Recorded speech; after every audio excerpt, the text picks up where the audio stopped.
Hey, how's it going?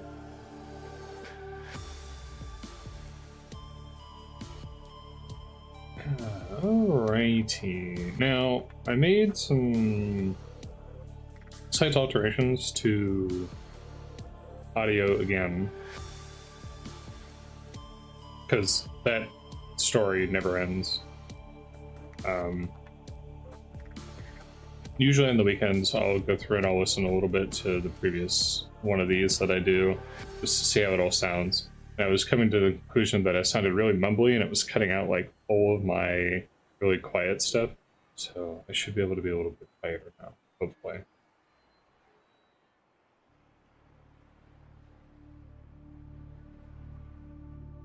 Okay.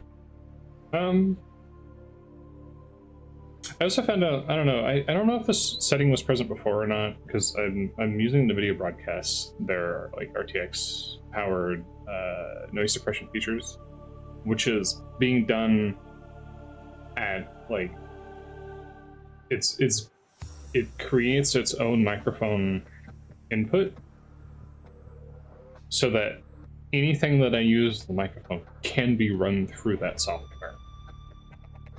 It uses a little bit of GPU power, but since I think it runs on RTX cores anyways, it's not really a problem. Also, I'm running a 40 series, so like, you know, at that point, whatever I'm running is probably probably CPU bound, so it doesn't really matter. It really doesn't matter. Haven't had any issues with that thus far, so that's been cool. I noticed that there was a setting recently that popped up regarding like reducing room reverb and stuff like that, and so I threw that on, and that wasn't a problem. I didn't have any issues with room reverb, but what I did notice is that the package works better if you have that on for some reason, because apparently static is a form of reverb. Did you know that? I didn't know that because it isn't, but like apparently that's how that works. So having both of those settings on actually improved the quality of the suppression.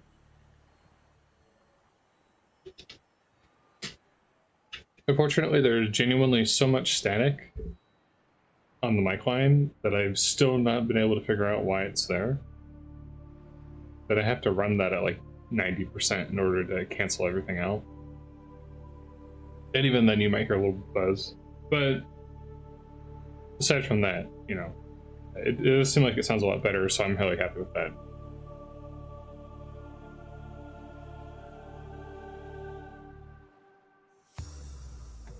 Anyways, let's get into it. I'm looking to turn this off.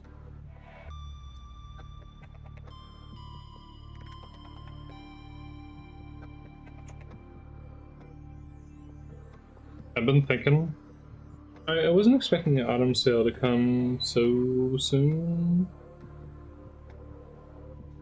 I was hoping that the autumn sale would come. Well, number one, I was hoping that the auto sale. I wasn't expecting the autumn sale to happen so early in the year. Because I think normally they happen around October, right? But October's not for another week. Or actually, I'm sorry, October's not for another day. I have opinions about that personally, just because I would have liked to have been able to have some time to prepare for it. And I was actually expecting to prepare for that, to start like, you know, building up a little bit of you know, extra money on the side, just kind of sequester a little bit into my Steam account or whatever over time, and then maybe see if I can pick some things up. I haven't been doing that just because I haven't had anything that I knew was going to be coming, but I was like, all right, get ready for the autumn and the holiday season. You gotta, you know, put a little bit, you know, just a little bit every pay period, just kind of throw a little bit of money in there. So yeah, that's annoying and disappointing. Thank you for that. It's not a problem, but I was thinking about picking up Astronauts, and then I was like, well, I could get Shadows of Doubt, and then I could save like a little bit of money. But I kind of wanted to play, but I don't know. I'm a little bit iffy on Shadows of Doubt just because I've heard it's a really fun game, but I've heard that it's like, I've gotten the impression that it's a fun game to play once, not necessarily a fun game to play like repeatedly. Astronauts, on the other hand, I have played a little bit of. Let's just say, I think I got introduced to Astronauts through Quill 18, if I'm not mistaken. Did like a Let's Play series on it, and it's a cool game. Because I've talked about Space Station 13 and stuff previously. Anything that's even remotely like Space Station 13, I'm usually a big fan of, and Astronauts is like very much that like SS13 single player salvaging ship game vibe. I was kind of thinking maybe I'll pick that up in like Delta V or something. Delta V is another game that I think is cool, but my problem is I don't know if they're necessarily like good games to show per se. Another thing I was kind of thinking of is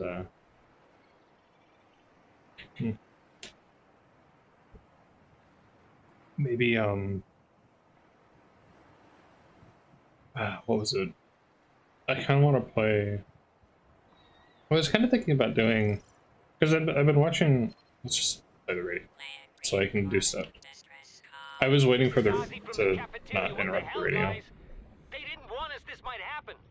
Our pod was almost crushed by this Seamoth Bay on the way down. Now we're hanging on the edge of a cave system, and this grim-looking snake thing's trying to eat through the hull. Come get us already. Signal location uploaded to PDA.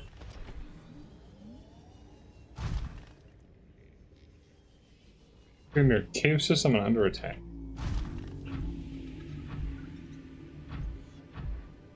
Okay, so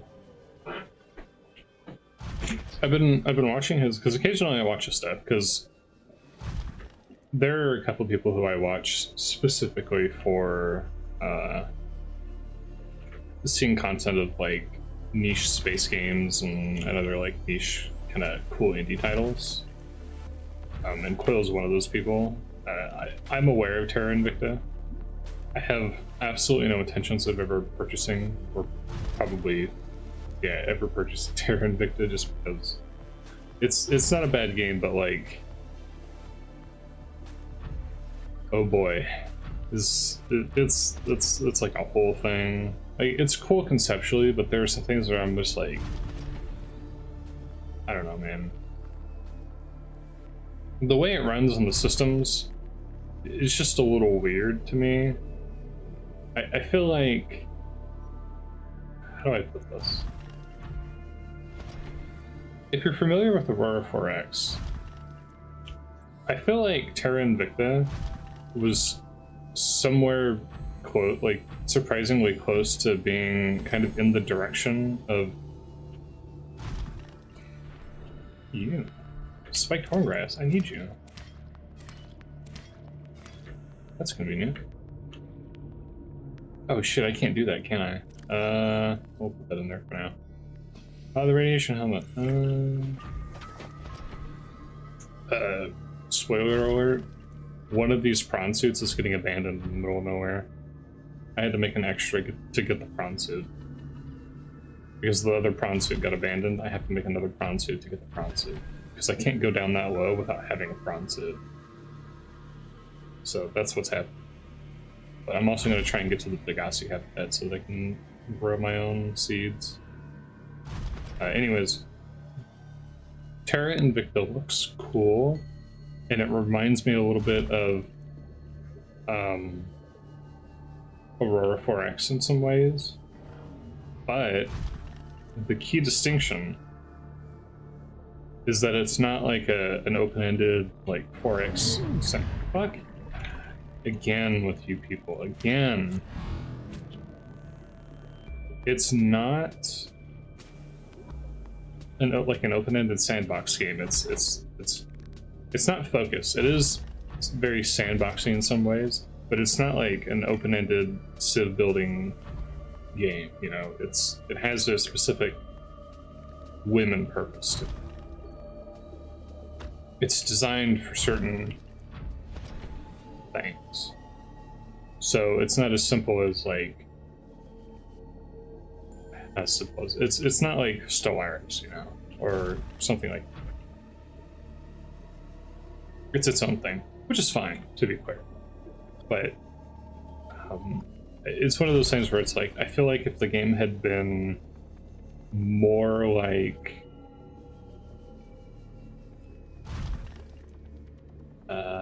where I'm lost.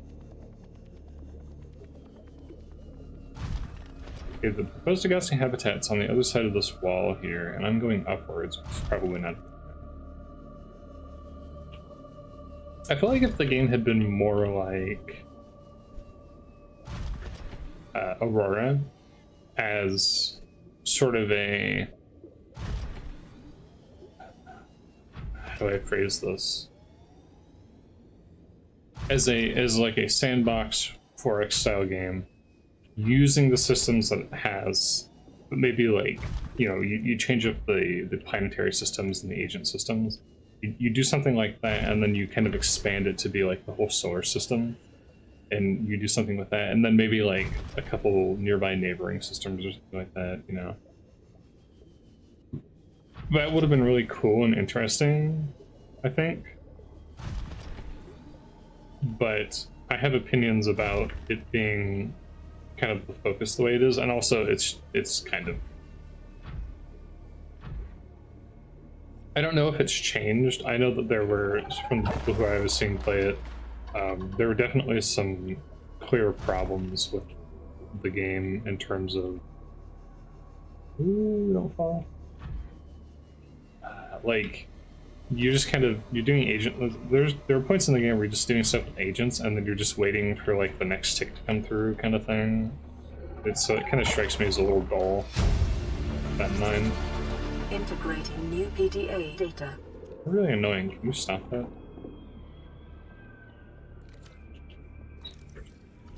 Alien containment. Being. New blueprint. How expensive is alien containment now? Big upgrade console. Whoopee! Need that. Blueprint acquired. I hope he's not hitting my thing when he's saying that. Integrating new PDA data. The orange tablet. The orange box.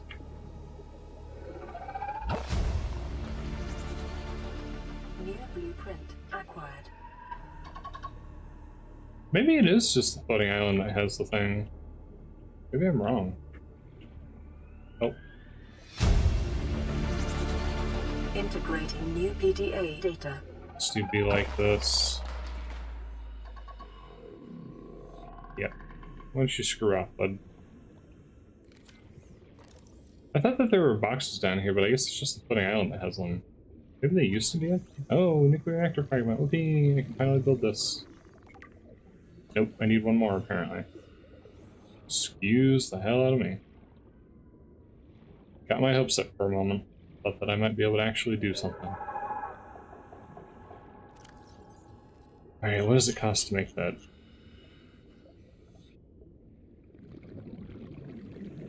An orange tablet and enameled glass for the prawn suit jet jump upgrade. Seconds. That's so funny. That's so funny. How do I make it now? Sea crown seed, of course, I have all of those things. That's beautiful. I can actually make those. I'm so happy. Why was there a fragment down here to begin with? It's an equally valid question, I would say. Anyways, let's go to the prawn suit. Where's the other nuclear reactor fragments, though?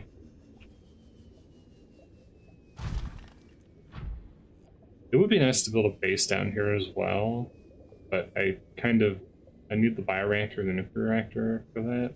Or I forget, do solar panels work down here? They might, actually. I'm forgetting how that works. There is a non-zero possibility that they do, in fact.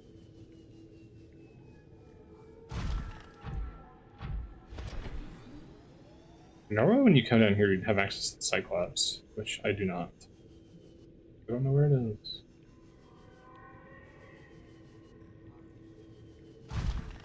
Anyways, I don't know, it's a cool game. I like the concept of it. It's something that I feel like would normally be my jam, but it looks like a giant body. Oh, okay, it's just rock. But yeah.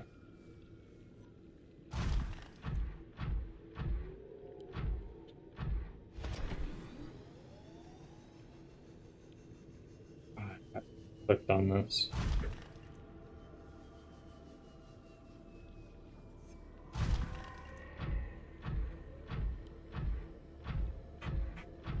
Astronauts, though, I very, like, even if I'm having trouble deciding, like, what I want the second thing that I get to be, because I have, you know, I have a budget. Scans indicate this biome contains unusually high concentrations of organic and fossilized remains.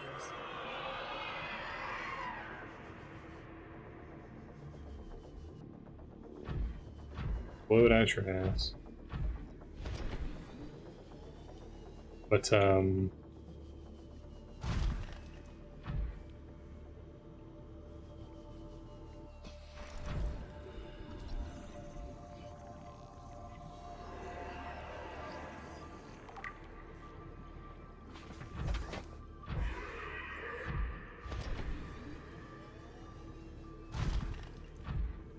sorry, I'm concentrating because there's enemies everywhere. I just have to decide what I want the second thing to be within that budget.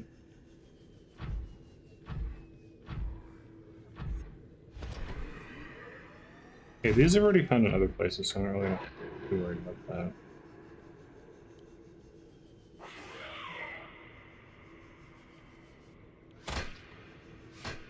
Better run. Goes further than you think, doesn't it? Is there always coral down here, or did they add that after the fact? I wonder. And I wonder.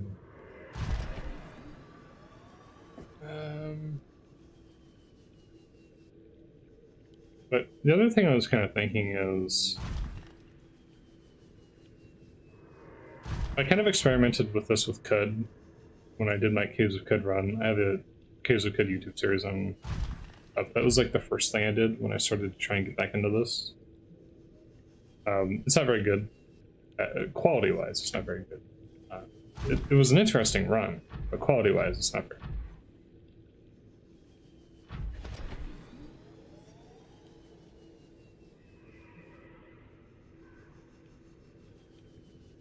And I wasn't really editing those down. I was pretty much just doing like I forget what it was, like 2 to 4 hour segments, and then just like uploading them wholesale. Which is basically the territory. Like, this could have just been a live stream kind of thing. And I was thinking about this while I was watching Quill's Terra Invicta series, that I probably should be doing something a little bit more akin to what he was doing, where he's effectively running, he's effectively playing the game and then chopping out all of the really boring places, which is, to be blunt, I think a lot of the game. That's neither here nor there, right? And that could be fun for games like Astronauts, where you're not really doing much, and then doing like Seek fluid intake. doing like, I could do this here and not simul it onto other platforms, and then do an LP for that. And that could be cool, I guess. Anyways, let's grab all this stuff. I do need fluid intake, so that's convenient. Vital signs stabilizing. Vital signs stabilizing. Good. Good to power this. Anyways, that could be fun. I died and probably dropped some stuff, but I don't know where I would have dropped stuff. Welcome aboard, Captain. Yeah, you're being annoying again. I don't know what I dropped, and I don't know where I dropped.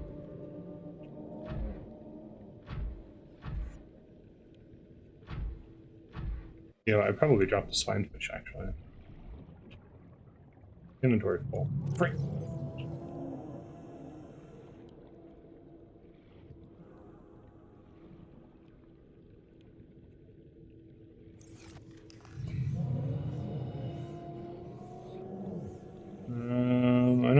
see anything of interest down here.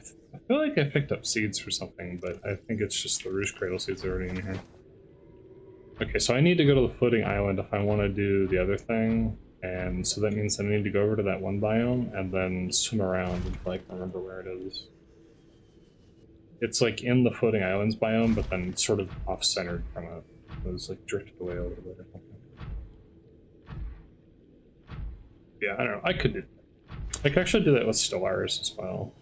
And then the other thing is, when X4 gets... Because X4 just went through a big diplomacy update and all that. There's a little part of me that was kind of thinking of doing regular...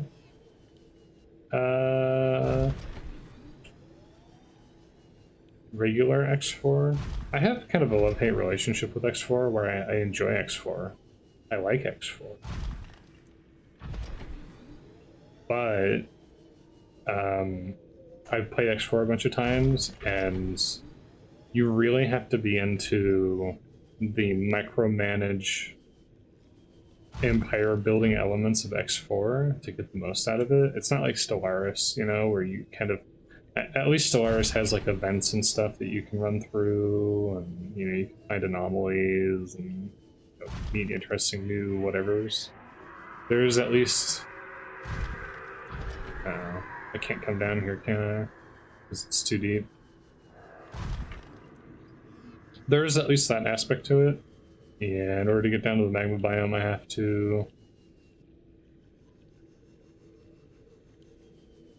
have any upgrade.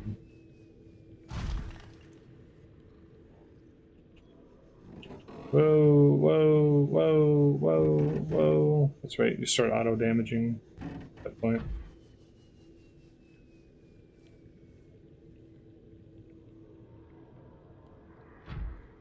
I want to see if I can...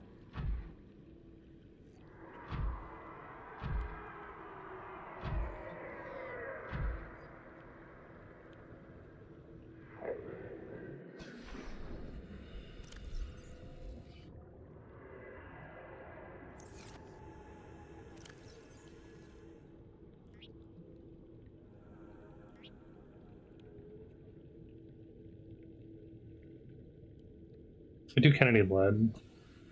I do need an even number of Roost Cradle seeds. I'm gonna drop the spike grass.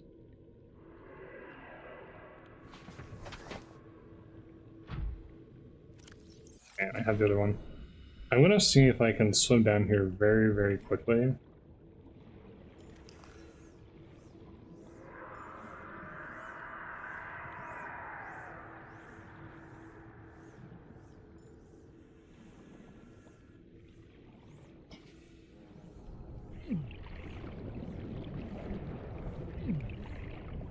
Nope. I also have temp issues too. Okay.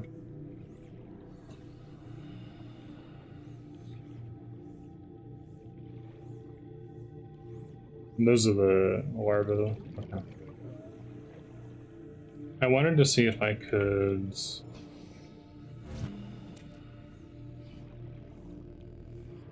get my hands on one of the magma critters that I need, because I need a magma ring in order to do some of the progression. And that would have been extremely useful to get my hands on, but alas. 'Tis what 'tis. Also, maybe to see if the pygmies are down there, but I still think the pygmy fan is in that one biome. I just need to remember where it is. I was thinking about this over the weekend. I think I might have remembered where it is. Oh, can I even scale this cliff without grappling with it?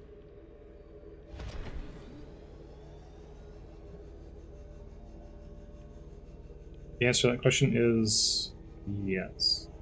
Yeah. Anyways, I think I remembered where pygmy fans are. Maybe. Emphasis on maybe. I need to build another base, and I need to build it down here.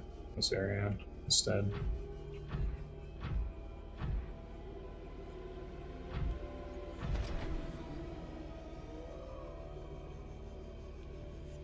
Like, even over there would be good. The thing is, the thermal needs pygmy, or not, it needs the magma ring too, I think.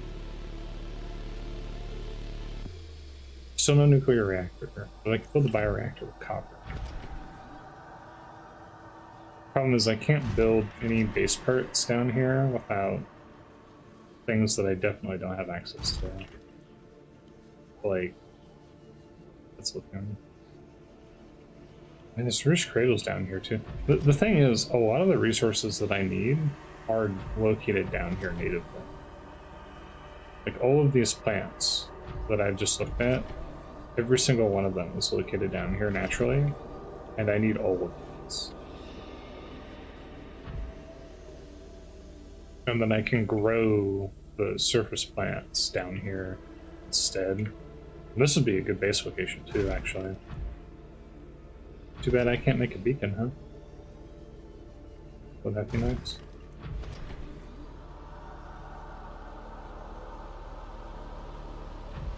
So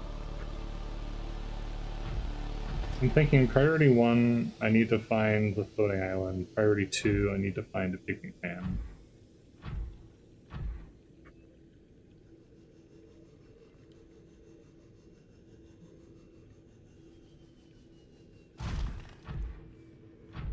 Actually, I don't need to find a picnic fan.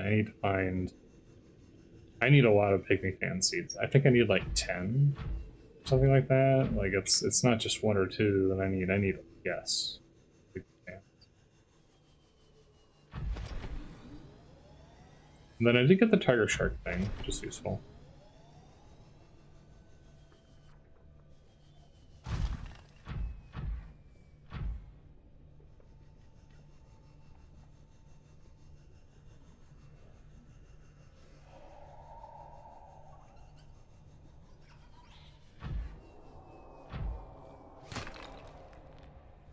Let me double check this. Bioreactor. Right, because it's considered an exterior, so it's not with all the other reactors. Thermal plant requires a thermal blade, which in turn requires the magma. The magma dude. That's the problem that I'm having. So that creates a little bit of a weirdness for me where I have to have access to something that I don't have access to and can't get access to unless I get the vehicle upgrade, which I guess I can do that now. So there's that. Assuming there's no... let me check the blueprints real quick. Actually, a peeper and a root cradle seed to make an X compartment is worth noting because that makes that easy. I actually can make base parts using entirely things that are found down there.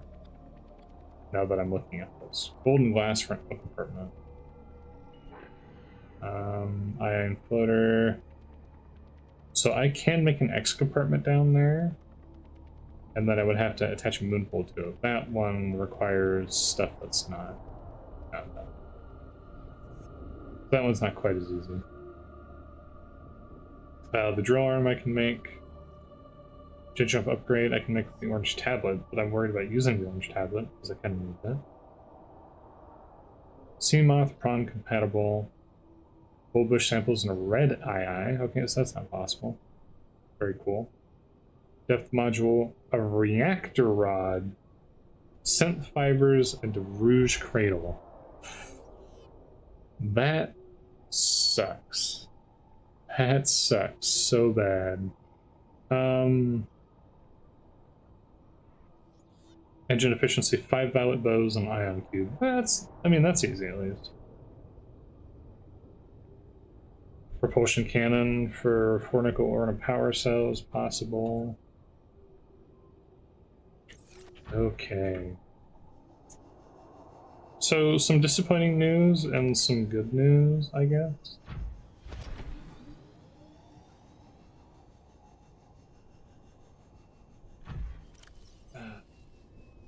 Reactor pod. The problem is I have 4 to 5 reactor pieces and I have not been able to find a 5th. I found the one at the thing, but I still am struggling to find where the other ones are. I don't know what the game did with them, where it placed them.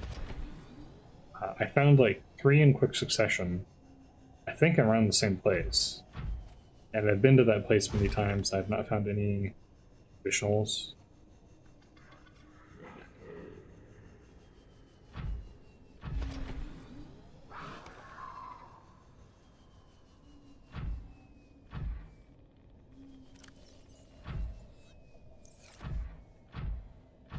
Yeah, that's fair, I guess. Is it fair? Is there already be radiation out here? No, no. Okay. I don't even know. Is that normal? This is just what happens if you just let it go forever. You just have to have a radiation suit everywhere except underground. And there it is. Alright. Replace that with 55s. No. No. There we go. Welcome aboard, Captain. What's, so I was thinking about doing... It's been a long time since I released an edited video. I did my Eve stuff.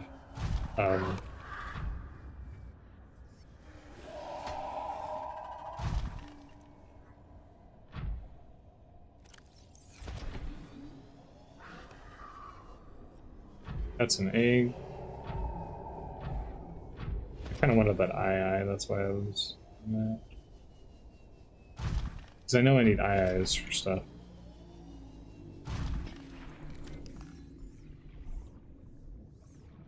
Right. II cap.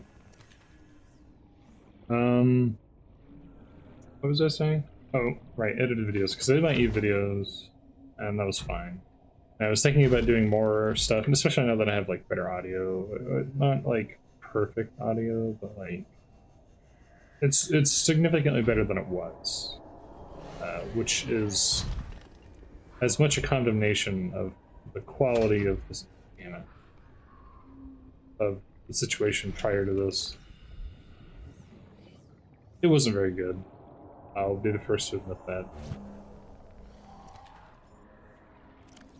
Audio is hard. That's one of the lessons that I've learned, is that audio is really hard. Things just don't want to work right. Right? Like, it just doesn't want to work right. Oh, hello. Anyways, I was kind of thinking about doing some sort of series of some kind.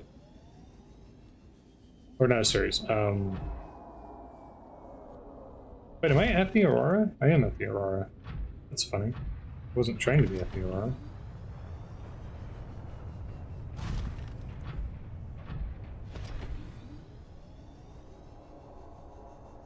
Okay then. Apparently I'm at the Aurora.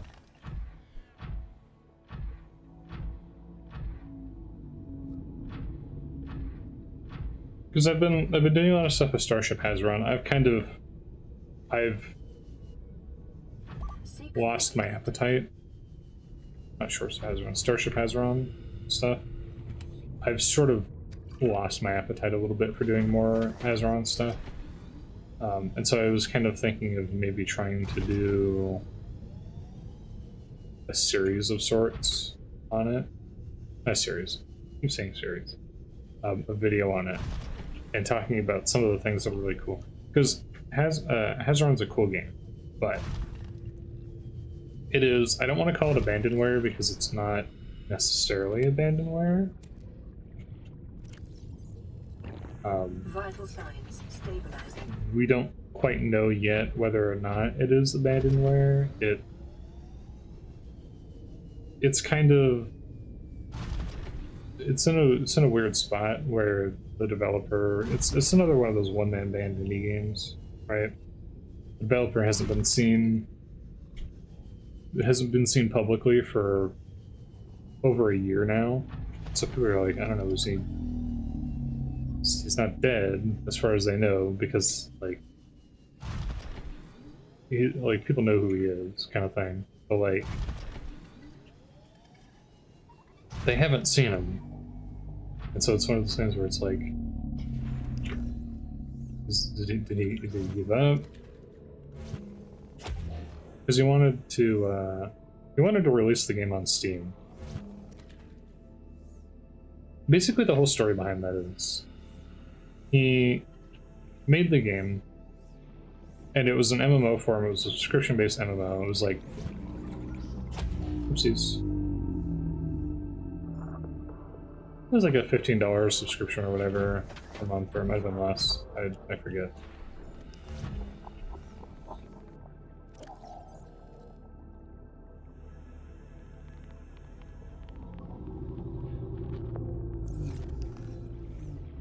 Get more Gary Fish later, I guess.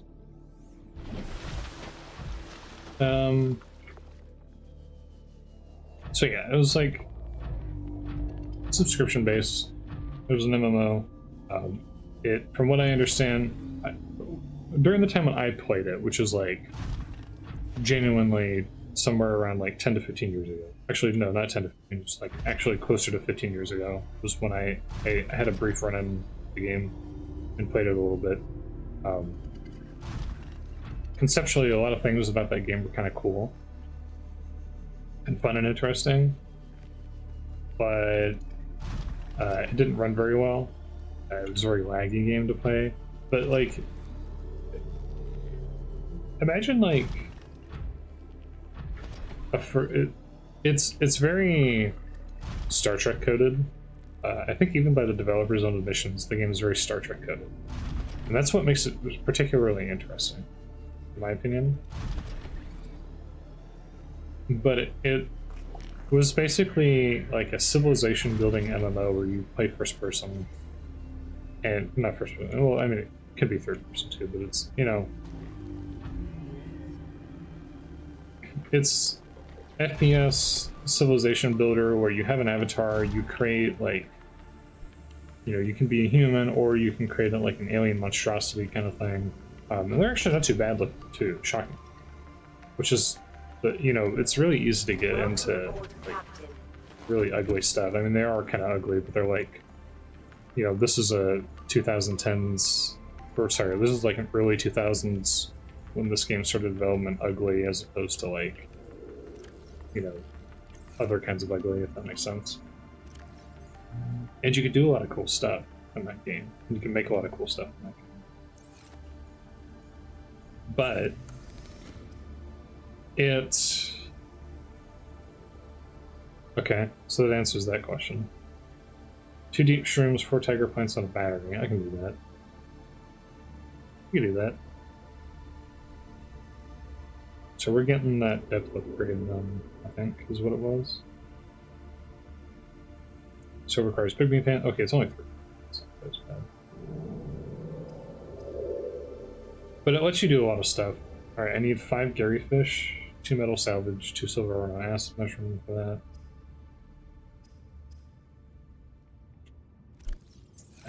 It lets you do a lot of stuff that's really fun and good.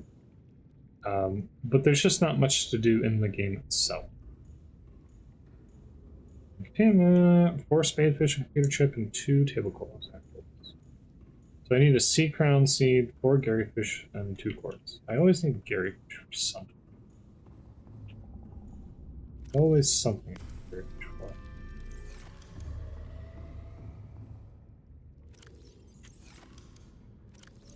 Really need to move that.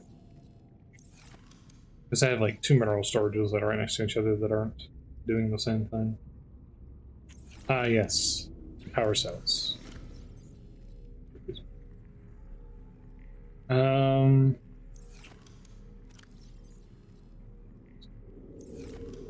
I'm sorry, what was it? 4 Garyfish, 2 quartz.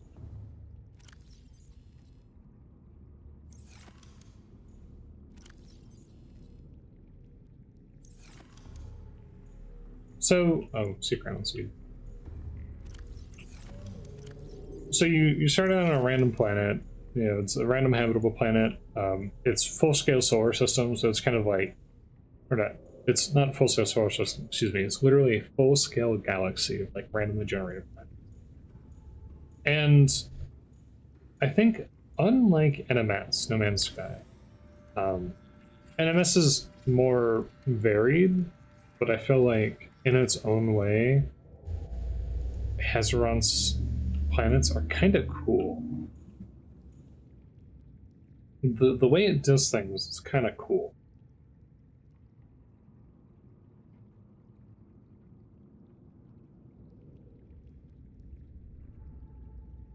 Hopefully people should know without me even doing this what's going to happen here.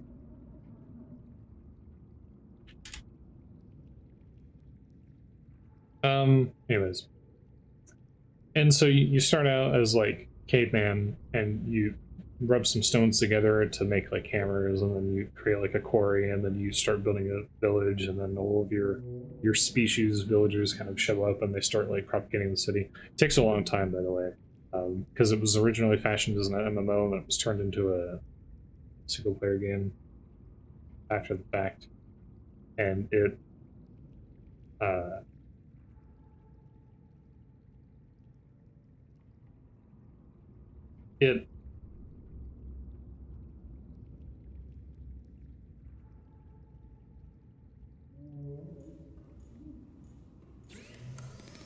it takes a long time to do things because a lot of those vortex torpedoes require diamonds and uraninite crystals. I need a vortex torpedo for something. I'm trying to remember. Was it the grapple? I need 3 vortex torpedo for the grapple, but I also need hatching enzymes, and I don't know how to get them. So that's unfortunate. An emerald glass and an orange tablet for the up or for that, and then that's the reactor. The engine efficiency modules, iron cube, 5 pilot bows. Reinforcement is something else that requires things that I also have access to.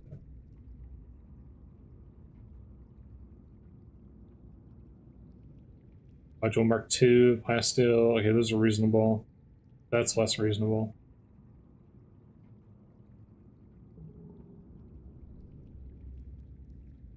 Unsuit depth module Mark II.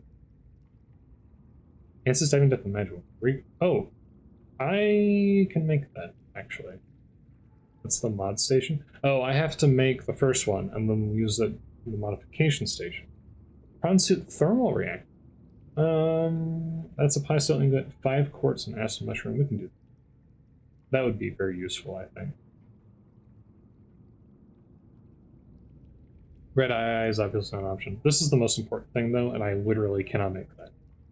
That's the biggest problem. I can make a Seamoth, and I'm tempted to do so, but I kind of don't want to, just because I already have a prawn-suit. I probably should make a stasis rifle. If I'm being totally honest with myself, the stasis rifle would be a good decision.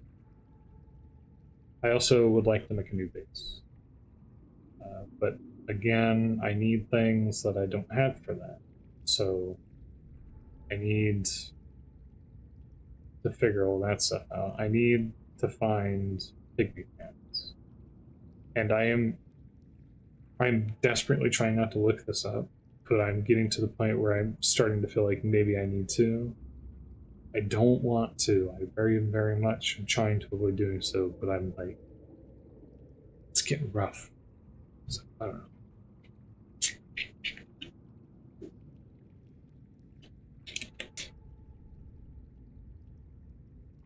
But anyways, you create a civilization, you, oops. That's bad.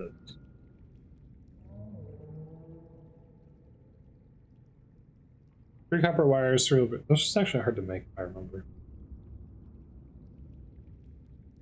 You create your civilization, then you eventually get the ability to make ships. It used to have like a voxel-based, voxel being like, you know, squares, where you would create ships based off of or using squares.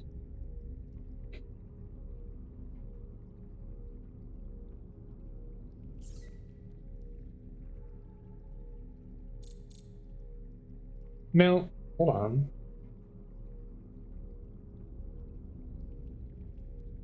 Now, wait a second. Hold on, I need to confirm something. Modification station. This I'm going to look up because this is a vanilla thing. I'm going to look up. I'm not going to look up something that's going to help me. But I want to double check something. Okay. Normally, in order to do these upgrades, and I was thinking this before, I got an extra set of fins when I made this, because I'm used to the concept of like modification station modifies an existing item into another item. The modification station, because the blueprints are randomized, it does not require me to have, oh, there's a Mark 3 and 2, which also requires picnic fancies.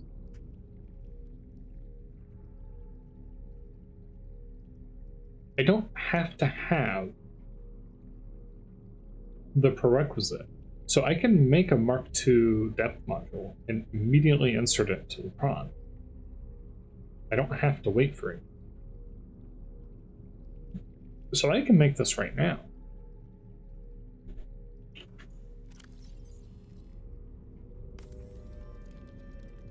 I was like, what the hell was that? But yeah, so you would make custom ships and you would go and you would like explore and you would go through wormholes initially and you would try to get the resources together to make a warp ship.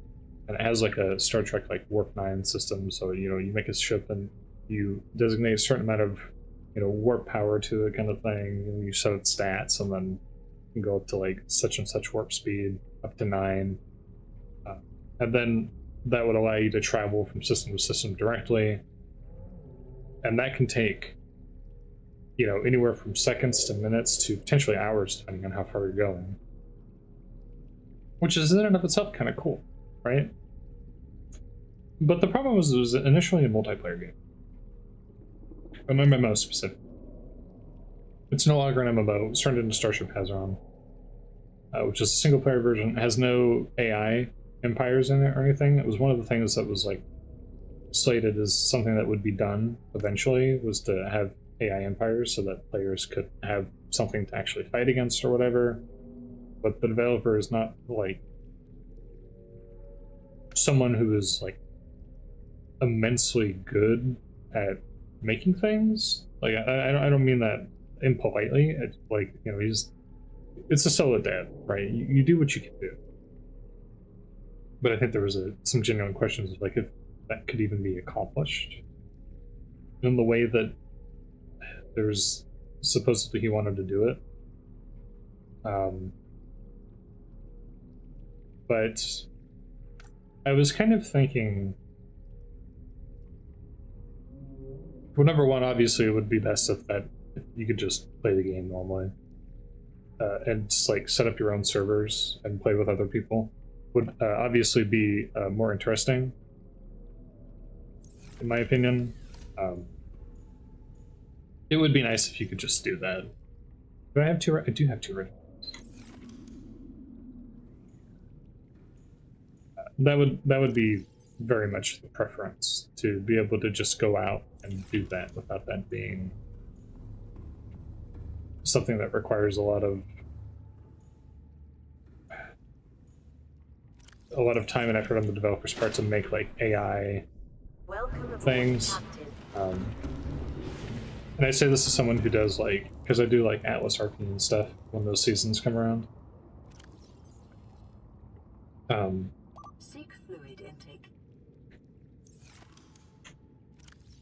It would be cool to be able to get Hazaron Starship and get a bunch of people together, host your own servers, hopefully on a more optimized server setup, or, you know, smaller galaxy sizes, so that, because like the sector is like, it's these are again like super dense sectors of like ungodly amounts of what you call it, horrific and ungodly amounts of words. Use your words. You can do this. Systems. So that obviously comes, you know, that's a lot of stuff to calculate, a lot of stuff to take care of. Obviously you use like cooling and stuff, you find ways around it, but like, you know, with a more up-to-date way of handling all of that data and stuff like that, you could potentially get a lot of players doing the thing. That would be cool. And you could make like really fun RP servers where you have people have like a, you know, they run around and they encounter each other and they go to war and stuff. I think the problem though is that it needs to have And I was thinking about this in the context of Stellaris, especially because I was checking out some Stellaris stuff recently. Stellaris has anomalies. It has like player versus environment interactions that you can kind of experience and enjoy to help you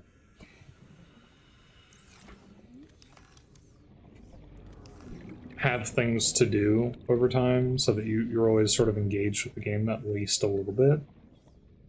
And it's not just like you passively waiting for tech to go through and stuff like that and not really finding stuff. So it's not just you going from planet to planet, oh, let's build a colony here, oh, I gotta build a mining station here, or like, you know, there's a little bit more going on there. And I think the big problem I have is there's not any of that in Starship Hazeron, and I think that was a problem for multiplayer too. I was watching, or not watching, I was reading some conversations in like Discords and stuff related to that community, and they're just kind of like the multiplayer game was kind of boring though too, because you could occasionally go to war with people, but there's really no point, right? There's no like ultra special resources that you needed to find or anything like that. You could always find everything you need. So aside from like maybe fighting over a ring world or something, which there are ring worlds in the games for, there wasn't really much going on there. And obviously that comes with some problems.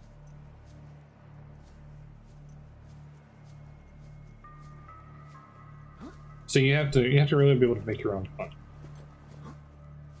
And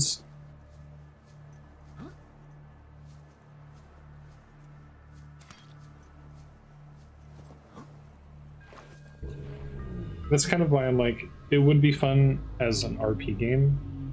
That's kind of why I was thinking it would be fun as an RP game, because you would be able to make that fun.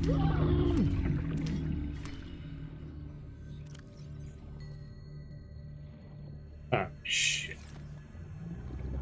I have regress shells at home.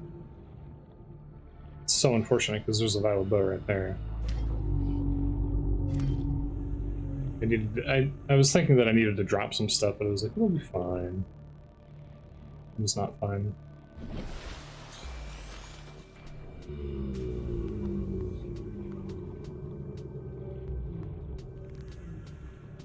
But yeah, it's kind of, it sort of leads into the topic of the space game problem. And the space game problem is that space is incredibly boring. Which is a sad thing to say, but it's true.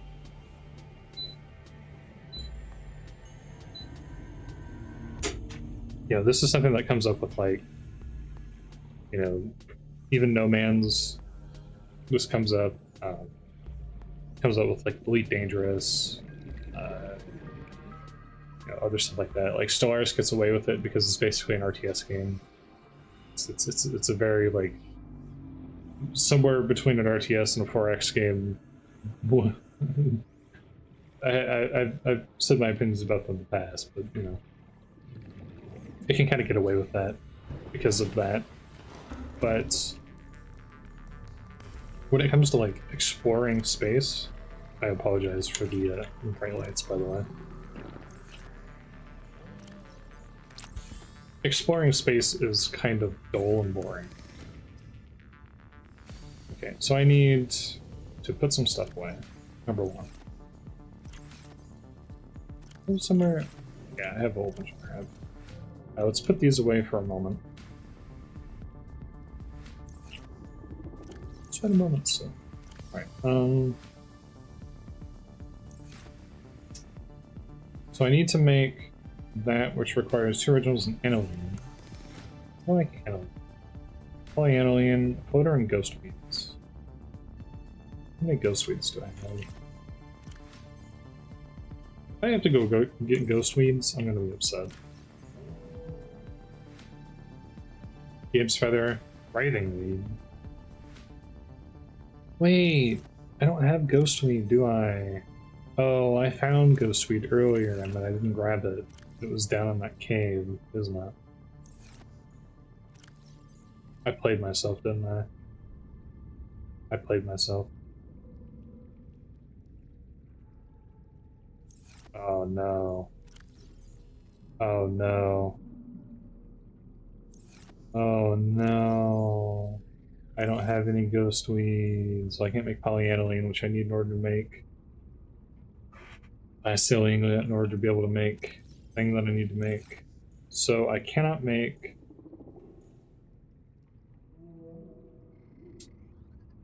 the dive mod current. I can make. Okay. So let's switch gears then to the advanced. Let me make stupid things.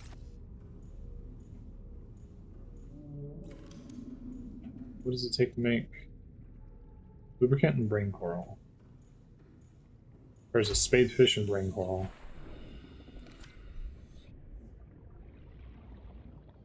Wait, where's my... Oh, I put it up.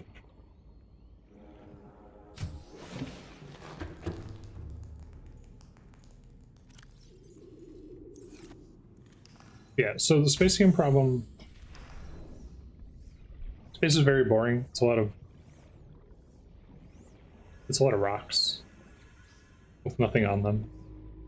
And then when you have rocks that have something on them, it's a lot of rocks that have, like, algorithmically generated, or like bespoke or algorithmically generated monsters on them, which are kind of cool to look at a couple of times, and then it's like, okay, it's the same, it's placed with creatures on it kind of thing.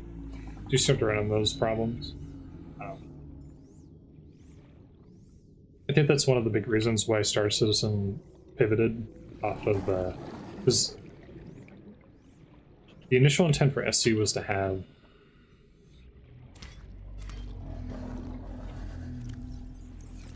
am I wrong about that? Yeah, no, we need that.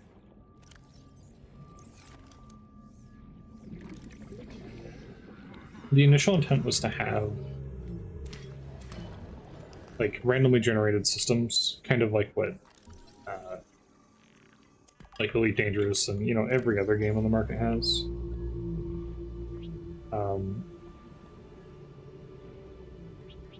That's not going to be an option.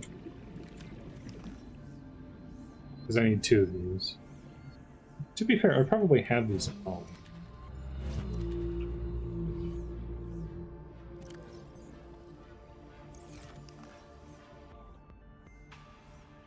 That's fine. Let's come home with an extra. Actually, I need Gary Fish. That was the main reason I'm out here. I mean, it's not the main reason I'm out here, but I am out here.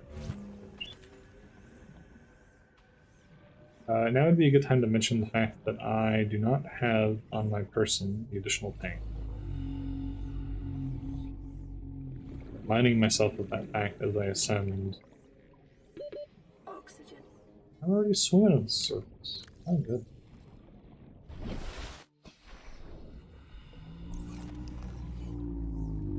I probably should actually go long enough to...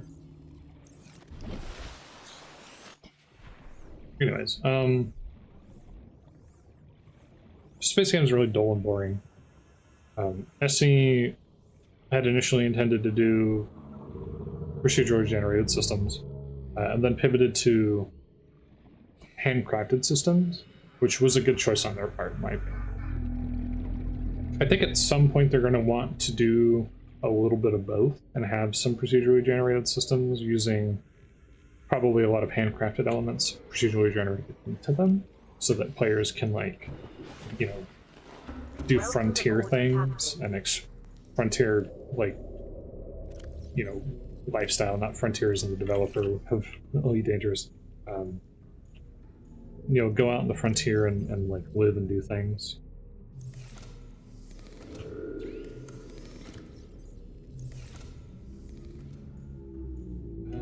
Right, because I need these. At some point, they're probably going to need to do that. Their initial, or their current intent is to release their 1.0 version in probably 2 to 3 years, I'd have to guess.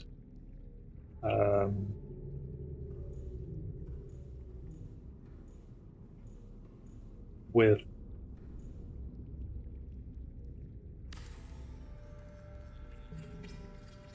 And I can't. No, I can't. Rank roll. Okay.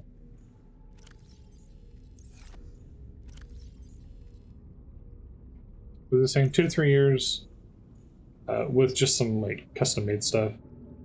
I think it was like a handful of systems for their 1.0 vision ended up being, which is okay. I understand the logic there. I don't think that it was a bad idea on their part. Hopefully they kind of switch gears and they do decide to do some random stuff, because I think it's basically what I'm getting at. It's important to have a balance of both things, and this is the trouble with space games. You have to have a lot of effort put into them in order for them to be good. Everything that I've been describing over the past like 30 minutes that I've been talking about this is all stuff that you kind of really have to have in order for it to be fun. Like, you know, you watch me play Star Sector. Star Sector has all of these things. Has all of them. It has missions, it has automatically, or it has story missions, it has generated missions, it has factions that go to war with one another, that do stuff together, without player intervention. It has factions that fight the player. It has great combat systems. It has great elements for you to like craft your own story and build your own narrative as a player. It has all of these elements baked into it. And that's what it takes to make a good space game. You have to do all of those things. That's why it's so hard. That's why so many developers who try to make space games end up failing so miserably at it and then going out of business and crashing and burning, because it's so hard to do, because it takes so much effort.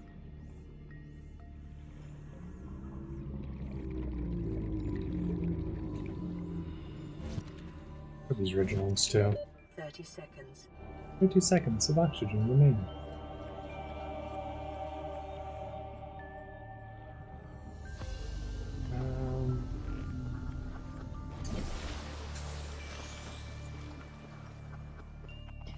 And so that's where it kind of like, SC is another game where I really look forward to being able to experience that in a more later on the road experience it later down the road in a more developed package with like other people who are really into doing like roleplay stuff, so that you can sort of create your own experiences and sort of mitigate some of the bad parts of playing a multiplayer game with a lot of people in it. Because, you know, people do what people do, and it can be kind of, you know,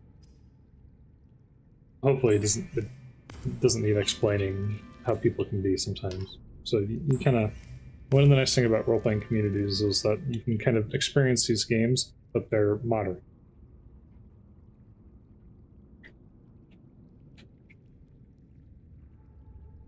So you don't have to deal with all the shitheads. You don't have to deal with, you know, the COD lobby stuff. You know,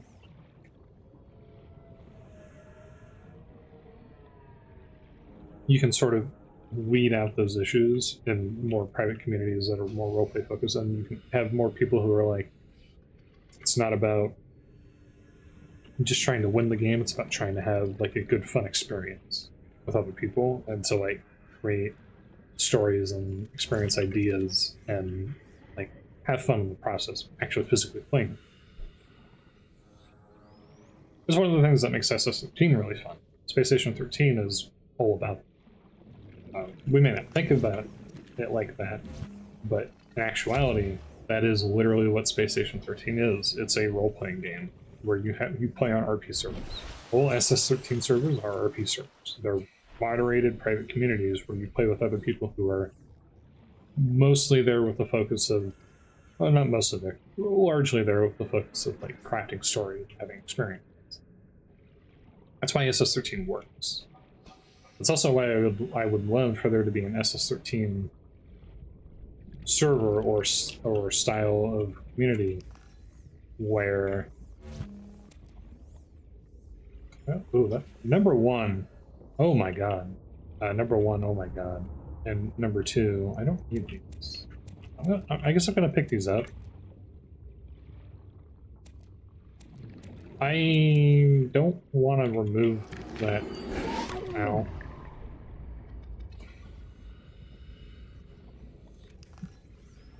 I don't want to take that from him, because if I take that from him, he'll stop infinitely generating Starco teeth. I didn't realize he was over there doing that the whole time. So he's looping right next to my base, which is cool. I need two of these. There we go. There's two right there.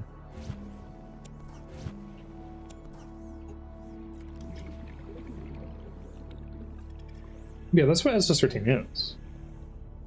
And I would love to have a version of SS13 that is entirely based off of like 24/7 continuous progression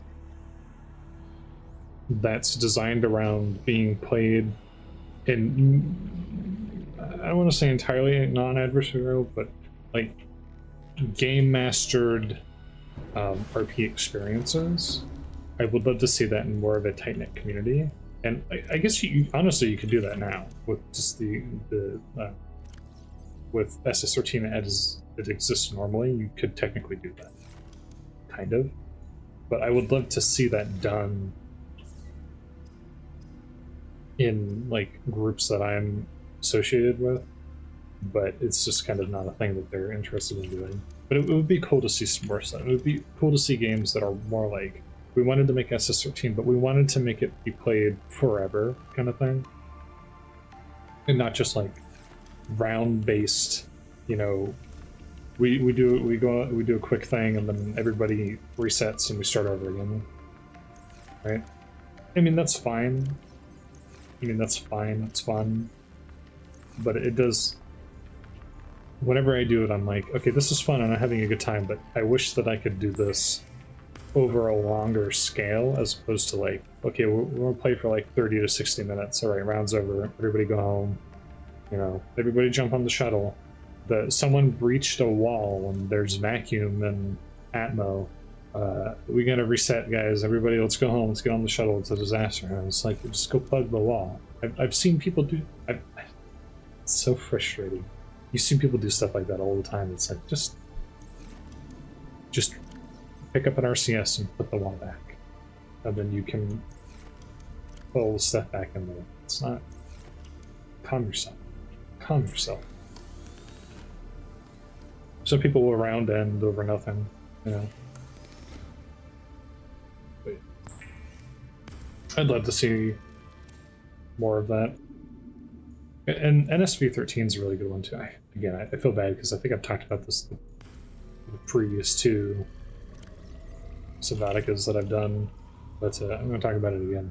NSV13 is a little bit more PvE focused, where it has like AI enemies for you to fight, and you're in a ship and you're kind of building the ship up a little. Well, not building it up, but like get a ship and you can modify it, you can add stuff to it, and you have to repair the battle damage when it gets damaged, stuff like that.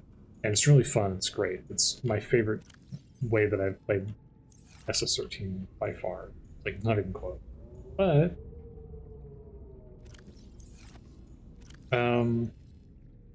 again, it's one of those things where it would be really fun to be able to do that in a more permanent basis, where you're effectively creating like multiplayer Star Sector, where you're playing as one ship, but the whole crew are players, and you're doing all of that stuff.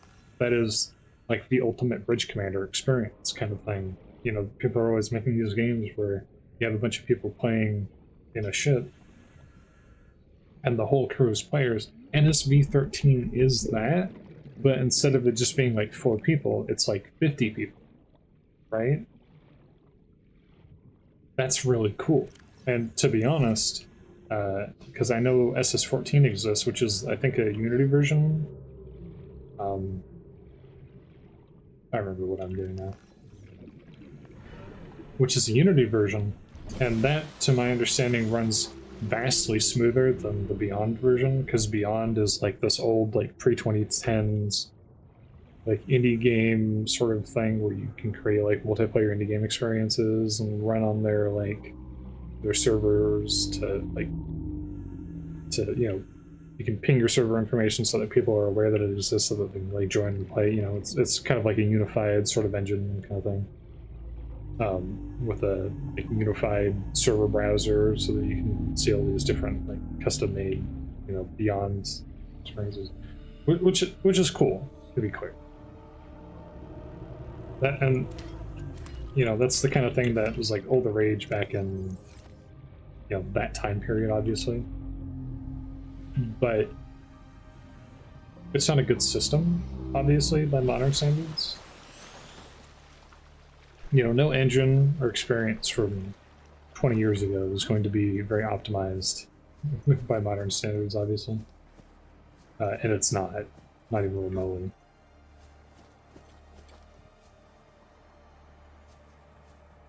Writhing weed. Oh, there's a roost cradle in there as well. Acid mushroom. But yeah, it's SS14, from what I've seen, runs very smooth, though, because it's based off of a modern engine. And it's... In fact, I've seen footage of it that's so smooth that, in my mind I'm like, they probably should slow that down, actually. Force, like... And force the interaction speed to be slower, because...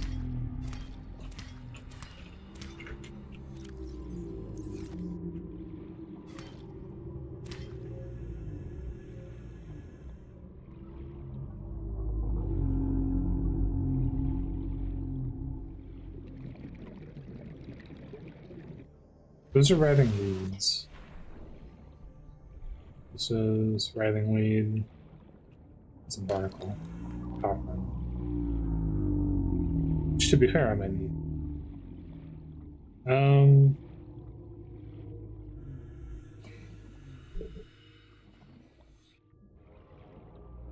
I lost my train of thought here, unfortunately.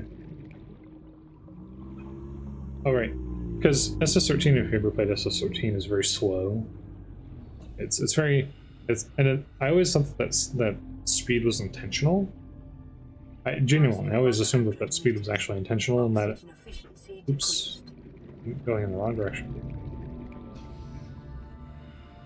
I always thought that speed was intentional. But when I saw SS14, I was like, wait, the speed's not intentional. Because it's almost like... It's not quite turn-based, like it's real-time. But it's the amount of ticks for updating, or sorry, the tick rate for updating, like, movement is incredibly slow if you ever play SS13 normally. So it almost feels like it's turn-based, like it's like pseudo real-time. I always assumed that was intentional, but apparently it is not intentional. It's actually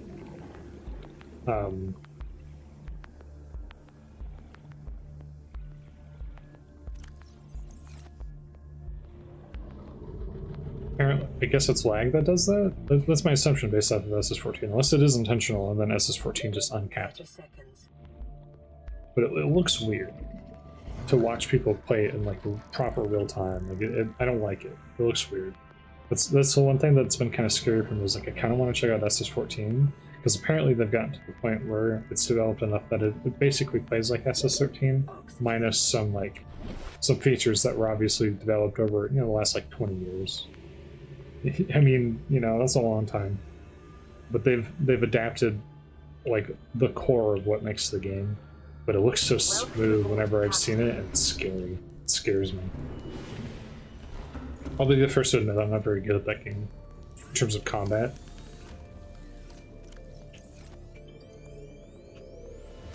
It's a hard game. Okay, people are better at it than me.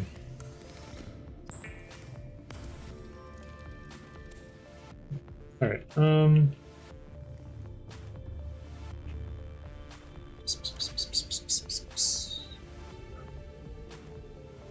So you should be able to hear me do that now too. Because before it was getting cut out. And I need food. That's a big thing. Goes in there. Let's grab a snack.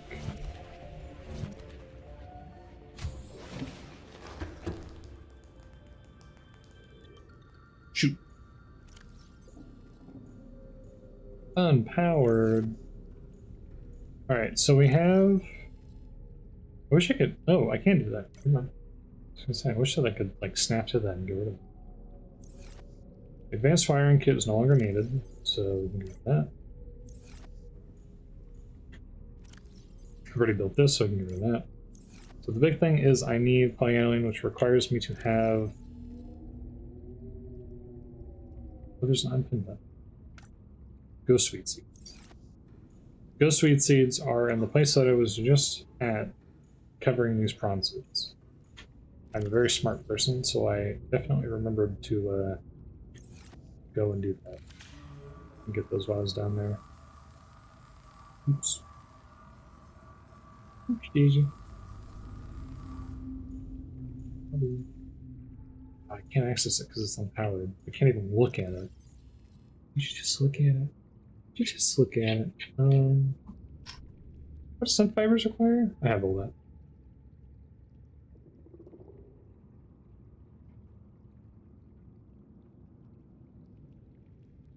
Fortunately, there's not a lot of things that I like physically need in order to what am I saying? What are the words that are coming out of my mouth? I don't think there's a lot of things that I need from the surface areas, so if I want to go make a base down there, I can't.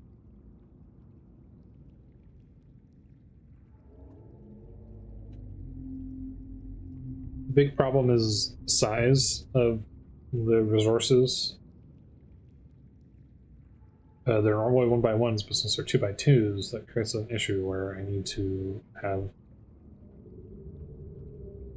a bunch of things that are extremely large in size. 2 floaters, 4 creep vine samples, a fiber mesh, and a titanium ink. Thermal plant requires thermal blades, which I can't make because thermal blades require magma, whatever's. By sheer coincidence. Oh yeah, sucker tooth for solar panels and so. I think solar panels do work that low, it's just they don't provide much power. Copper wire and gel sac spores. I mean, I could make a power reactor. I'm trying to think of like, if I don't make my base down there eventually and move it all down closer to the lower areas, what's the best way for me to do that?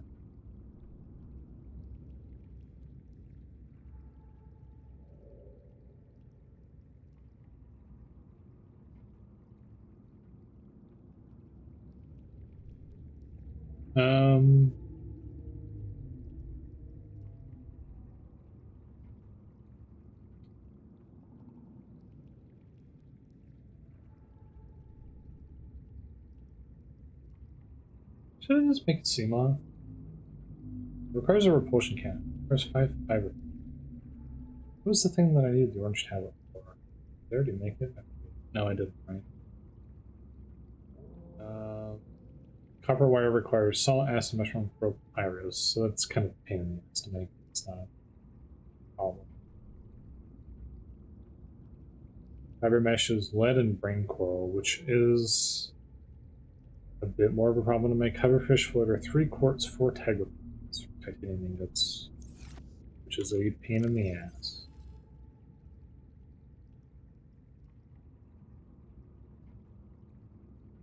Doable, but a pain in the ass.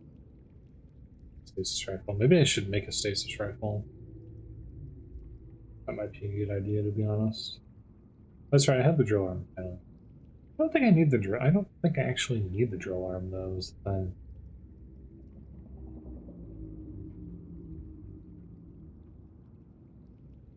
Seacrons. Power cell nickel ore. Propulsion cannon. I don't think that helps me in any particular way. Past ingots are not possible, unfortunately. That is also not possible, unfortunately. So I can't go down to the magma area as a result. That's not possible because red eyes are in the magma area.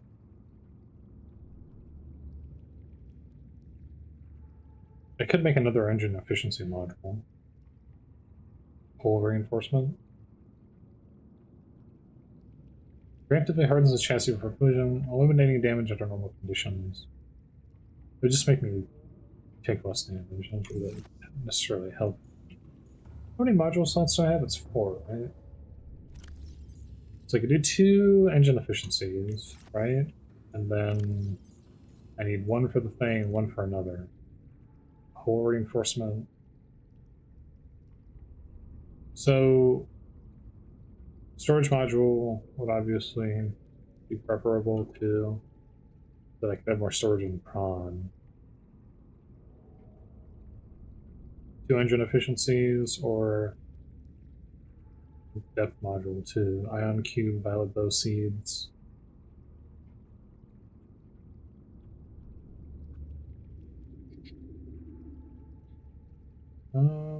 Gel. Not seen that one yet.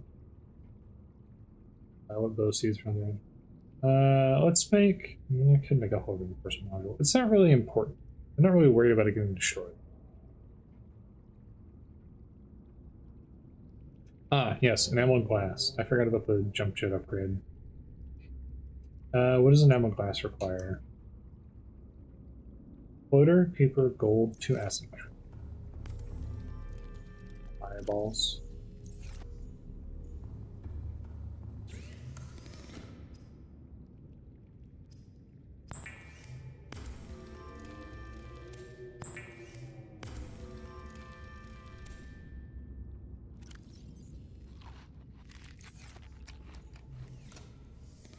Floater. Also the wrong one? Also the wrong one? No, that can't be right. Alright, okay. That was my phone. Floater, a peeper, gold, and 2 acid mushrooms. Oh boy. Have to adjust my. Okay. Floater, peeper, gold, 2 acid mushrooms.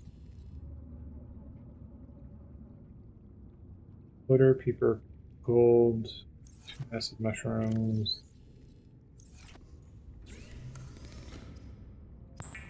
Glass. Then I need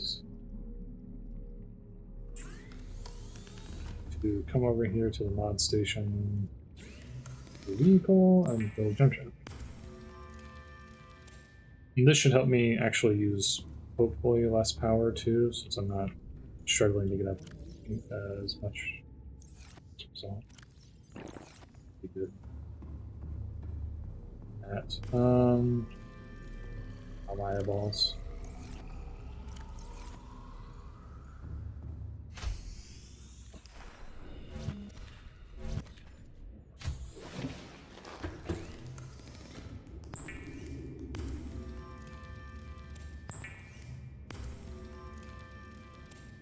Anyways, long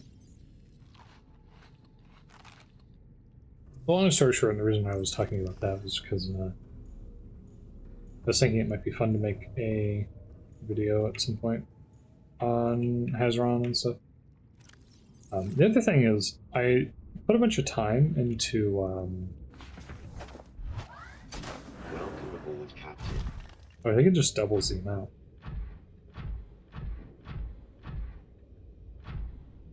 So let's go front of the Aurora. This is where I went before, though. Oh no, it does increase the speed. Okay. No, let's go to the floating island. So the reason I was talking about that is because I want to maybe at some point make a video talking about that game, just because it's kind of a cool game, but it is sort of not a game that I would also suggest people buy, unfortunately. I actually got it for free I got it for free because I had played the game prior and I had an account prior, and I asked to join the testing. And then the testing ended like pretty much immediately after I got into it, which is kind of funny. I mean, that was cool. That was cool, the guy. I don't think... I mean, he released it on Steam. I think he wanted to make some money off of it, but I don't think that panned out. I don't know if that's why he kind of gave up, or if he's just like... It's not unusual for him to disappear for long stretches of time, as the community stated. But he did kind of go AWOL, so it's hard to say. The dev kind of disappeared. Hasn't been seen for a while. But I think one of the biggest, most controversial things about that game was it switched from a voxel-based building system where everyone could make a ship. And you could kind of like, you figure out ways to deal with like square building, to a pseudo 3D modeler, and the pseudo 3D modeler is... Oh man. At some point I might show off so that people can understand like how much of a pain that is. Oxygen efficiency decreased. I can't make you... Oh, that was cool. With that and a soccer tooth, I can make a thing if I wanted to go down below.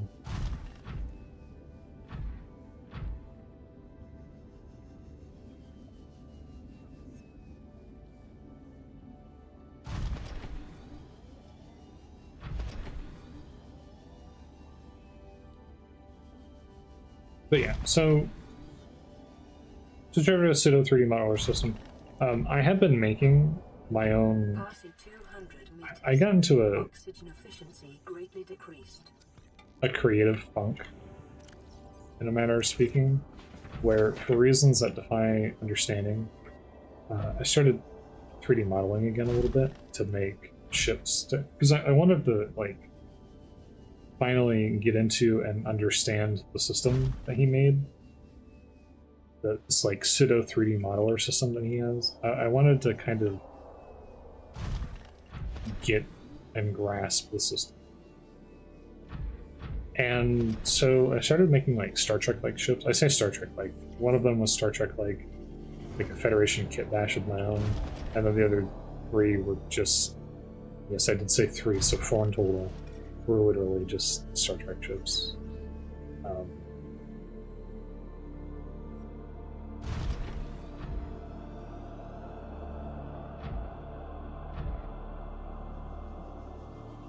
Which obviously, if you do that in Blender, is a great time. However, if you attempt to do that in the in-game thing, it's horrible and terrifying and kind of bad. There's no easy way for me to say that. Pretty much everyone in the community has dragged that designer through the dirt, somewhat deservingly. But it is like, it's cool. It's cool to be able to custom make your own. It's basically like if VR Chat had like a pseudo 3D modeler in it, so that you can make your own avatars and then upload them into the game. It's basically the equivalent to that. And to be fair, I've learned a lot about in the course of making like 3-4 ships. I've learned some things about like making, I don't want to say making game assets because that wouldn't be quite accurate, but like, you know,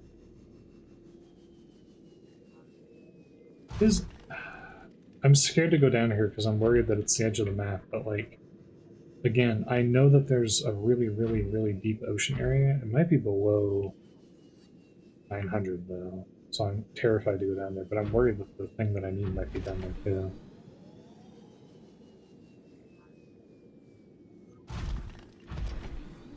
I don't know, man.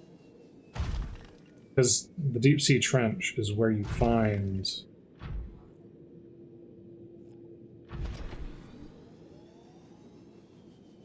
some stuff, I'm sure. No, this has got to be the shelf. This has to be the shelf, right? Has to be. It's got to be the shelf.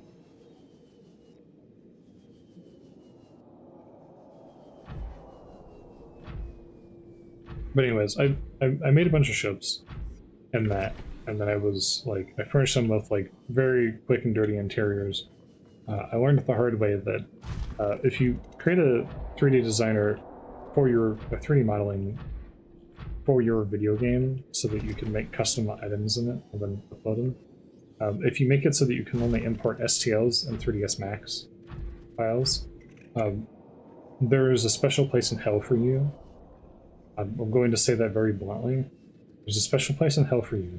STLs, as I've learned, two things. Number one, Blender does not support 3D exporting to 3ds Max files and has not done so for like half a decade, apparently.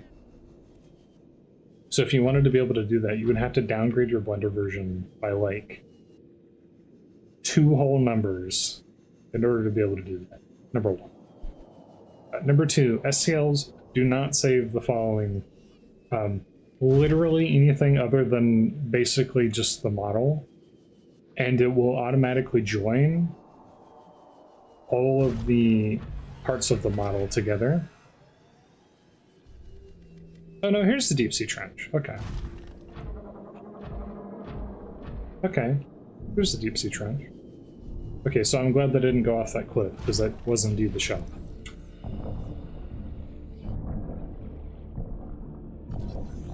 Hello, Mr. Sea Trainer. How are you? Look at these cute little guys. Look at them go. Just tread and see. You got a range? I did. Damage to plant life on the seafloor suggests this may be the migration path of a huge I would suggest that, yes. bottom-dwelling life form. What are you? Cave bush. I haven't seen you come to me with the recipes, so. But yeah, so it automatically triangulates and joins old geometry, old meshes together. And then if you export something from Blender to an STL so that you can put it in a Hazeron, you then have to set up, you then have to go through and manually unjoin all of the geometry, which is about as fun as it sounds, I'm sure.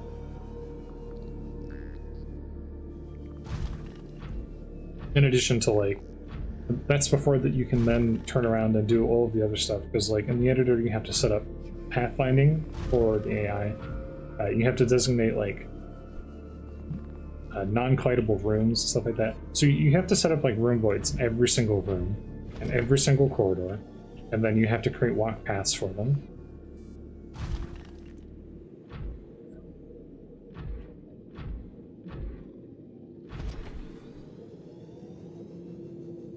And you have to set up like windows and doors, and like if you want turbo lifts, you have to set up turbo lifts. If you want to set up like ramps or stairs, there's particular ways that you have to do that too. You have to set up like collidables, and it's because the game doesn't treat geometry as geometry. If it's in a room void, the game is like, okay, you can just walk through this. And in my mind, I'm like, the funny thing is when you create geometry in the editor, you're already setting designations of whether or not it's like a room, or whether it's whole, or any other number of things. And in my mind, I'm like, if I'm already doing this, why do I need to then set up and designate a room void? Why isn't just do that automatically? Or why isn't there a macro to set up a room void in something that is already designated as a room? Also, room voids can't be slanted, they have to be flat.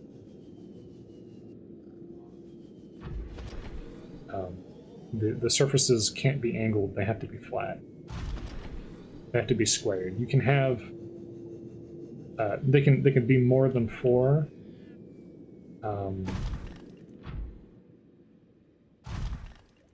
They can have more than 4 sides, so you can do that at least. But they can't have, you can't have like angles. So they have to be a series of like stacked rectangles and squares and other and various Gon shapes, which is incredibly annoying. So if you want to create, it's like you're creating a box-based system instead of a non-box. If that makes sense. Like, how do you fit multiple squares inside of something that's like a circle, right? You run into problems like that. There's so many little idiosyncrasies like that that you have to tackle, and the process of making ships in that game as a result is extremely inaccessible to normal people who aren't crazy like me, and requires a rather obscene quantity of effort of like genuinely hours of time of moving around and creating rooms and creating voids and designating this, designating that, yada yada yada. It's painful. It is a painful experience. And I did that 3 times. I got better every time. Right? You get better every time as you learn the systems and you figure out how to do it and the best methods to do it, and the most efficient kinds of shapes that you need to use, and the expectations of the system. The more you do it, the better you get. And I was kind of, it was a good excuse for me to practice hard surface modeling and to make like spaceships with interiors. Not extremely detailed, to be clear. Again, this is a game that was from like pre-2010s is when the dev for that game started. It is in some respects a good-looking game, but it's kind of a low poly, low texture size kind of game. So it's not super deep. But it doesn't look bad. It looks good in its style. But you know, without the ability to make custom UVs, without going through hoops to figure out how to like export stuff as 3D. I mean, I guess I could probably do something like export an FBX and then convert it to a 3DX max file or whatever. So it's not impossible. I'm just kind of being lazy about it. But also, like,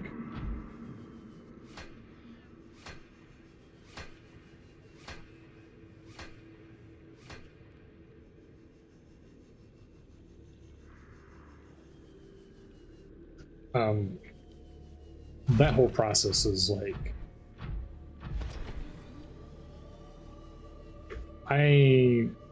basically when I've tried modeling in the past, I crashed out, as the kids would say, at the texturing part of the things. That's when it got too much for me.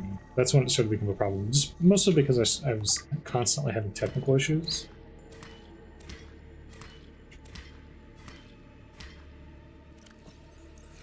And so that's when the process started to become problematic for me. That's when the process became too hard for me, was at that stage.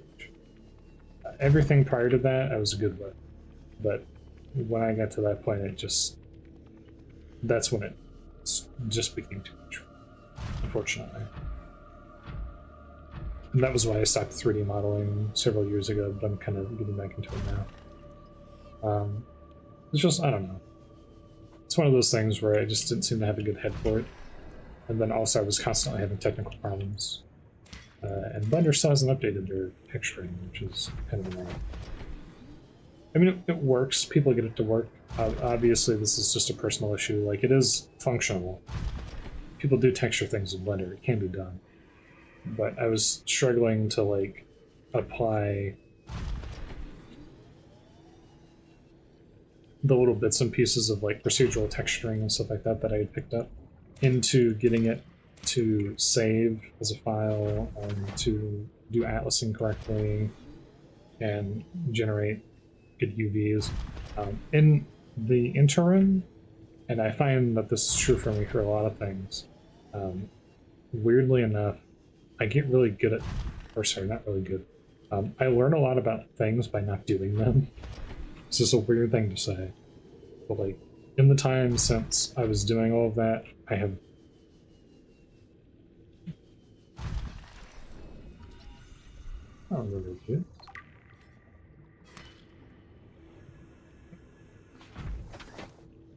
I've learned quite a bit about those processes, and if I were to go back and do it now, I could probably do it better than I was doing.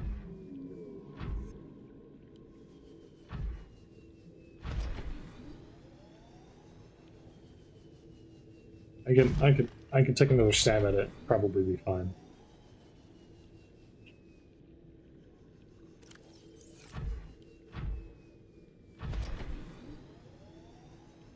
But it's a whole thing. It's a whole process. It takes time, and for the sake of like, could I create and texture out a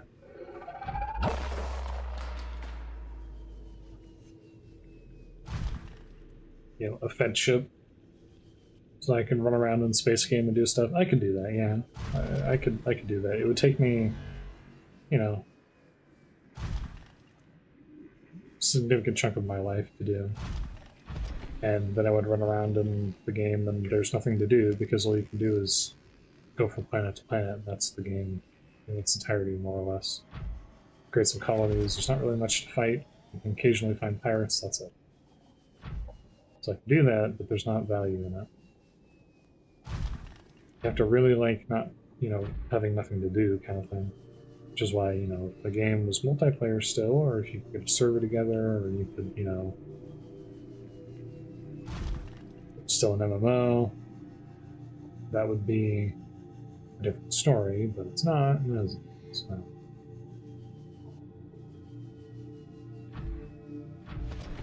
I took those and I put it in, and I made them work, and they function, and that's the full extent of how much I care.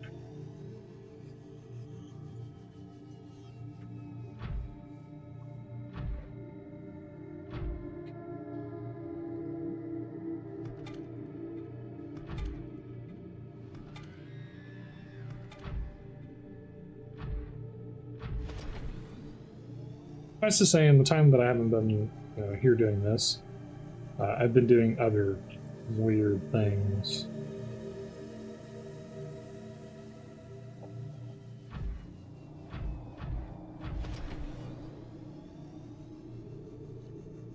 Where are pygmies?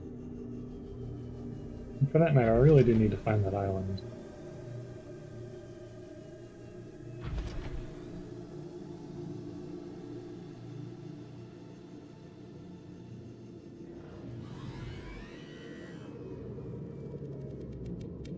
Oh, bite me. Wait a second, wait a second, wait a second, wait a second. What are you, what are you, what are you, what are you, what are you? You're a pygmy. No, you're not anything. Man, I got so excited for a moment there. I thought that I finally found it. It's just a bush.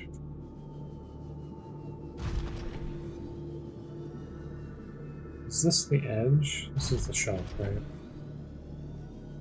What is this here? Passing 200 meters. Oxygen efficiency greatly decreased.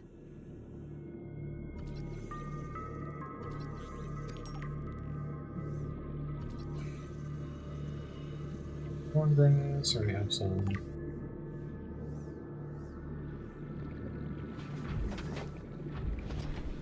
But yeah,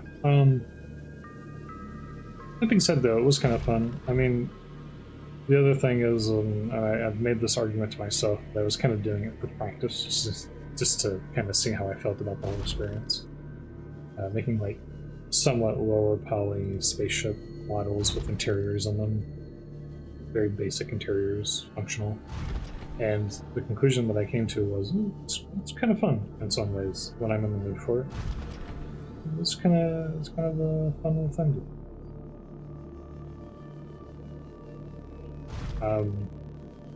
But I hate texture. I hate it. Ah, cool. New blueprint acquired. Does that take the neck?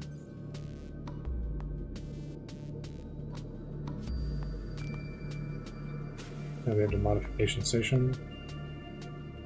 Titanium ignorant redwood. That's not. I can do that. But it's kind of a pain. The fact that I found that here kind of implies that I haven't found. Yes. You really hit me with that, huh? Ouch. don't have a med kit, really? Really, dude?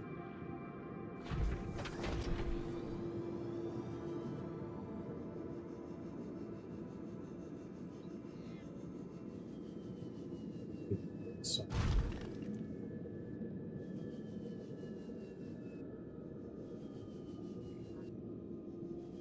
Also, like, it really makes you appreciate how much time and effort people who do 3D for games like, you know, X4 and SC, the amount of time and effort that they have to put into that stuff. Integrating new PDA data. Even when you have a lot of good stuff to base your designs off of, right?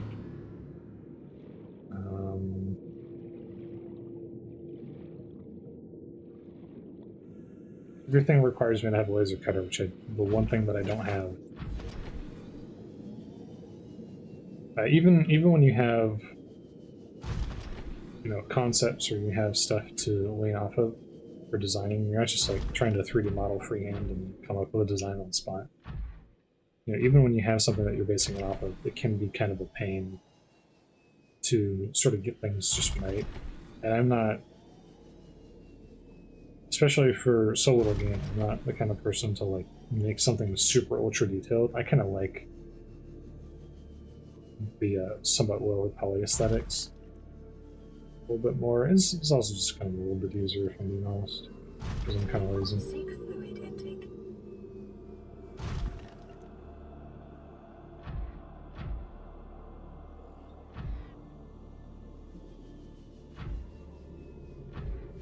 Really helps you appreciate just how much of a pain in the ass that whole process is. That also requires things that I don't have.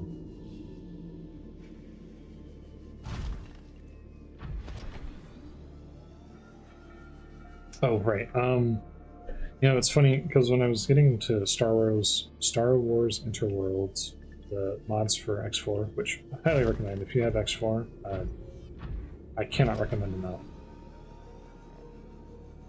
Very highly recommend checking out Star Wars Interworlds. I actually think that it's better than X4. I'm not afraid to say so. It's not even that controversial of an opinion, to be honest. I think that they made a lot of changes to the game that made the game as a whole a better experience.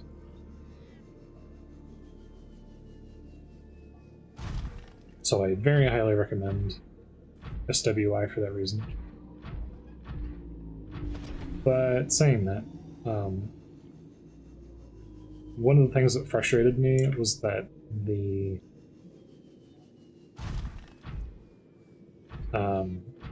Imperial faction, not the Imperial faction, the Empire, doesn't have like a really good capital ship.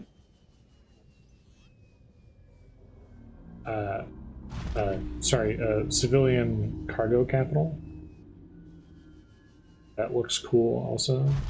It's kind of missing those, so like people will use the donuts from the Trade Federation as their main ship for doing like cargo things. No, not that. So Al.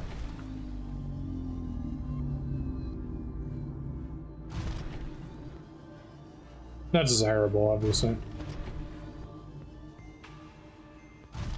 Passing 100 meters. Oxygen efficiency decreased. Quartz. Actually, I will pick that up. Running a little low on quartz. Let me guess. This requires me to have a laser cutter, which I don't have. Yep.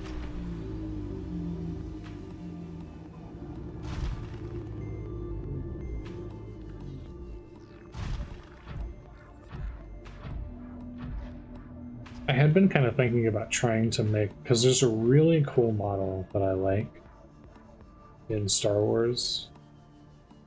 Seek fluid intake immediately. There's no chance the pygmies down there, right? There's like no plant life down there, other than the jelly shrooms. I don't think the pygmy would be down there. But let me check real quick on here. And also the valid bows. Valid bows are down here too, I think. But it wouldn't be down here. Redworts. Lots of volcanic activity. Whatever the hell these are jelly shrooms. Yeah, there's no whatever the heck's down here. Just a lot of pain.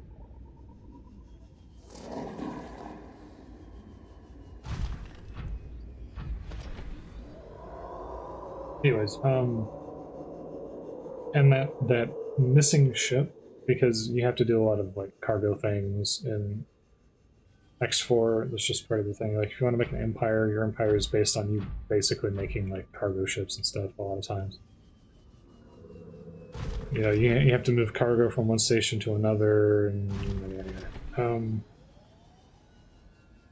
that lack of like a capital class empire themed ship for doing cargo ops was so frustrating, and to the point where I was like, I could make this. I know how to use Blender. It's not a difficult design. Like, it's a very straightforward design, that particular ship that I had in mind. It's like, I could just make that. I could just make it. I could do it myself. Vital signs stabilized. But at the same time, modeling is just the first step, right? When it comes to doing stuff for games, modeling is just the first step. And since, importantly, the visual fidelity of X4 is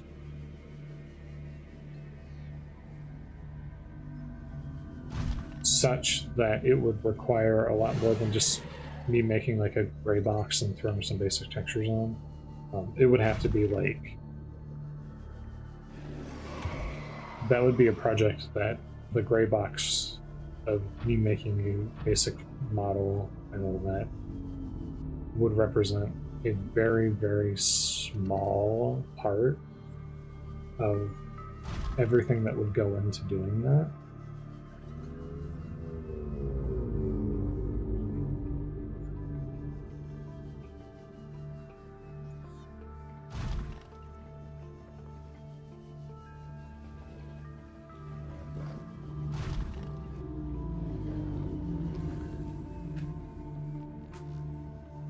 That's a huge one.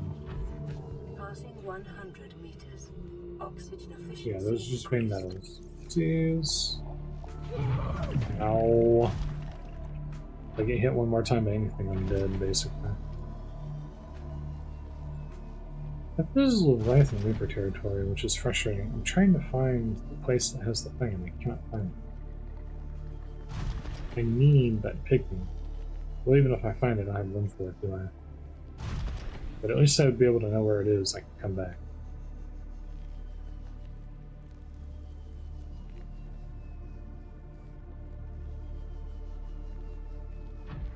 At least then I would know where I can find it. Have I been here? Have I been pod 7?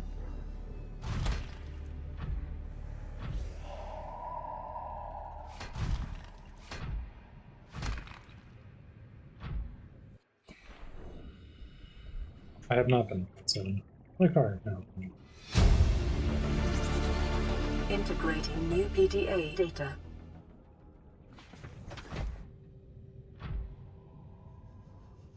Is there a mod here? No. It seems like it's an Easter egg thing, maybe. Anyways, but like doing that at full fidelity is a lot of texture work, and then like the interior is not a problem because the interior would just be a copy paste from the interior that's, you know, you take a common interior that all the other Imperial ships use, because like ain't nobody got time for that. And X4 has its particular quirks when it comes to like, because you can, X4 lets you go inside the ships and they have interiors to them and stuff like that. But that's a whole thing. Ain't nobody got time for that. People have already made interiors. You might as well just use existing one.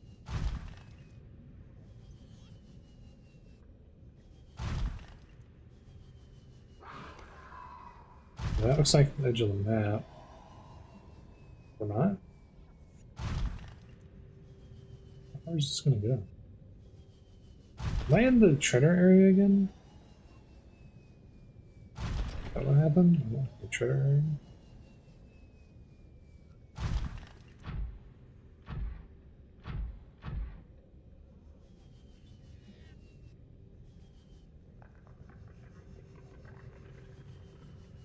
Yeah. So the interior's not a problem because the interior would just be copy pasted, but texturing the outside is obviously quite a little.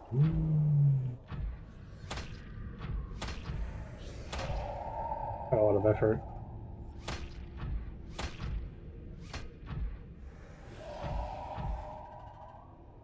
Passing Leave me alone, 200 please. meters. Oxygen efficiency Full greatly frames. decreased. Oh shit. I might be able to make Cyclops actually. I wasn't expecting to be able to do this today, but I might have gotten lucky.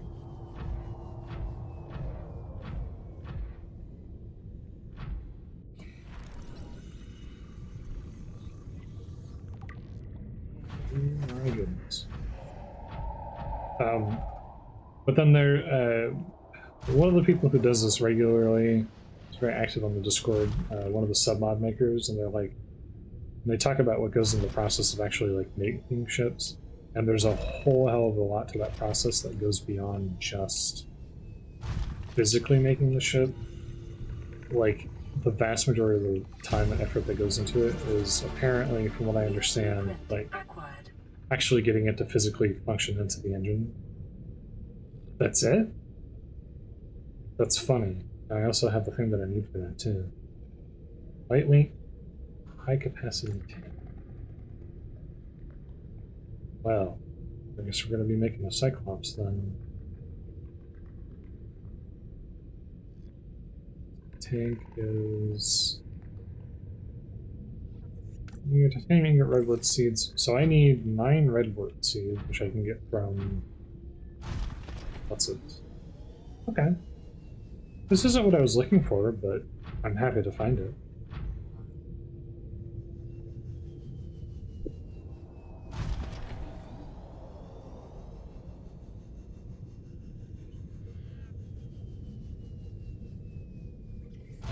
Knowingly, there's redwood seeds right here, too. And I do have some room.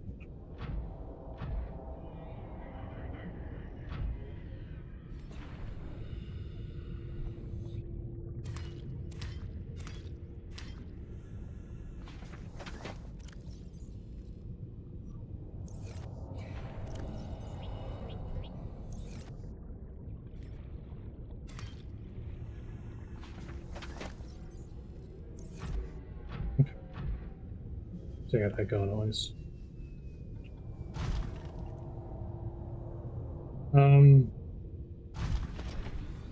Yeah, that would be kind of fun to do, and to help contribute to that a little bit, since there's, as far as I'm aware, that hole has still not been fixed. They still don't have a capital class, like an XL or an X-sized, not XL, an L or an XL-sized cargo ship for the Empire in SWI, which is so annoying.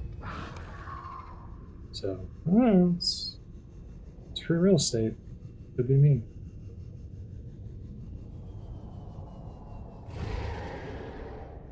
I could be the one that makes.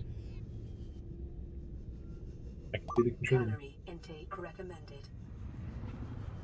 Go back simply because I'm about to die.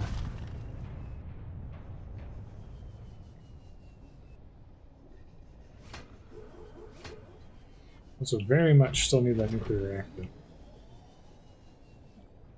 That's the other big thing that I'm really looking for, is helping them find that nuclear reactor, that last part. Yeah, I was going to say, I think that there might be a thing here because there's a bunch of debris, but I'm remembering that I think I'm actually in the wake of the Aurora. And the wake of the Aurora's crash is just got a bunch of this stuff normally, so I don't think there's a large section here. It's just debris that gets left behind.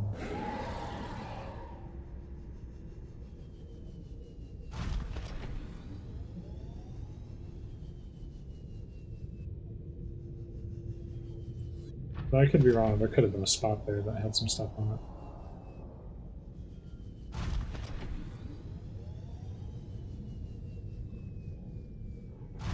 All that being said, though, Star Wars Inner Worlds is another example of like a game that would be kind of cool to do stuff for, but would probably be like it would need to be sort of Let's Play style where you cut out all of the boring stuff because there's a lot of boring stuff. There's a lot of not really just kind of running around. A lot of waiting for stuff to happen. You know, waiting for your AI to move stuff around. Very slowly building up. You know, it's a whole thing. It's really cool though, and it's really fun. One of the big problems I have with X4, and I became more cognizant of that in SWI.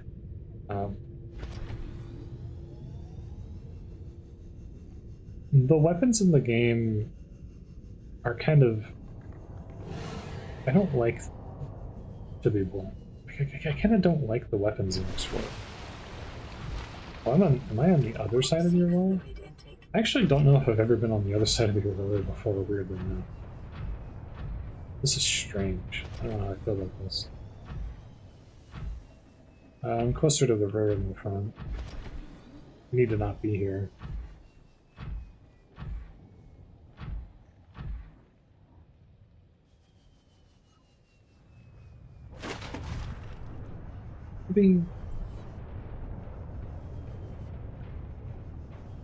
I come. Oh, if I take even a single tick of damage from not having food or water, I will die. Because it's like 10% per tick or whatever. It's not a small thing. Also, this is all in one battery charge. It's so much fun.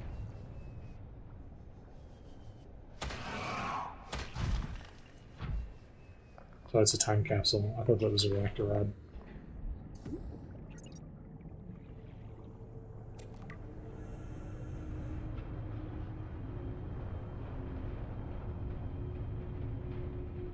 We have some space to pick up.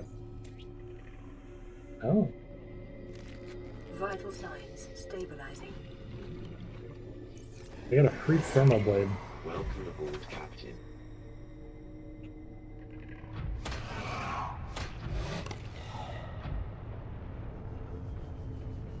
Unfortunately, I had to drop one of my red words, but that's not a problem.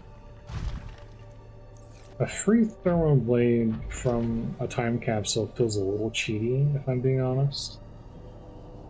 Because that's a huge pickup. The thermal blade is kind of really important.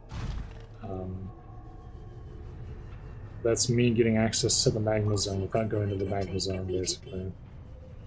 So I have opinions about that, but at the same time I'm like... Passing 100 meters. Oxygen efficiency decreased. Game's been a pain in my ass. Maybe I don't care that much.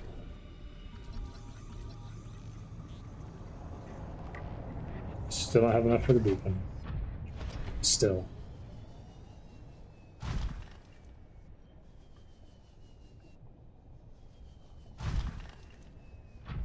Even after all this time, I still cannot make a beacon. Actually, no, what is it? Oh, it's a beacon, but it's the wrong size scale. Cool. New blueprint acquired. Make a beacon.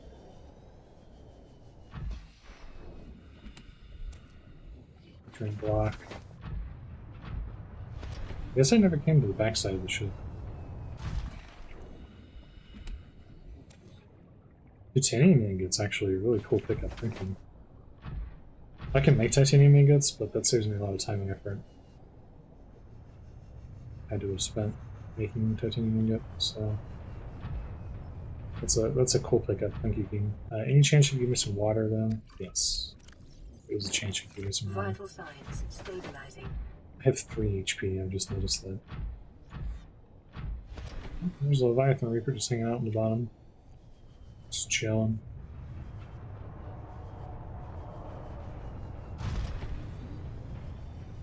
But yeah, this was one of those games where you spend a lot of time just kind of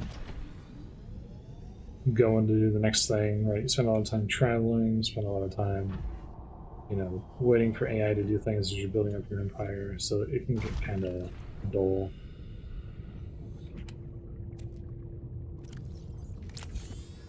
Yeah, it's a fine game if you don't mind being passive.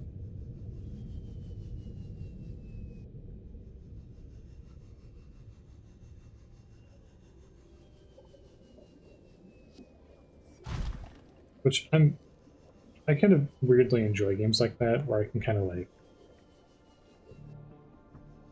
you know, boot it up, let it run, you know, watch something on the side, maybe, you know, watch a stream or whatever. Just kind of enjoy myself.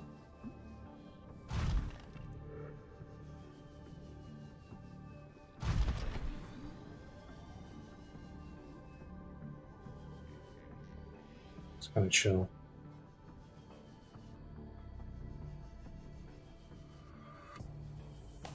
I'm sure I've already looked at this, but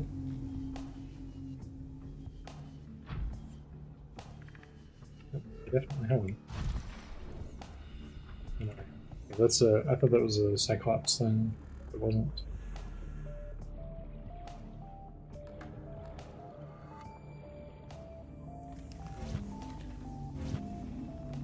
I'm gonna tell you how to live your life, but I don't think that music meshing is working quite the way you want it to right now.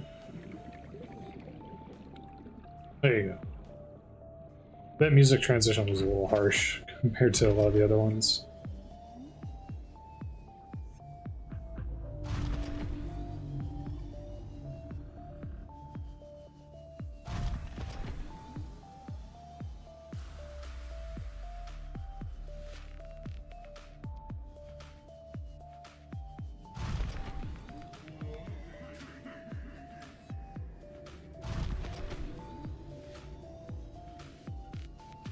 Yeah, that engine efficiency plus the boosted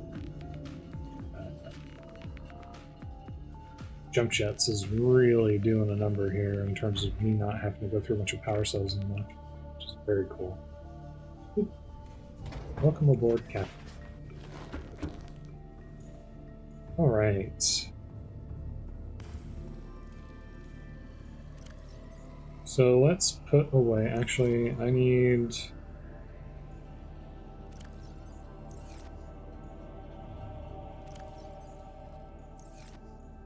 Put away the remainder of these.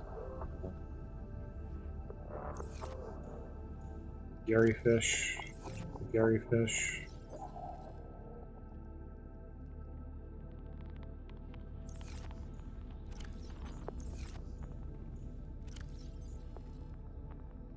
These away for now. And then I need to pull out one floater.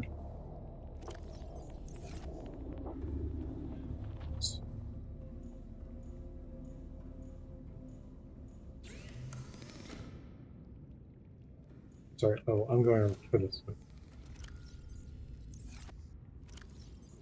One floater, and that will be aniline. And then I need 3 table coral. Drinking.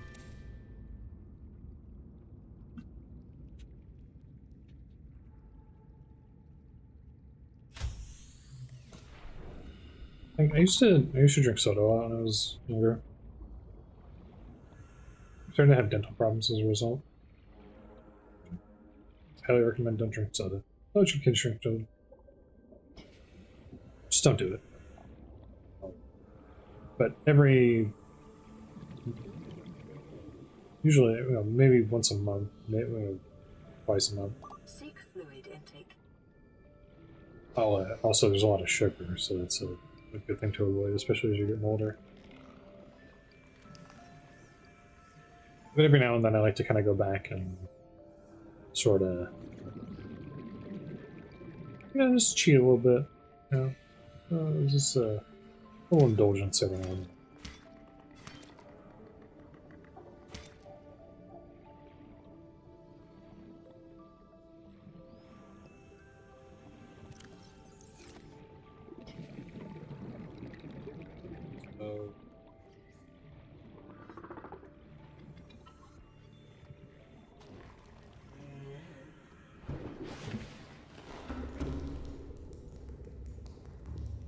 Water. Vital signs stabilizing. Signs stabilize. 2 originals and one of the ghost leads, which I don't know if I have inventory space for.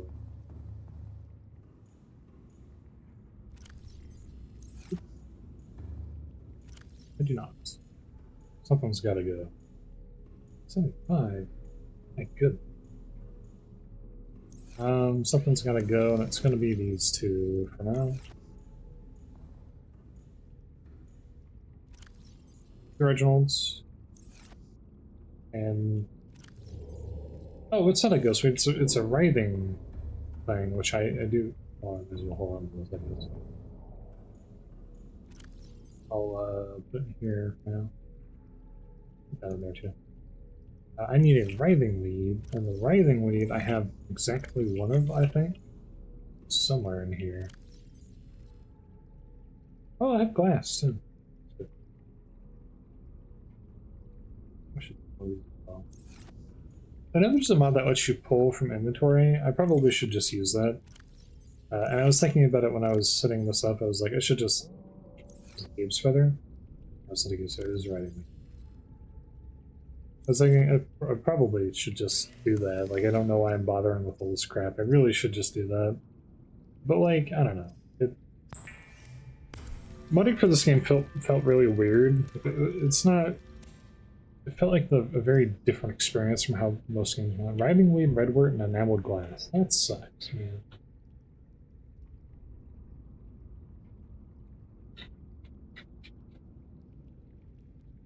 That sucks, man. I don't like that recipe at all. But, okay. 2 bleach, 1 regress, 4 tiger share.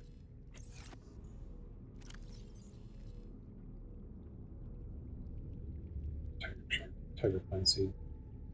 These are going to have to go temporarily here. Make room.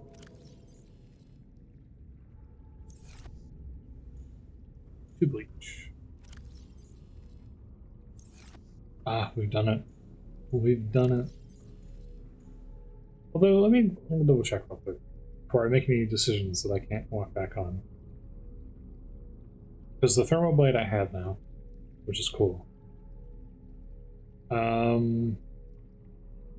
Cyclops shield generator requires an Oculus. Refined crystalline sulfur hatching enzymes. Again, don't know where to get that. I don't remember what that is. Cyclops sonar upgrade. Polyaniline ice stocks floaters. Copper or synthetic fiber for the Cyclops decoy tube. Moon pole. Relative to everything else, is actually one of the cheaper things to make, weirdly enough.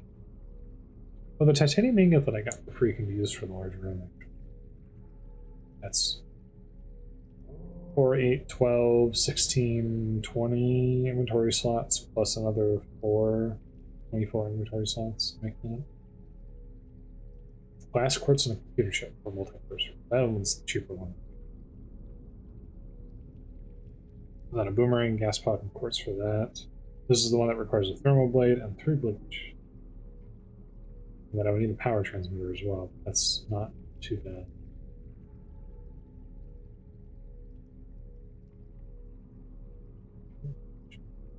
Titanium, quartz. And 4 spadefish, 2 table coral, computer chip, super cheap. Still want to know what that is. And I actually need that. That's what it is, wasn't it? It was a nuclear reactor rod was needed for something. 4 redbird suits for that. Ground suit. Cyclops Death Module Mark II requires a pilot. Okay. But here's the question that I need to ask myself.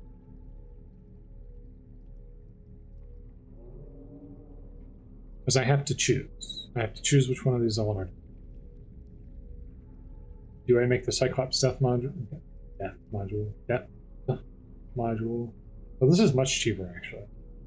It just skips straight to Mark III. It's cheaper of the two choices.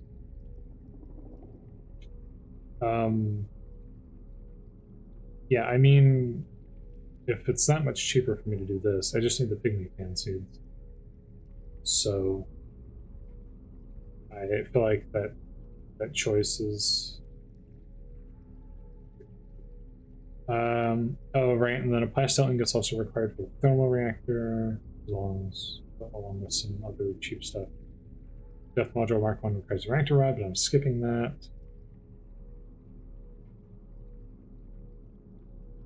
The red eye for that. I think it was just the one thing required the thermal blade. It was for the suit, not the suit, the thermal. Help me here. The whatchamacallit.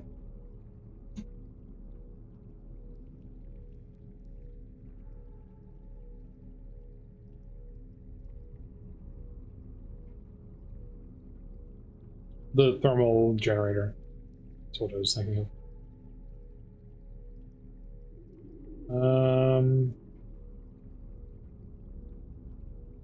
Yeah, I mean, pretty much. Okay, so we can make the depth module for the prawn suit. I think that's fine. Just my headphones again.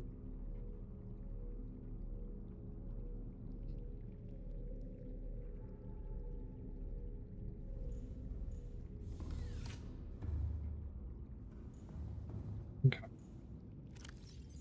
You now have the ability to go down to 1700. Fantastic. Fantastic.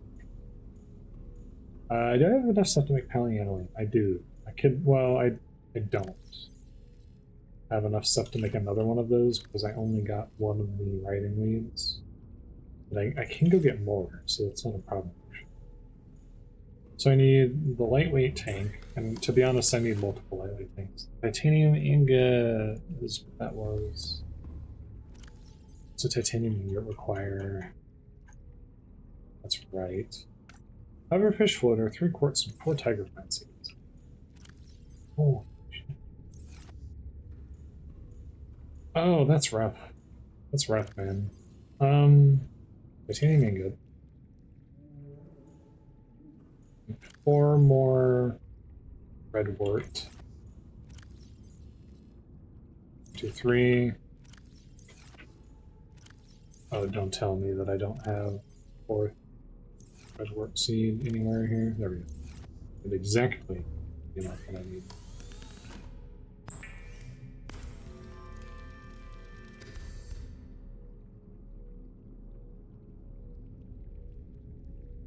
You know, I'm pretty sure this spelling of maneuverability is not only not correct, but not even remotely correct. Maneuverability. And it's kind of funny, I'm sure someone reported that. The developers is like, nah, just leave them. They had to have left that in on purpose. Come on. Come on, man, you can't do that. It's not okay. You can't leave in an error like that. Let's put away the purples. Right,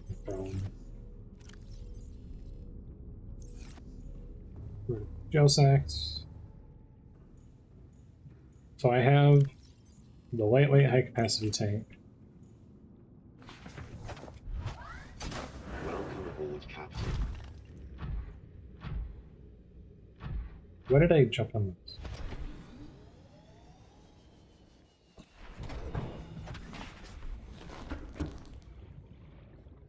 So I have the lightweight high capacity. I now need to go get red warts from Reefbacks. These guys have saved me so much in this run. It's crazy how much they've saved. Honestly, there was a point early on where I was really considering not doing this, not going through with this. if not for these guys, I would. I think I genuinely would have not. They've just come in so handy.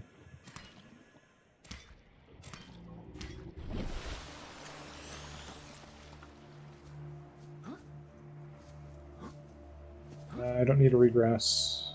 It's a big. It's a mushroom.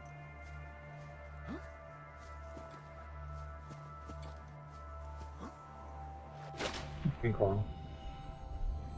Where's your friends? There you are. But yeah, if not for these guys, I would have, because they're able to consolidate so many different seed types in one area, and it takes a lot of like even with things even with this, it's still hard, but they do take a lot of the pain out of this, so it's like I'm willing to forgive it and try to make it work as is. Although it would be nice if they had redwoods, which they appear to not.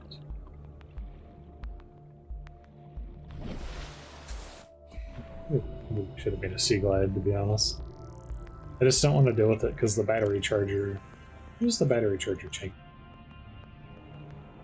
Also, search function would have been great for this game. So many things. I don't even have the ability to make one, do I? Power cell charger. Yeah, I don't even have a battery charger module. I only have power cells.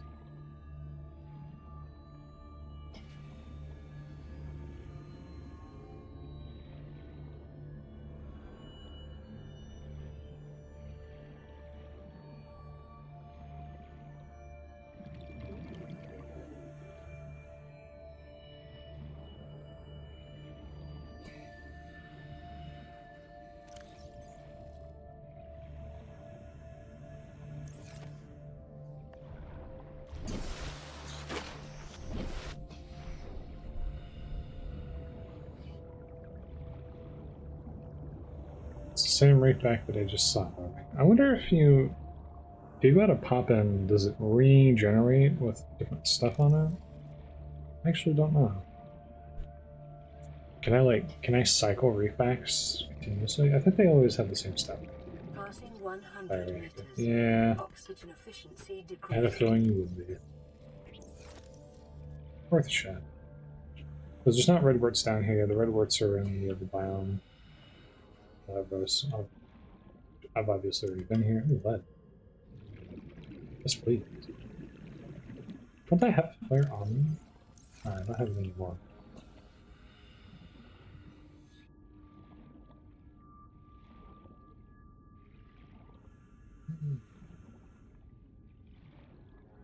I mean, I think there are redwoods down there, but like, besides the prawn suit, that's obviously not really going to happen.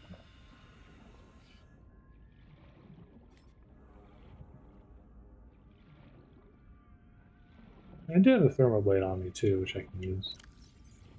Wait. What? Cool.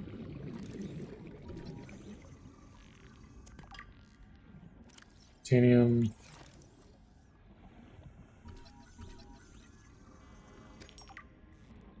Quartz. I don't know why I had to check my inventory to determine that it was quartz. I knew it. I get fun stuff like sulfur from that, which is cool.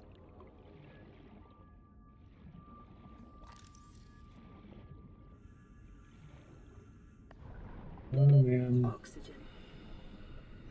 Oh.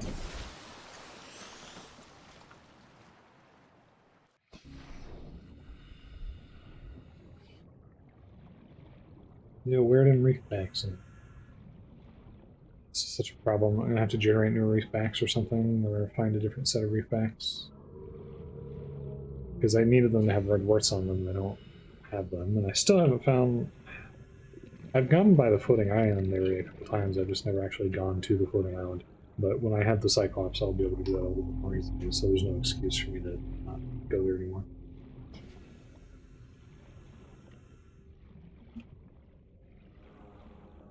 I can finally stop delaying on that. It's very necessary for me to do so.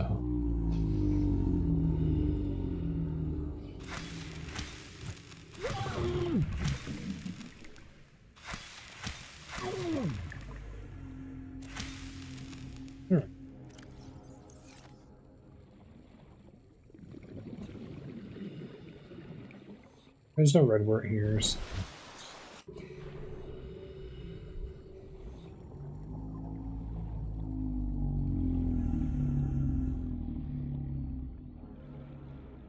So if I pick up 2 quartz, a floater,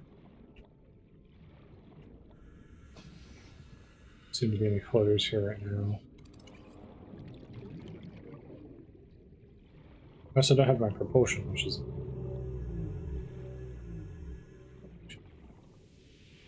I had to drop it. This is 2x2.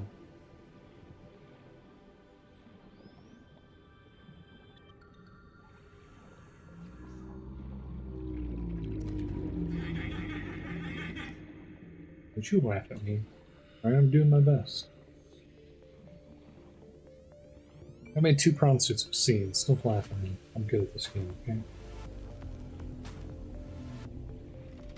What a jerk. That's right, I need that for the Cyclops.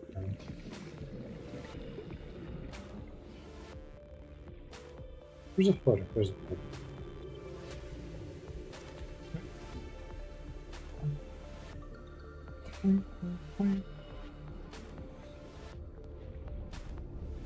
See, the music in this game is a little dubsteppy, but it's not like too dubsteppy. I was thinking about this when I was playing Stellaris, and I was checking out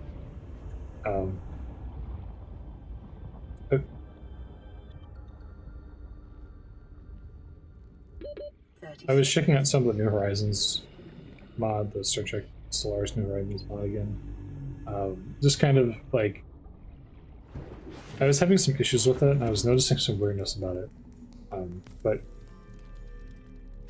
one of the songs that they have for that game, for vanilla, is very, very dubsteppy. And I was kind of thinking about that. Is like, there's so much music in Stellaris for the BGM that's really good. But there's this one song. My mouse double-clicked for me. That's cool. Love that. Thanks. Yeah, I didn't tell it to do that, but just did that on its own. So very cool. I'm very happy that you did that. Thanks. There's one song on there, like Machine Age. I think added some music and stuff. There's some Machine Age music that's really good. And then there's one song that's like the most dubstep song you've ever heard in your life. And I'm just like, guys, no, stop.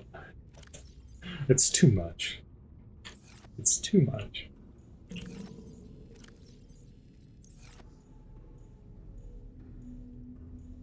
Right, there's a right amount of dubstep. A little dubstep is fine, but like there's a line that you don't want to cross, right? Like, be reasonable.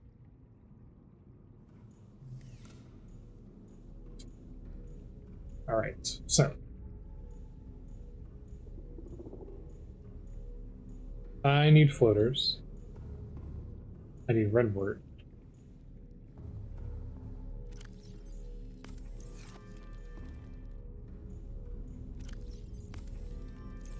I need to drop those on the ground.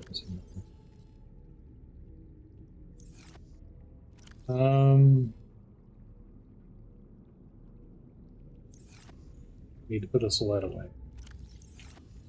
Secondary. Put away the cave sulfur that I picked up randomly. But drop this salt on the ground. I'm worried about the fact, I don't know. I'm a little worried about the fact that there is a stalker generating infinite amounts of stalker teeth over there.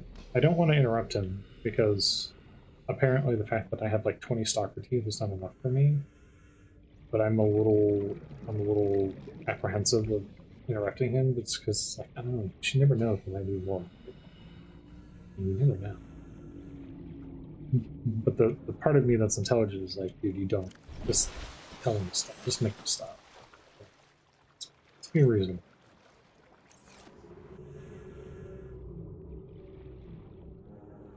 Anyways, let's visit the reef bank and see if maybe these reef banks have been regenerated with new stuff on them.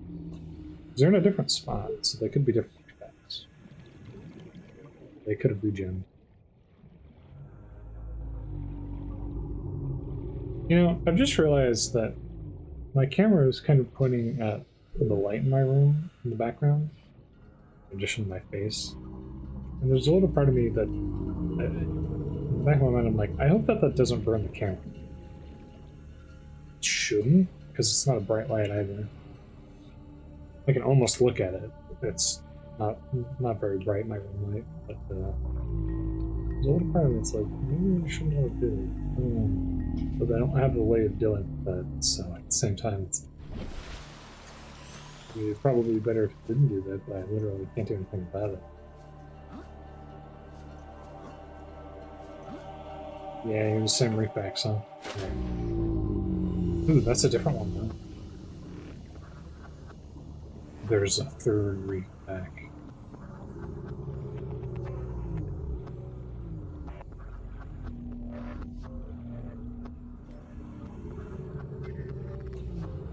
It's not the violet bows I need the red warts.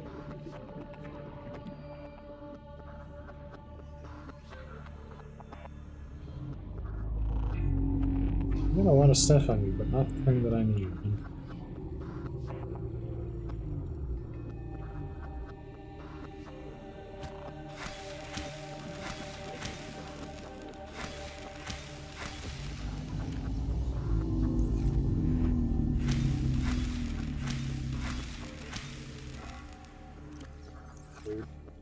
It's being kind of uncooperative about that.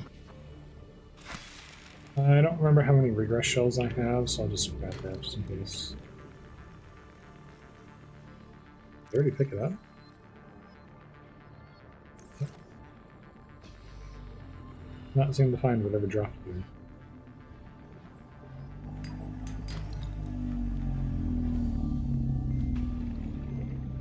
Did something drop there? I'm confused. Okay, so the 3 reefbacks don't have any things that I need, which is awkward because this is what's preventing me from being able to build that Cyclops. So I guess I have to go to the biome that has the thing to get it manually. It sucks. It really sucks.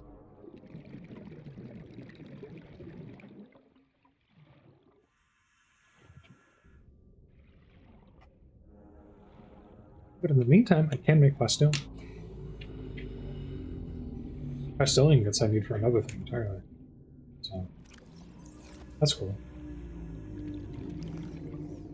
For Reginald's. I believe spawn in this area, if I'm not mistaken.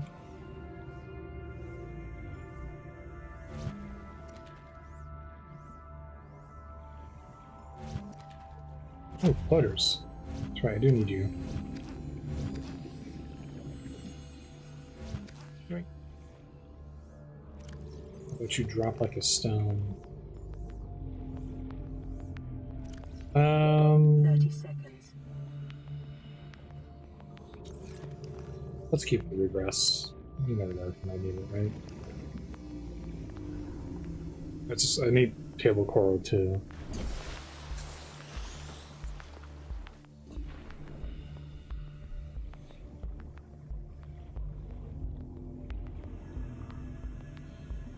Let's see, what else?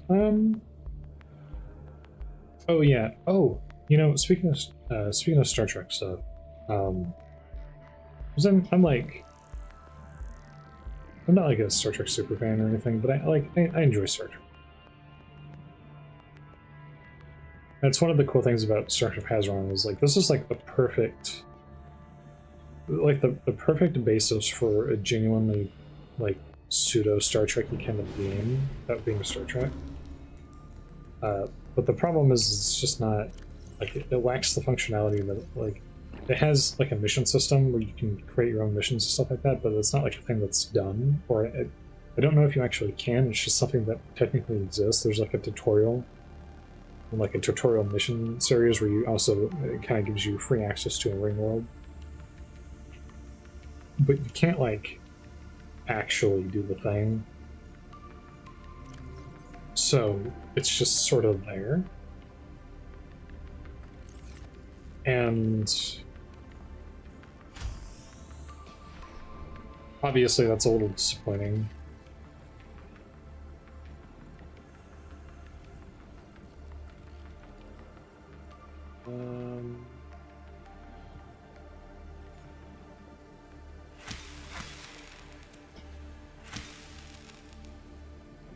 Green. Can I do anything with her? Oh, I need to figure out what the deal is with that growth serum. I think the growth serum might be related to the main quest line in some way. I think maybe you get it during the main quest now. I'm trying to remember. Oh, that reminds me, I need to make another orange tablet too. Before I start going around and doing stuff, I need a purple tablet and an orange tablet in my inventory.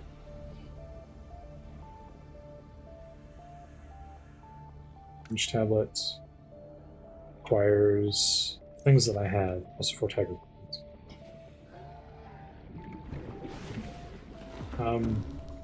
Yeah, like it has all the makings of a great like Star Trek-y sort of experience, or at least it did when I had multiplayer in it. I don't want to you know, rehash that whole thing because I ranted about that for like an hour, but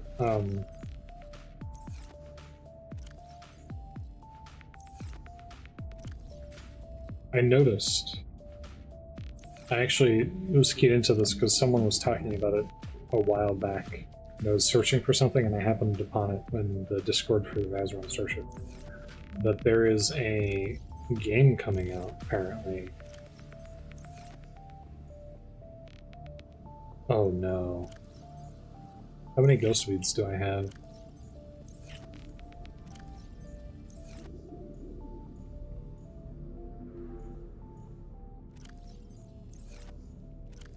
Wait, I might have some in the thing. There's a game coming out? Maybe there's a Star Trek Voyager game that's being made that's going to come out. I don't know if it's coming out this year or next year. And I happened to see the Steam link for it. And it, much to my surprise, looked kind of good. Like it's sort of like a play Voyager with various like management systems kind of thing. Like it has like a sort of like XCOM based style, like, you know, where it has the like the horizontal squares and stuff. They're like rectangular like rooms and stuff that you kind of have to manage, or you know, like I guess it would probably be better to compare that to the Fallout, Fallout Bunker. I think is actually what that game is called, isn't it? No, Fallout Vault, the Vault management game. Kind of like it had the mechanics that kind of look a little bit like that, where you have people like you sending them off to rooms to repair them and all that stuff, to you know, having to worry about resource management, you know, the stuff that they didn't do in Voyager. You know, the stuff that everyone was like, oh yeah, this is season 1 of Voyager, we have to make sure that we're collecting all the resources that we need in order to survive, and then they just don't do that, you know, that stuff. You know, that stuff's in there, yeah. But it's they're talking about that, and they're talking about like, you know, way teams that you're setting up, and you know, potentially like a little bit of like space combat. It's like it's not like very interactive. It's more of like how to, trying to think of how to phrase this, like it's sort of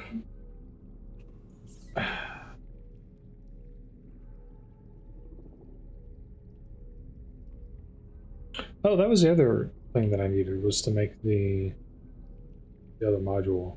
But if I can get the pygmy fan seeds, I don't need to do that. So maybe I don't want to waste the last element.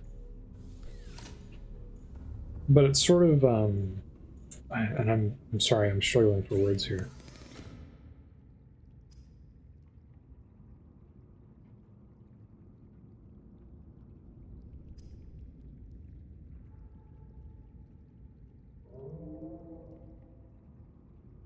Oh, that was give me the ability to make a prawn suit nuke or thermal reactor, so I can recharge.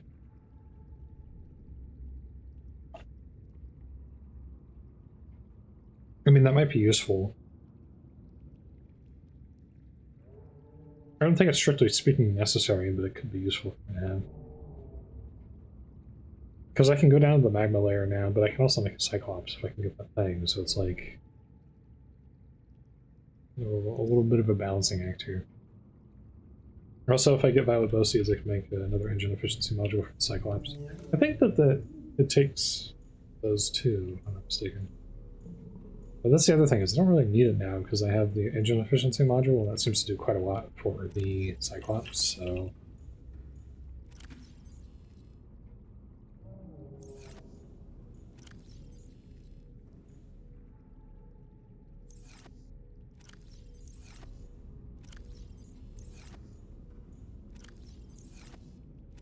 So I have a purple.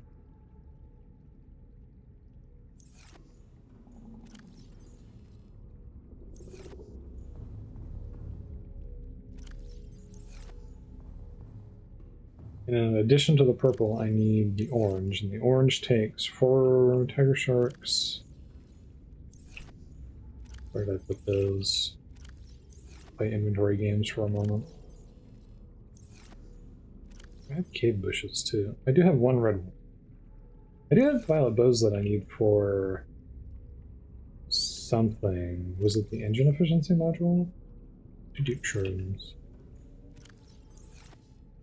Didn't I get a bunch of tiger shark, or did I have to do something with it? Oh, I have 3 red works in total. I just need 2. Obviously 5. Didn't I just get a bunch of tiger sharks, or did I... Oh, they're used for making plasteel, and I made a plastic. I already used them. What was that talking? What was that talking about? What was I discussing a moment ago? Oh, the Voyager game. It's kind of like where you do like decisions, right? And you pick options, and you know, kind of semi-guided experience. So you can, you know, pick alternate routes that Janeway wouldn't have done. You know, that didn't actually have in the Voyager, and do like alternate stuff. You know, instead of saving this person, you don't, or whatever. Maybe you eradicate the people on this planet. I don't know, like stuff like that. And I was looking at it, and I was watching the trailer, and I was like, this actually looks weirdly good. It looks weirdly good for a Star Trek game, and that is such a sad thing that I have to say. It looks good for a Star Trek game, because I don't know what it is about Star Trek. Oxygen efficiency decreased. But boy, do people not want to make good Star Trek games. It's kind of sad that, like, Stellaris, the 2 Stellaris mods that exist that are basically forks of one, that are forks of one another, basically.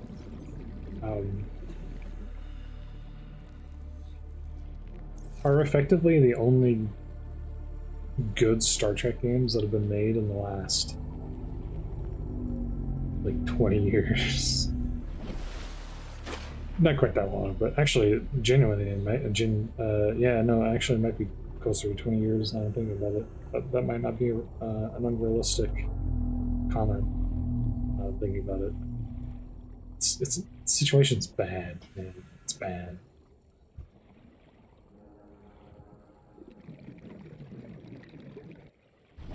And it's sad to think about, because it's like, it's one of the most popular space IPs that exists.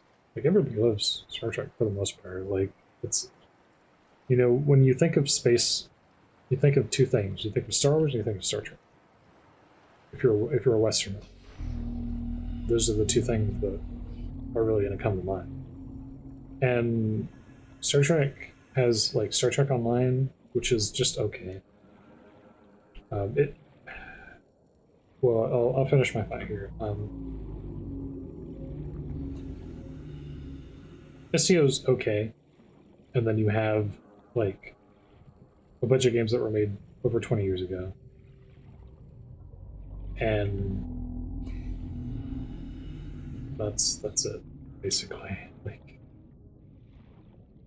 those are your choices. And it seems a little weird to me that it's like that, because you could make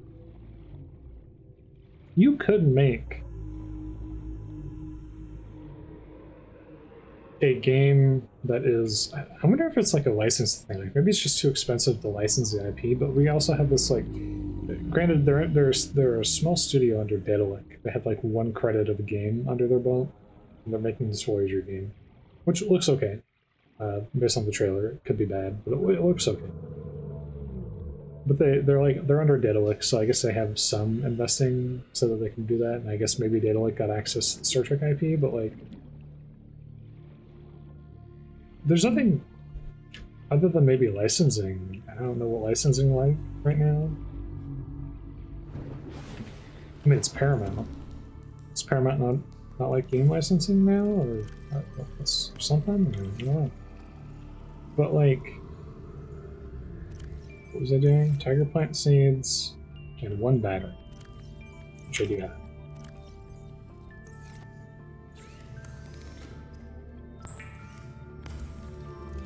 I don't know, do they not like licensing out the IP? But anyways, you know, you could make, and they used to do this. Actually, there are other games that exist in the ST franchise that have been made over the years. That I definitely know the names. I don't know the names of them. I don't remember, but like, they do exist. I promise. I swear they exist. You have to believe me. They do exist. I want to get rid of this to save space. However, I'm also not stupid, and I don't want to die. It'll be fine, probably. We're gonna go deep, I think. Let me get some of the stuff that I don't have.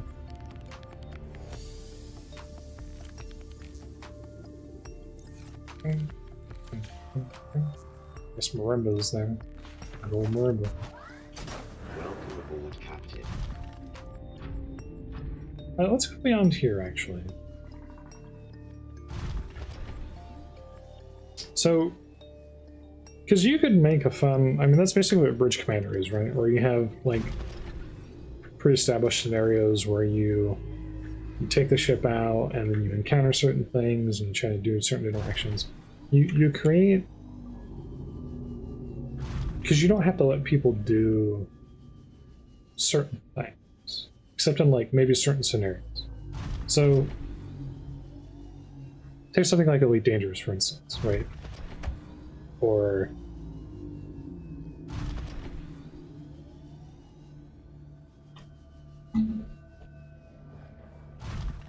just take Elite Dangerous, for instance. And I know we're kind of circling back to the space problem, right? The space games are boring problem, but like, okay, hear me out. You let people make a ship, or not make a ship. You let people choose a ship. Maybe you start off your career very simplistic. Not simplistic. That's not the word I would use. You start off your career small, right? You've been promoted to ship captain or whatever. You know, after a long time in academy, you've finally been given the right to have your own ship. So what do they give you? I don't know, it's like, you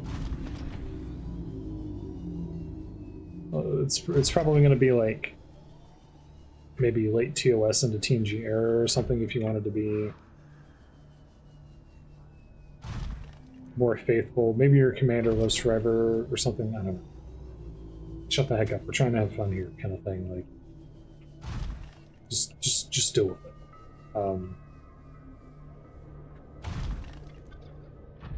Right, but you set up this notion of like, okay, you start your career off small. Maybe you're in a Miranda, right? A tiny little light cruiser, right? Something like that, or you know, whatever. And maybe you're helping to do some patrols, and you're going up and you're getting a little progression on your belt, and proving yourself. as a competent ship captain, you know, that kind of thing. And you're graduating, you know, you have access to the soul system. You know, think of like U-boat as an example. You know, U-boat, you start with as captain of a submarine, and then the game gives you missions that you have to go and do, and you go and you do.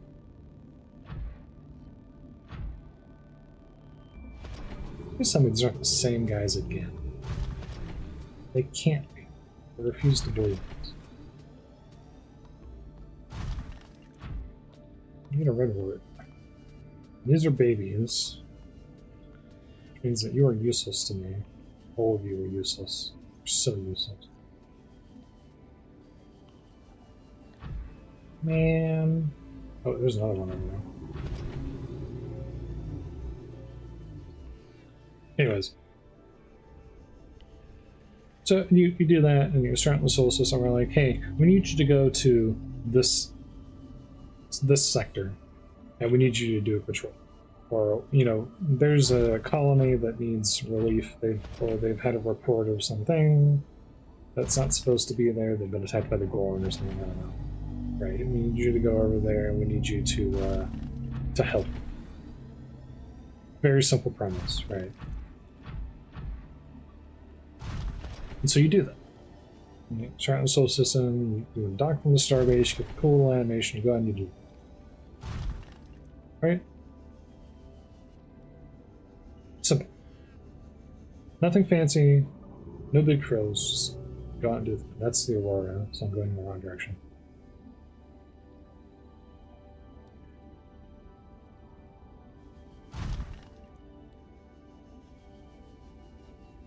And you do that, and you have like proc-gen systems. You don't go on the planets anyways, so proc-gen doesn't really matter for you, right? Maybe you have some civilian traffic that you can stumble upon randomly. The game randomly generates events that you can, you know, see trader. Maybe you get, you know, along the way, you get a radio event. Like, again, I'm leaning, actually, the more I'm thinking about this and the more I'm like running through this idea in my mind, I'm thinking more and more of like you. Like, imagine if there was a U-boat game that was Star Trek. That would be an incredibly fun game, in my opinion.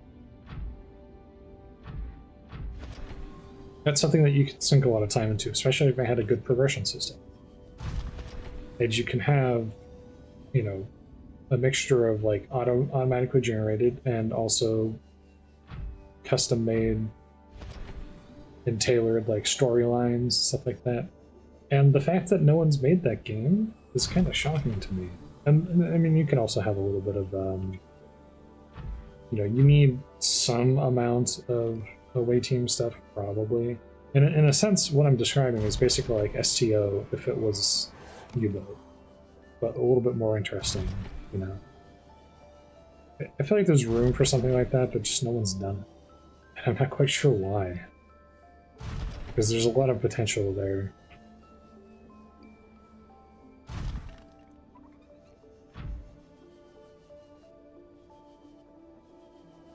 I should play U-boat at some point. Someone mentioned it. I don't remember who. I don't remember when it was mentioned. But I remember someone mentioned U-boat a while back.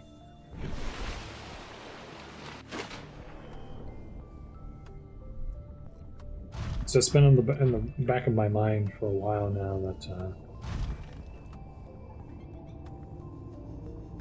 I could play U-boat. I played it a little bit when it came out in 1.0, but there were still... Actually, I don't think I played it on 1.0 specifically. I played the pre-release test for 1.0, and that was actually a little broken. So the experience that I had was not quite proper.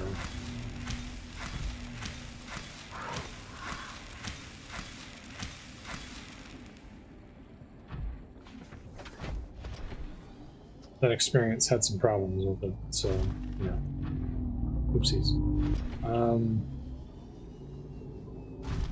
I never did go back and do the 1.0.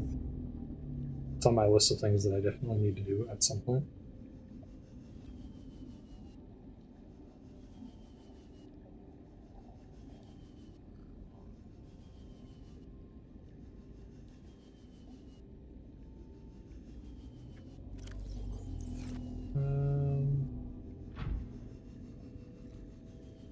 Ooh, I'm in the area of the floating islands, which means that one, I have access to red warts, a large quantity. Two, floating island should be around here somewhere.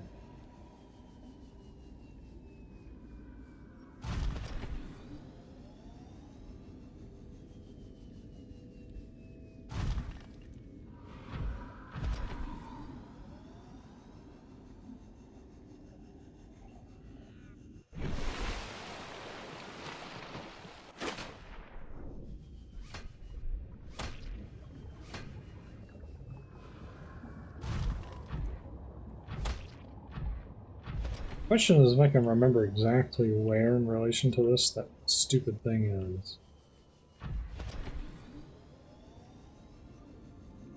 Is it that mirage? Yeah, because there's like a weird mirage over there. Is that where the floating island is? Or is it over here? I think it's over at that mirage. Because the game tries to like kind of hide it from you a little bit so you can't see it from afar. But also the game's pop-in is terrible, so that's a small distinction if we're being honest. Uh-oh, I somehow missed.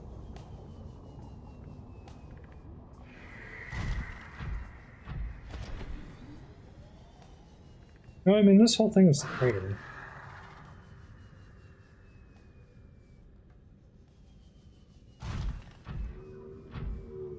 Yeah, this whole thing is a floating island crater, but that mirage might be where I need to go.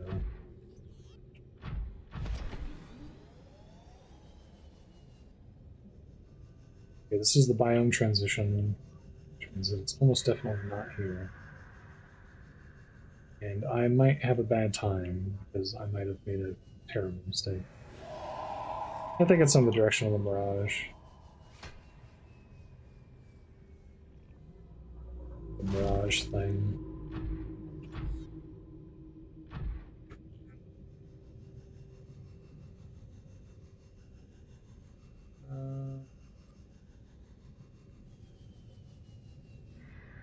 The thing about the better jump jet is that, at least on the first one, you can sort of preserve your upward momentum, but I'm going to slap inside of this guy. Nope, we made it.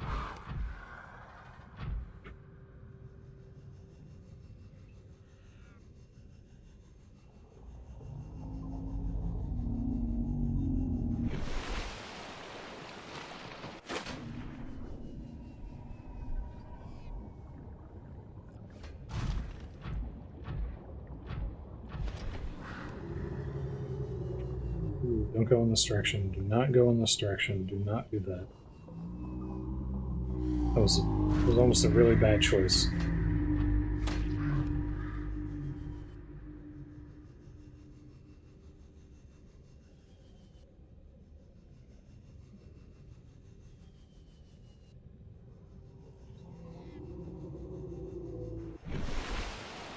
There it is.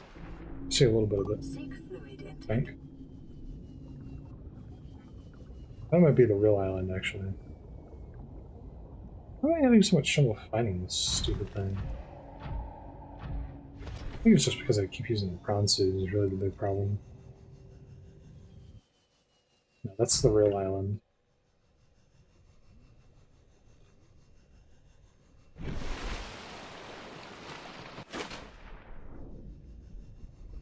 Yeah, the fake island is like way over there somewhere. I'm gonna need the Cyclops for it. I'm not gonna... We have the ability to make it, I'm just gonna go make it. We'll come back. It was just frustrating because I went over there to get the thing and then I got the thing, but actually... Gosh.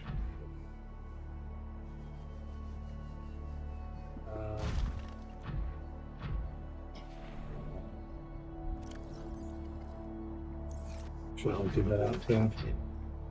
I was gonna go over there, but I actually should get a little bit more before I leave. That way I have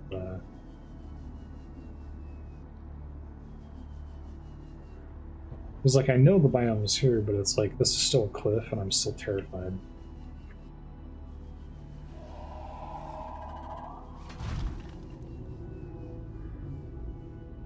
Jumping off a cliff, still jumping off a cliff, doesn't Passing matter. 100 meters. Oxygen efficiency decreased.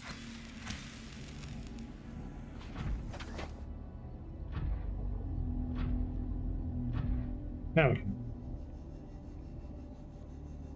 Been there. That's where the prawn suit is. That's why there's 20 prawn suits down there. Thanks, Randomizer. They really wanted me to have this prawn suit.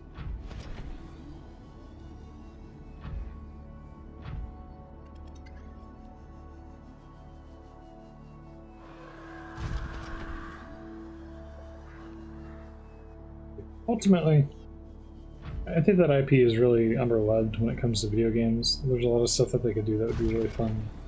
They just don't. But I found out recently when I wanted to go back and try New Horizons again over the weekend and try to see if I could fix some of the problems I was having. It turns out, so when I hear the words pre-TNG, pre the next generation being the series, my thought process is like, oh, they mean like Enterprise and TOS, right?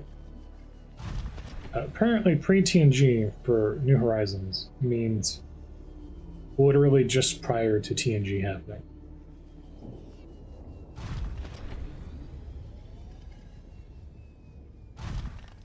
Why? I have no idea. I don't know why it means that. But apparently that's what it means to me. Yeah. So, long story short.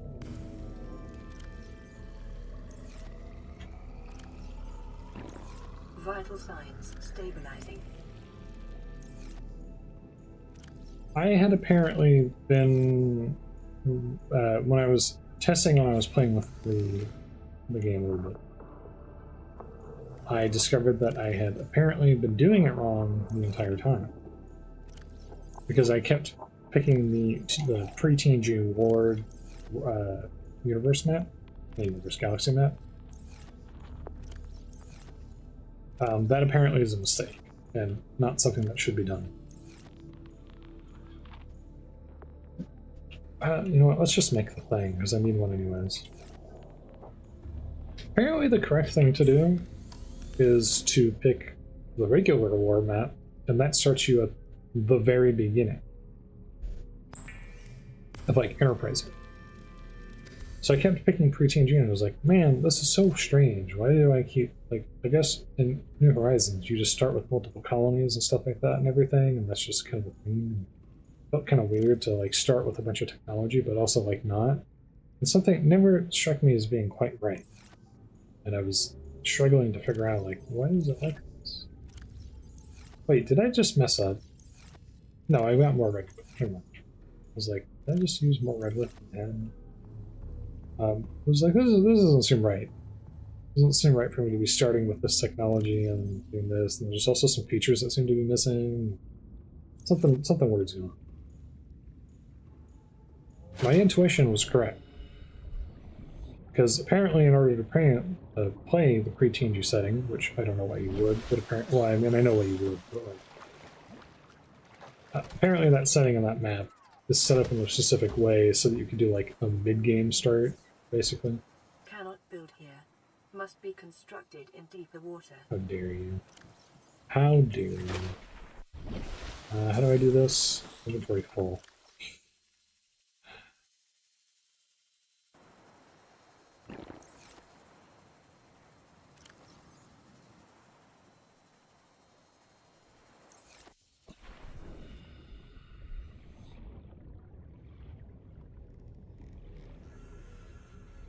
So, the Borg runs that I tried and all that stuff, I mean, the Borg was still fun. If you've never gotten to have the full Borg experience playing New Civilizations and New Horizons mods for stores, highly recommend. It's a real hoot. It's incredibly fun. I have to have it. Highly recommend. They're fun. It's a fun little thing because you like you are kind of overpowering everybody, right? But it's like it's made to be like that. It's a fun experience. But anyways, So yeah, I'd been doing that wrong the whole time, and I'm an idiot. Is the long and short of that story. And once I figured that out, I got that working properly. I came to realize that it's very much like New Civilizations, but kind of, I don't want to say worse. It's better in some ways and worse in others. It just kind of depends. There are a lot of creative decisions that I think were good. There were a lot of creative decisions that they made that I thought were smart decisions. That are done very differently in New Civilizations. Be advised, the Cyclops is designed to be operated by a three-person crew. Only experienced helmspeople should attempt to pilot Only this experienced vehicle solo. helmspeople. I'll show you an experienced helmspeople. Right, so it has its own engine thing. I was thinking that it did. Where do I see it, though? There it is, there's the Cyclops. Engine efficiency, an alloy glass, 4 lubricant, 2 Oculus. I haven't seen an Oculus yet, so that's not an option. I haven't seen an Oculus yet, so it's not an option. Cyclops sonar upgrade requires polyaniline, isoxys, and floater.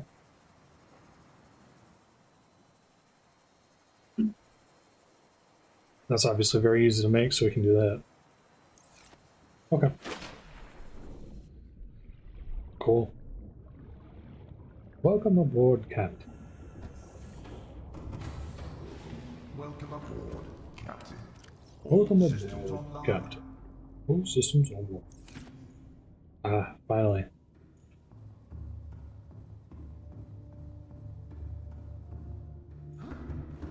This is a big day for us. So I can make... Basically, I can make the sonar upgrade. Polyaniline, isox seeds. Floater, I might have 3 isox seeds. And then power cell for Regress and Bulb Bush for the depth module Mark 1. But I can also just skip straight to the final one, so it's not a huge thing. Can I have more than 1 Cyclops? Actually, don't know. You have 6 slots. The energy module is a specific thing. Oh, there's a cool thing about that, yeah. Obviously, I have this so I can do some stuff. Obviously, again, should go without saying.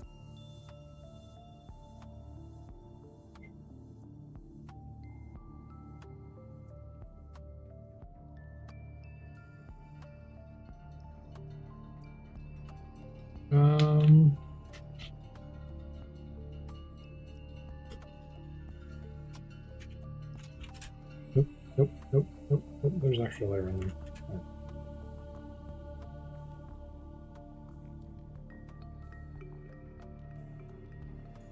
Cool. Really tug on that, huh? I kind of don't like the bridge because I don't like that we have this and this. This is like also kind of a redundancy, to be honest. Like you don't need to have. You're gonna have that section, but this segment is connected to this one, so it's like.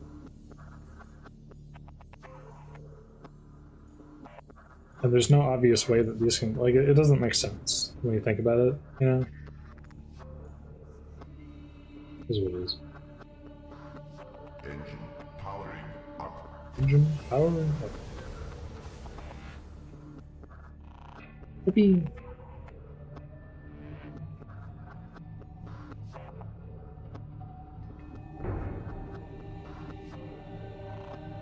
That's right, it has an external engine, or engine, just okay.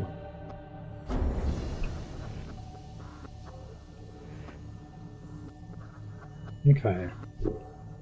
So...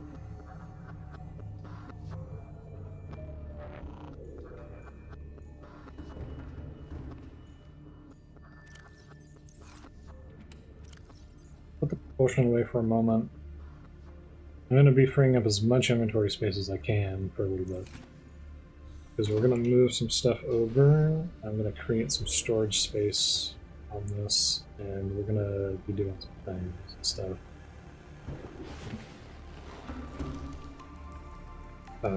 Obviously try not to make stuff that uses power, but like better walkers is obviously something I need.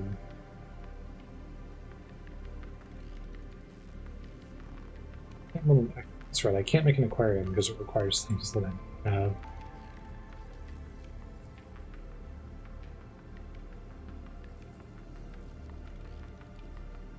But basically I want to make a base down there. Just down there in the vicinity of that area so that I have access to a lot more of those resources without needing to come all the way over here. And then I can also just take some of the stuff that's up on the surface and plant it down there.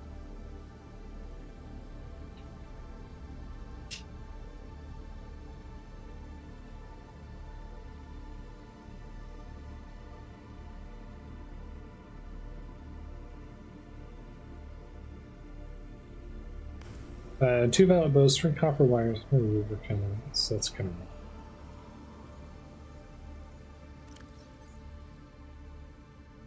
You have that. Copper wire requires what again?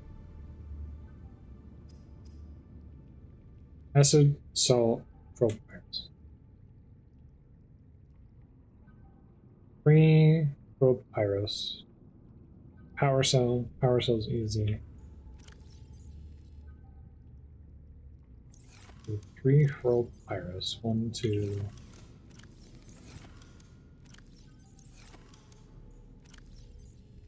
3 salt, and 3 acid mushrooms. Wherever will I find an acid mushroom? And I have a bunch of extra power cells lying around, and they're not too hard to make. Power cells again.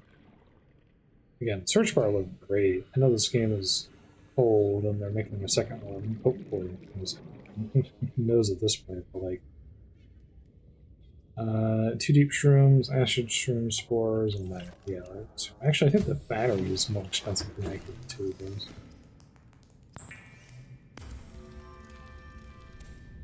Creeper and rouge cradles. Yeah, that's a little bit more annoying.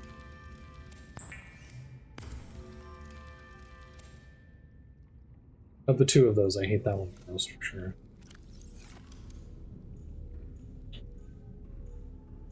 So, what am I doing? 2 violet bows and a power cell.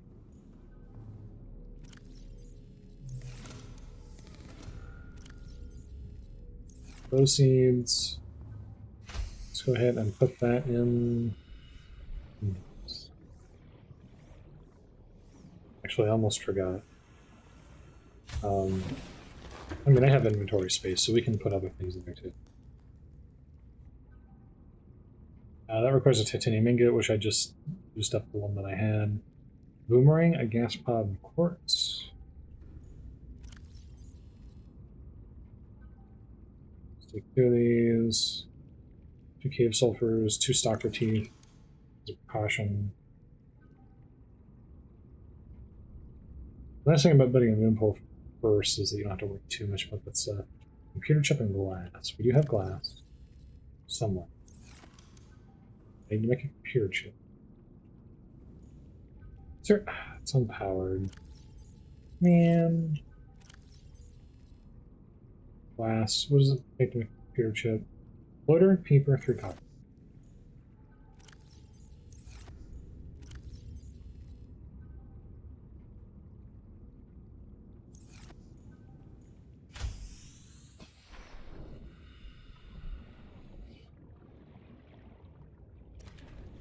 Floater.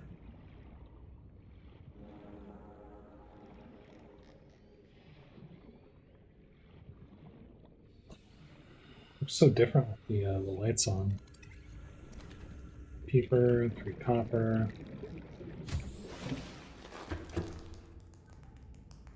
Matters because the lights are on. just come over here and goes in. I think I tried to remember if having the lights on causes it to use power drain continuously.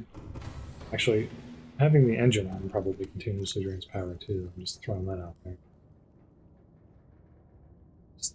Just throwing that out there. You might want to reconsider that one. Stalker teeth can go in.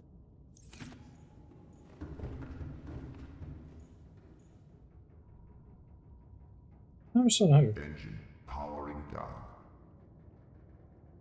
Obviously, it doesn't. Yeah. All right. Oh.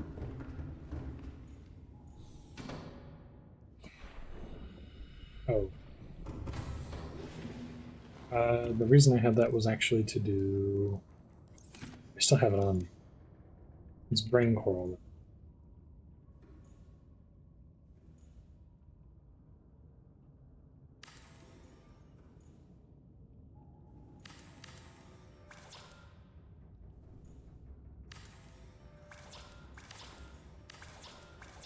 2, 4, 6 spring hole. Where the bubbles at? I see some right there.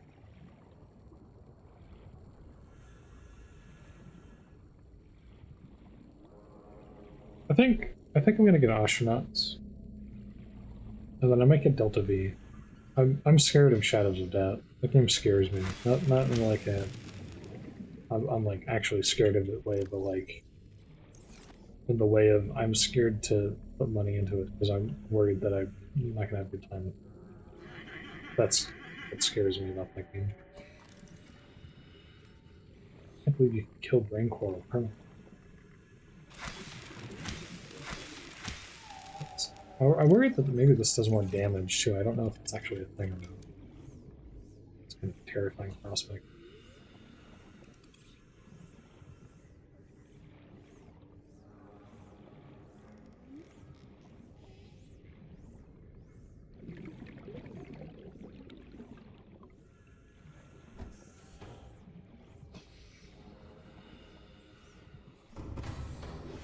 Welcome aboard, Captain. Welcome aboard. All systems online.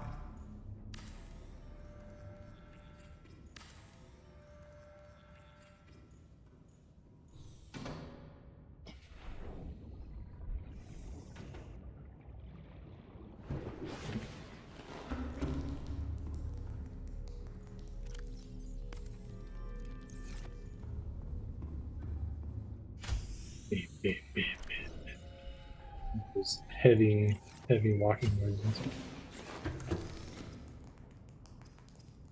Why can't I make the thing that I needed to make? What's the problem? What was I trying to make in the first place? Computer chip. Oh, I need a floater, right.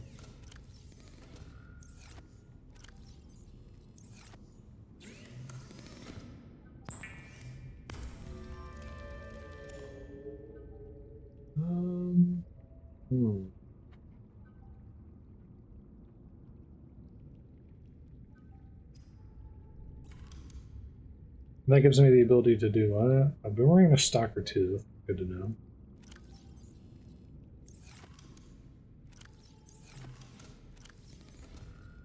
Stalker tooth fabricator.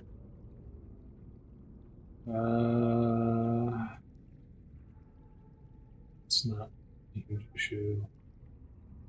Emerald glass for power cell charger would be good, but I can take the one that I had with me, so it's not really a huge problem. Copper wire and gel sac spores for bioreactor. Probably be a smart decision to go down there with initially. Quartz and glass. Need to make sure I have quartz.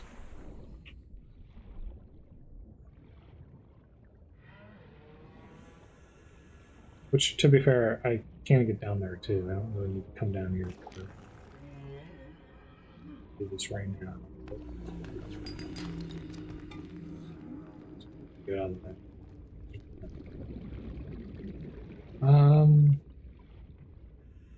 There's another game that's kind of cool. It's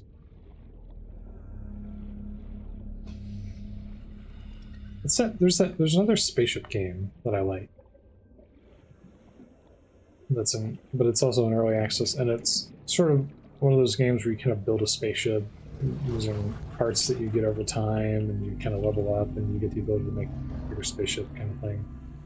And like Code played it, and Soviet Wombles played it, a whole bunch of people played it. It's a really cool game. But it scares me because, from what I understand, they haven't really expanded campaign features much. So it's like, you're cool, but Passing 100. I worry about you not having enough content. As you, you know, go out and you do the whole thing. Oh, there's another space game where you kind of do that too, but I'm trying to remember. That one could be fun too. I wonder if that's on sale. I need to find out the name of it. Is it Vorian? What am I looking for down here?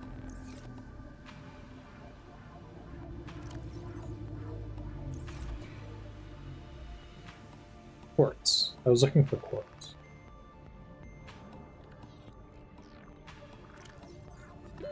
Oxygen.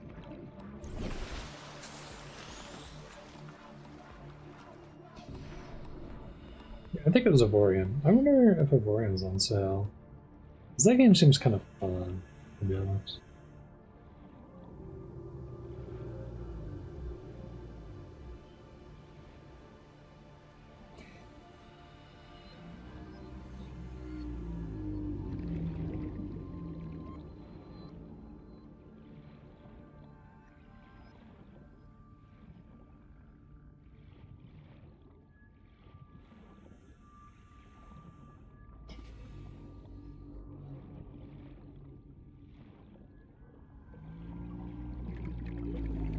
I'm out here looking for quartz, and I'm staring at the ocean.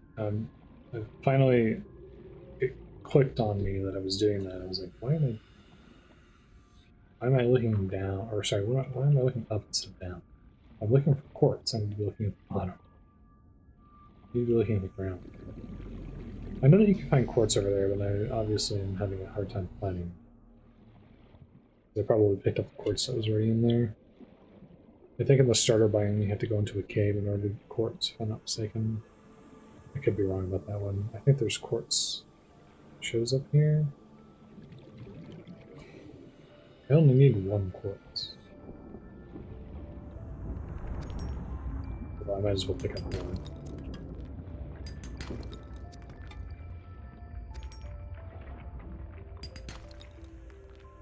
Titanium.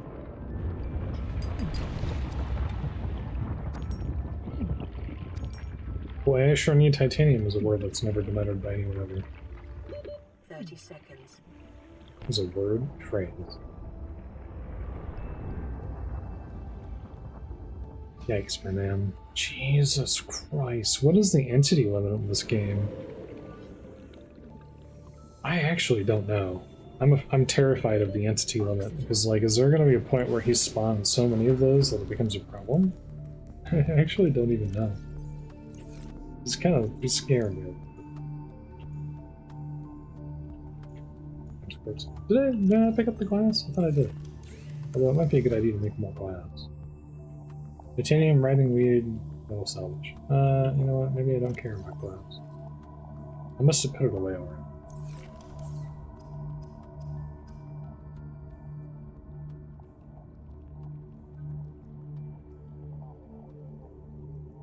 What was it that I needed to make? Using 3 copper. 3 copper is how you make a chip, isn't it? Float around people. Did I need 2 of you? What's in glass? I know I had glass, but I'm trying to remember what I did with the glass that I had.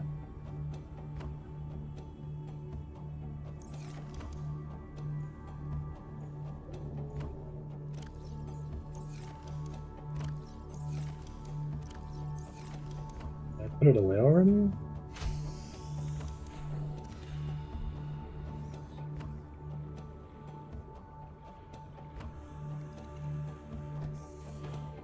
This is unfortunately the part of this where we've just made the things. I did put it away, okay.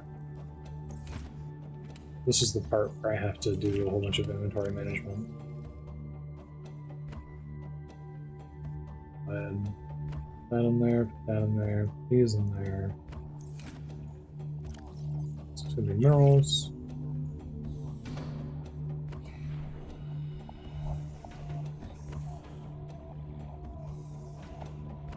You know what, before we get too ahead of ourselves, let's go ahead and do... Let's go to the floating island. Right, because I'm spending a lot of time doing all this, and in truth, Welcome aboard, Captain. I really need to move on. Huh? Hello?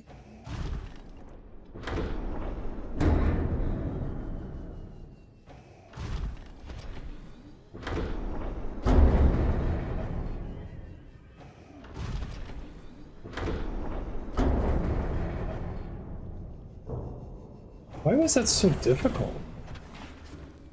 Normally it just immediately vacuums you into it. I was being kind of weird about that. We'll put that stuff in here. Oops. Oops. Water.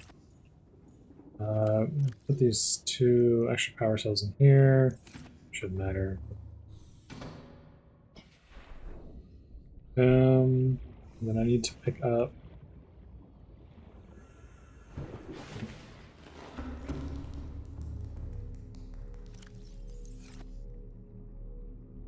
water's going to be done very soon. Disassemble power cell charger.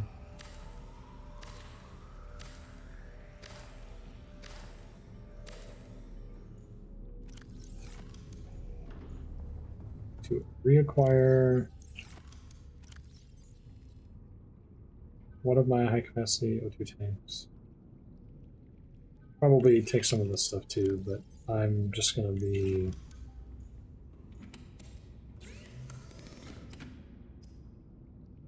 take it easy from now on grabbing too much stuff,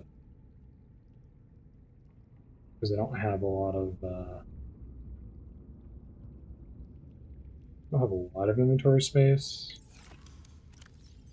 on the thing. Grab that. Grab these and that.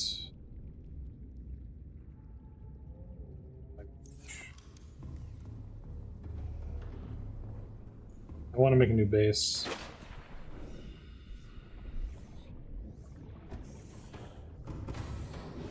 Welcome aboard, Captain. All systems online.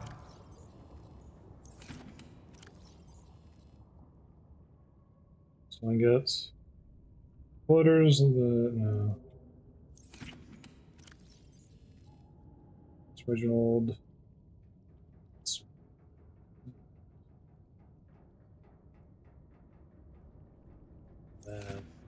Put these in there, because I do need these for something.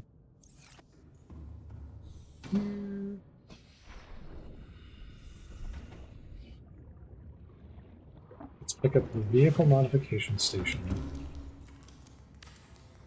Vehicle upgrade console, rather.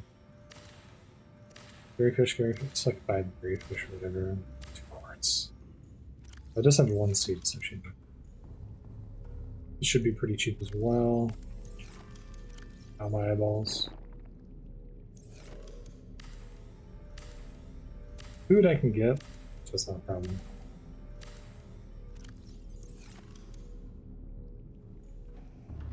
Those are rather fortunately quite cheap to make.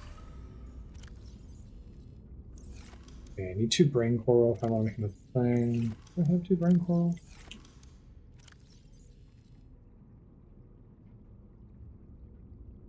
Those. Probably don't need these, I do need that. Lead I won't need. Some stuff like a regress I probably will need at some point.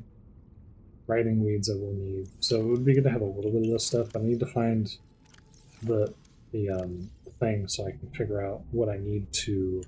I have seeds for at least one seed for like every plant at this point, but I don't know which ones actually. I don't know what I need to make the thing. This is the problem.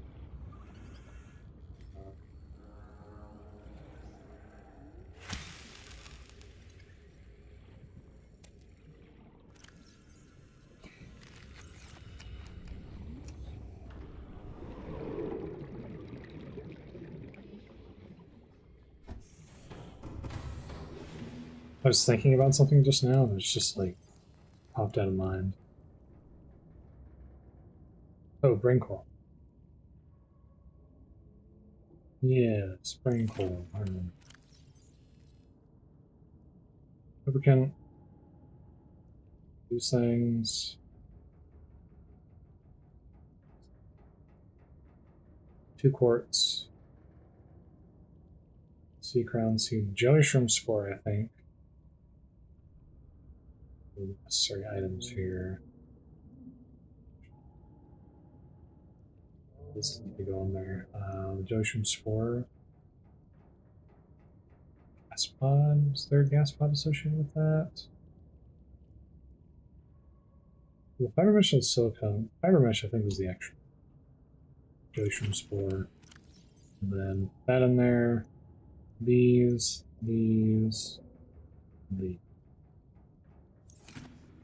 Those. In here. I'm setting those lockers aside as like, this is the stuff that I need.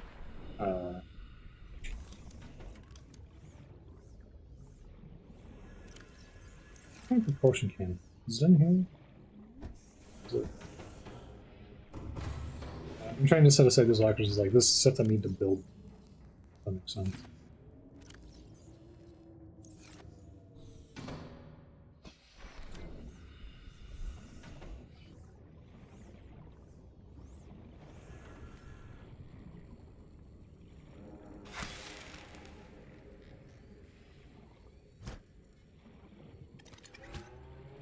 Oops.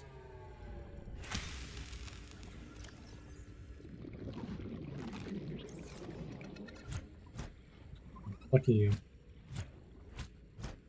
Fine, I'll eat the hyperfish then. Oh, there's rainfall. Wink. That's the other thing, you do get water from eating fish, so. Oh no, the brain coral died. No. No.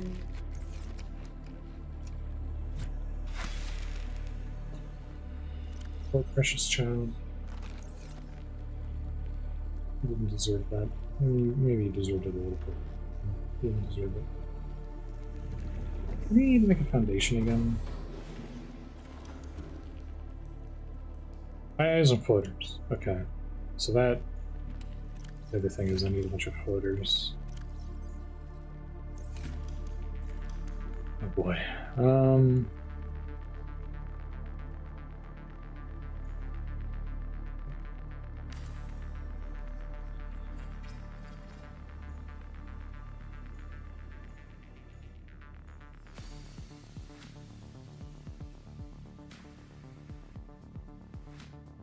It's interesting how they have like this weird grid, but it's obviously not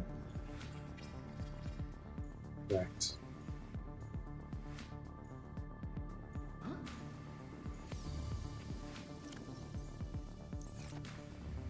Alright. Actually I have about as many of those on the Cyclops as I have here now, so I might be getting to the point where I can just pull it out.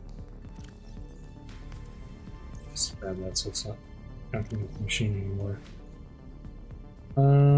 Should I just do a full transfer over? Oh, it's gonna take so long. Let's take all the important stuff. So long to do this. Definitely take the fish though.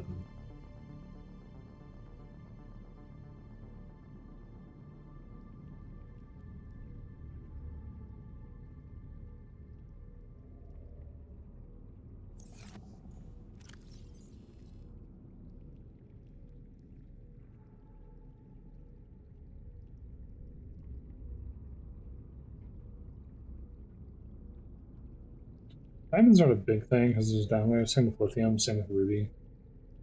And I can tell you where I'm going, there's going to be a ton of that, so I'm not too worried about it. To some extent, same with like blood oil. Spotted, find that down there. I'm more worried about things that are found up here. I'm trying to remember if regresses are down there. I think they are, but they're down in like a different spot.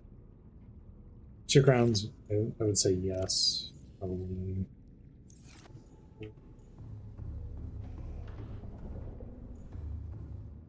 All the surface stuff, and then I'm going to go find the planters to see if I can plant those down below. We'll build a base down there, and hopefully everything's going to be good. Fish should be number 2.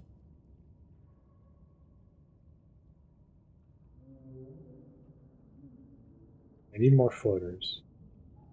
Definitely need more floaters.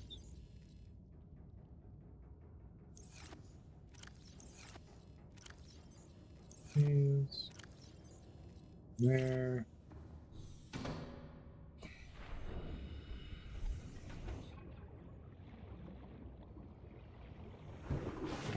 Floaters are used for a bunch of stuff. It's kind of annoying.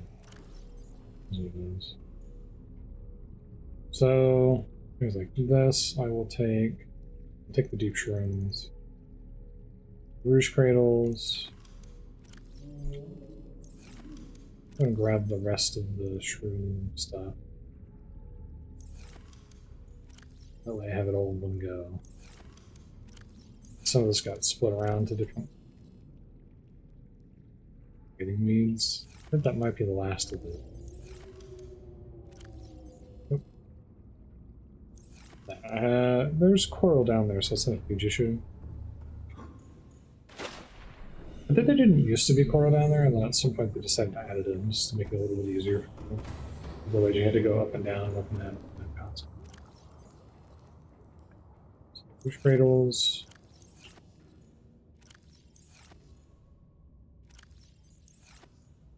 Let's see if we can. Sure.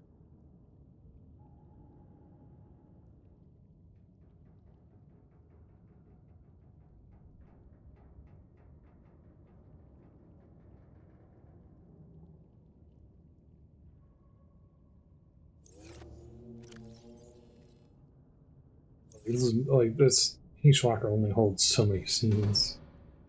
But I need to. Hopefully, the planters are cheap to make, and if I can do that, then I can make just a bunch of foundations and planters, and that would be the best. Eyes and floaters. I have to get a bunch of floaters in order to do it. Those I think are found down there again. Oh, those aren't hard to find. The ghosts are down there, sure. It's also in that area. Both Pyrus, vein nettles, bush, sacks. Go for one more. What are you doing, bud? More gel sacks. I probably don't need this many gel sacks, to be honest. I think I might have over-prepared in that respect. Welcome aboard, Captain. All systems online. Do I have enough for this? Yeah, actually, the exact amount. His eyeball knows, like, this seems to be roughly the amount that's in here. 4 vein nettle seeds, and then I'm pretty much out, right? Yeah. I have a spot for like 3 more seeds total. So I need to clean out a couple lockers and move them up.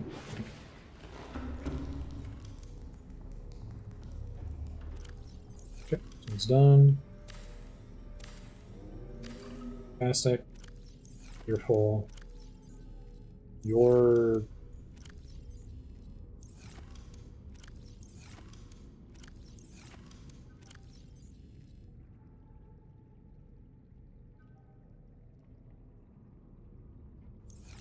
Okay, there's no way I can do that, but we can move it up.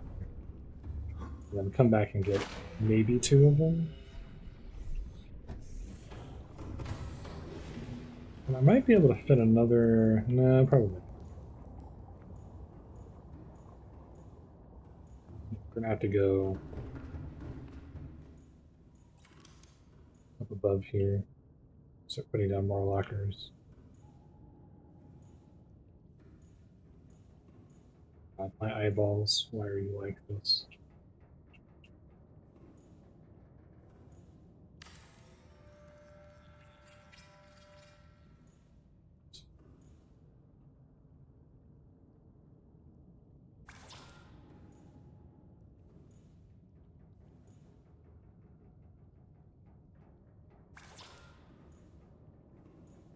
Can I put another one? Can't. Just barely. Huh?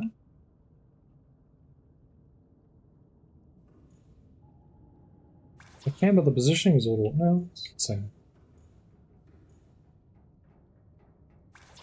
5.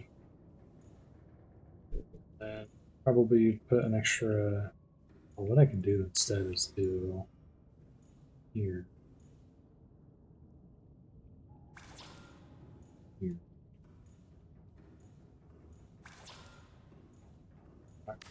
Right. I can rotate. Yeah, I forgot that that was a thing that I could do.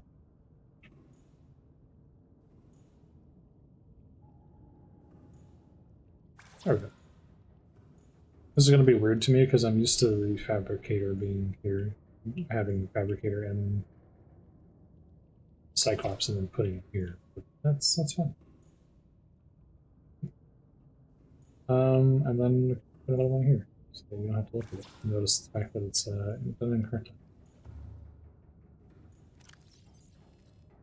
Okay, now we have plenty of room. Should be able to put everything in here now. Let's go ahead and put away this and these for now.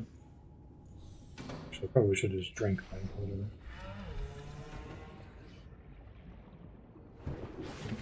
%. It's been almost 4 hours, hasn't it? Oh boy. Yeah, I wasn't going to do all of it, but I guess we're just going to do all of it.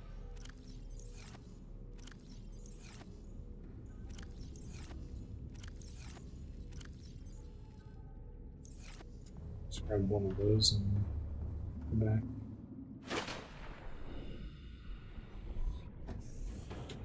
All right.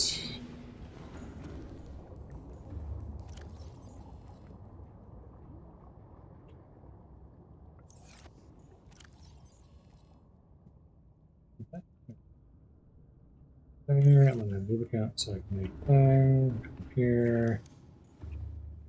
This one.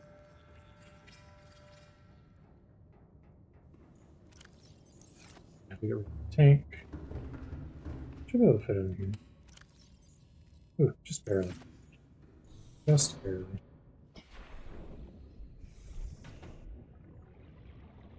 I might not rip this base up though. I probably will keep it just because it's a solar powered base, so you know, that has its uses.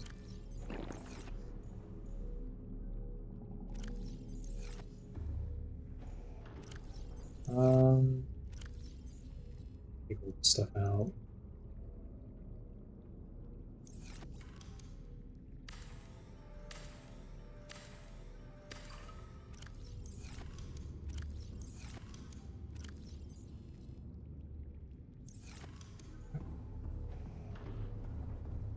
Boring process, but once we're done with this, we'll be able to do the rest of the game. So, here's what it is. Just gotta deal with it.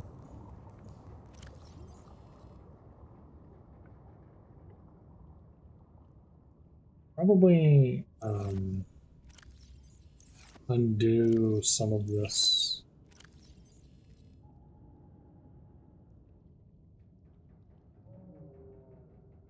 Because I'm gonna need to read, because those are gonna be like the minerals mostly. The seeds I'm just gonna put up here. I'm definitely gonna need to redo some of this in order to make this work a little bit better. So all the large volume stuff I'll probably just throw up here. And then we'll have all the small volume stuff be down here, the fish and the minerals and things.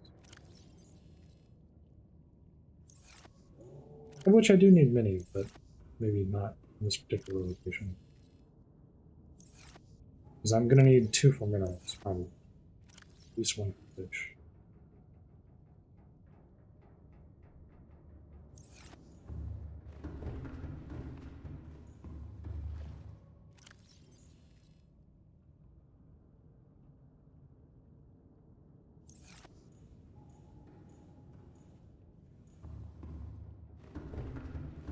Isn't there a way to label things?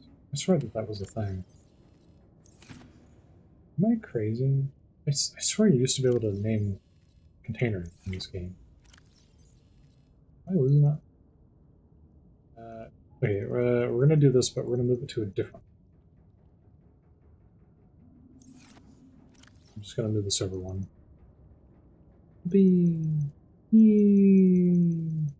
Yeah, another thing I was kind of thinking of lately is I was reminded of the existence of World War II Online, which is like, it's an old game.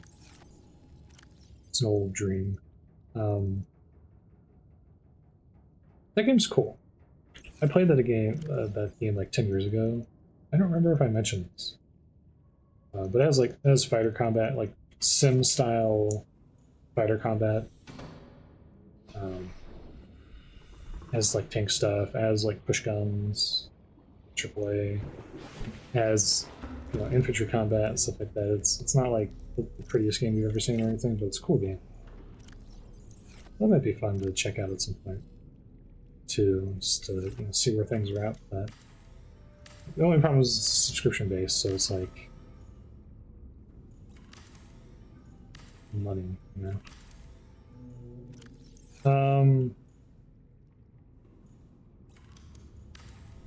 Somehow I feel like this container wasn't empty, and I may have just deleted the contents, but I'm not entirely sure. I think I just messed up as well. Maybe that would be fun to do. Eventually.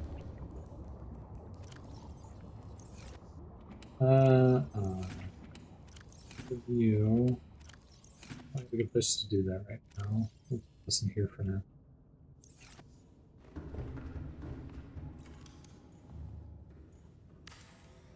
This one, building the locker is faster than I'm running out of space, which is a good problem to have.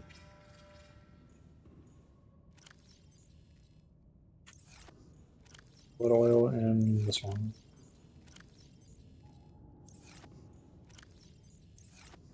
It's like, what is that beeping noise? That is my phone telling me that it's basically out of power.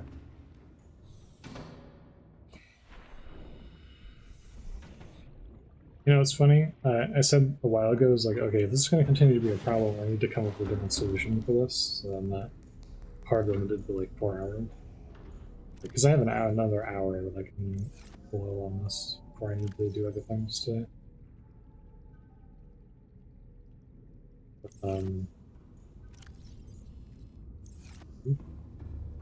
I might leave the rest of these. We'll see. Welcome aboard, Captain. All systems online. Sure, I do have space for more, don't I?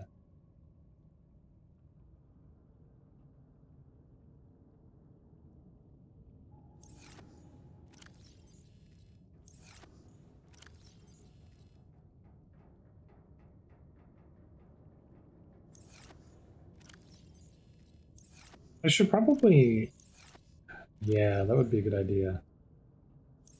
I should probably group these by seed type and have one type of seed per container. That would be a smart thing to do.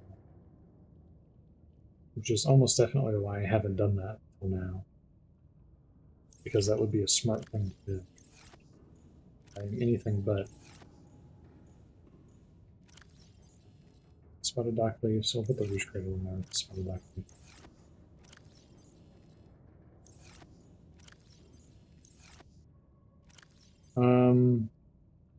Let's take the cave bushes and all of these.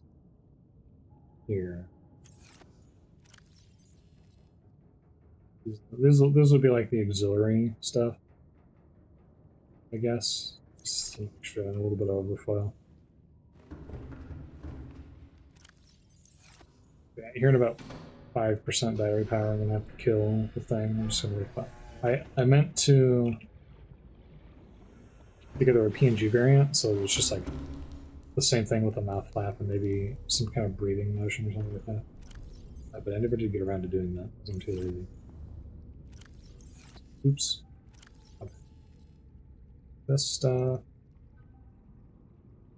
could be like one last trip, basically.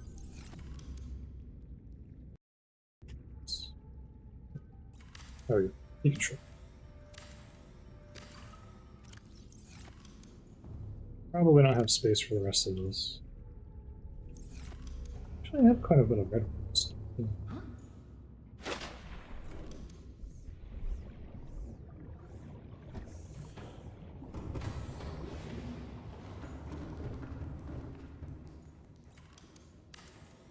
That's 2 lockers. I want to leave the rest of the lockers in there. Oh, right. I didn't complete it. And that. And the rest of these is minerals. The rest of these is minerals. The rest of these are minerals. I can speak English. It's definitely a thing that I can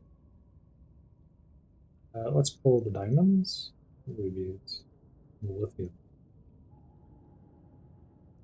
Silver. Rest of this in here. Higher rarity minerals, I guess. I don't know.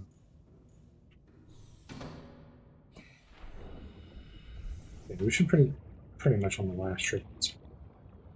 I'll leave the moon pool because I have enough to make into the moon pool, and this will let me recharge things.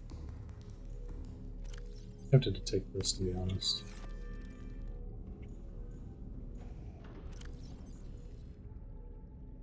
These.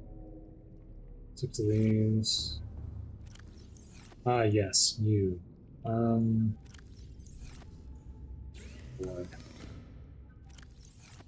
Fine, boy, I don't know. We were wearing a stalker. Okay. It's actually really cheap. What? Oh, I have that thing. That's interesting.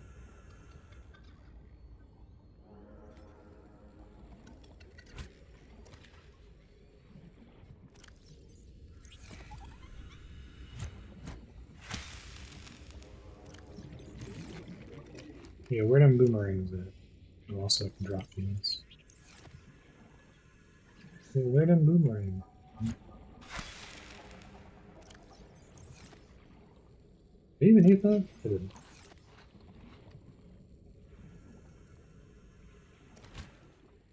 I picked it up before I killed it. I'm too fast for my own good. I did it again! I expected to hear the contact sound, but I didn't. Rings? Oh, seriously, where? Oh, there's the ring.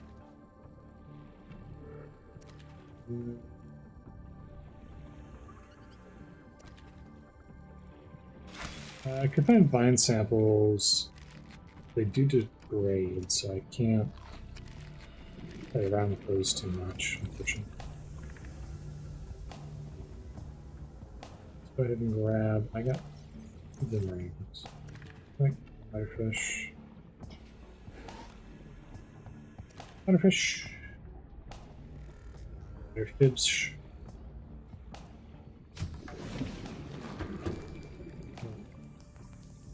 Fabricator is unpowered.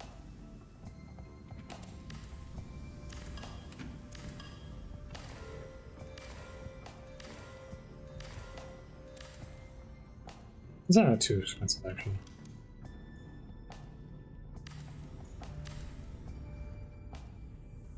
Inventory. I guess I'm gonna need a T-junction down there. I never used that, so.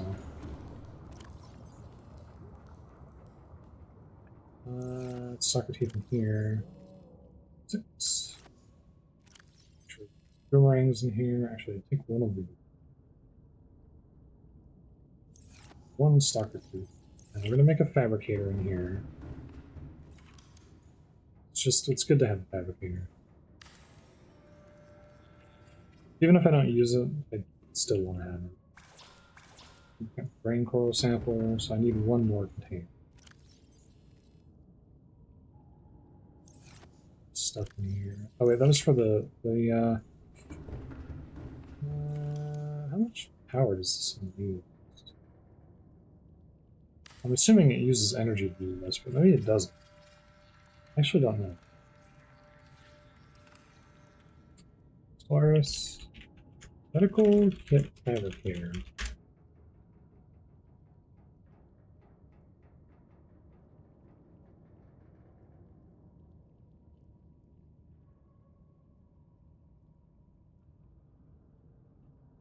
Every 10 minutes will produce. It also doesn't consume energy. Okay. That's what it says in the thing. So I'm going with that. Hmm.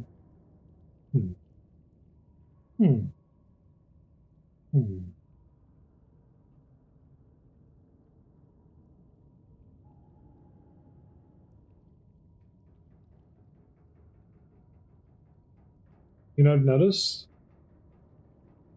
it's kind of funny. I try to do live posts on Beast Guy just so that, you know, so that there's kind of a continuity there. I mean, it's just like, it feels like a thing that you do, right? There are like 2 bots that follow me, and they like intersperse liking my posts. It's kind of funny because one will like one and the other will like the other one. It's like, guys, seriously, I know what you're doing, but like, it's kind of funny just to sort of see them do it. Oh man. Let's go ahead and eat. Oh no. Should have enough room. And then this locker has stalker teeth in it, and I don't need more stalker teeth. Should be fine. Alright, we've done it. We've emptied everything out, except for the water filtration machine. I'll leave it there. It's fine.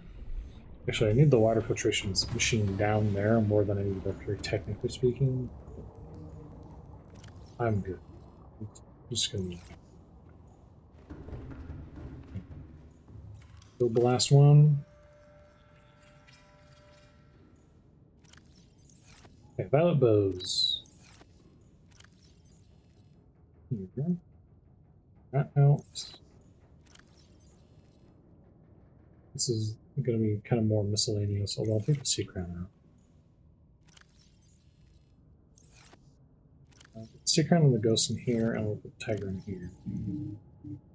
So, everything all sorted, and we are ready to go. Final. These. That. Grab the water, which I had in there apparently. The purple. The orange tablet I will take with me just in case. Good to go. High cap O2 plus the lightweight. 4. Oh, and you already the blade. You were practicing the blade.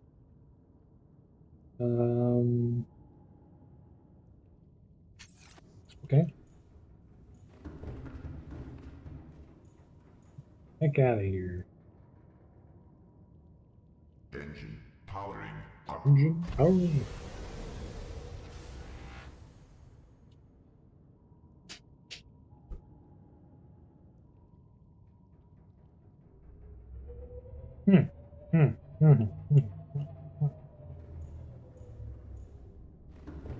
You always forget something.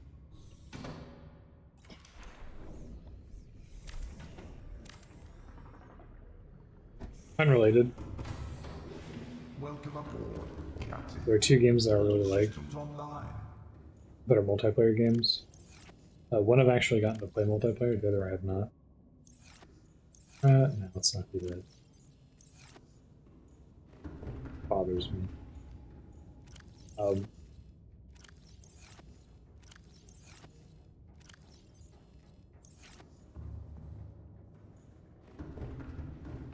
The one I have gotten to play multiplayer is Barotrauma.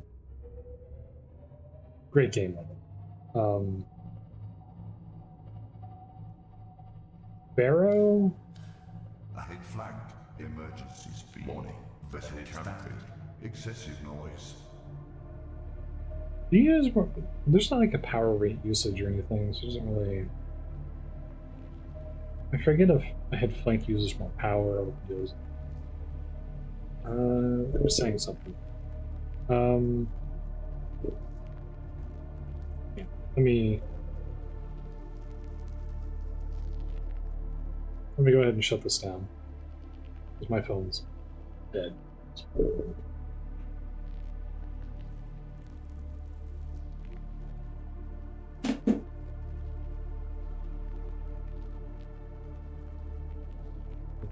That away.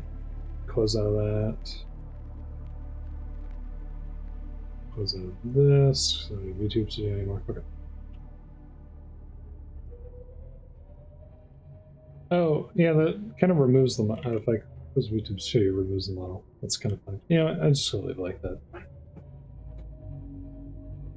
Oh, I forgot that it was not supposed to close the YouTube Studio, because at least that would leave the model there. But, yeah, there you go. There's just a little window. It'll be there for the next 40 minutes while I do the last hour of this. But Barotrauma I've gotten to play with some friends before. It's a very fun game. I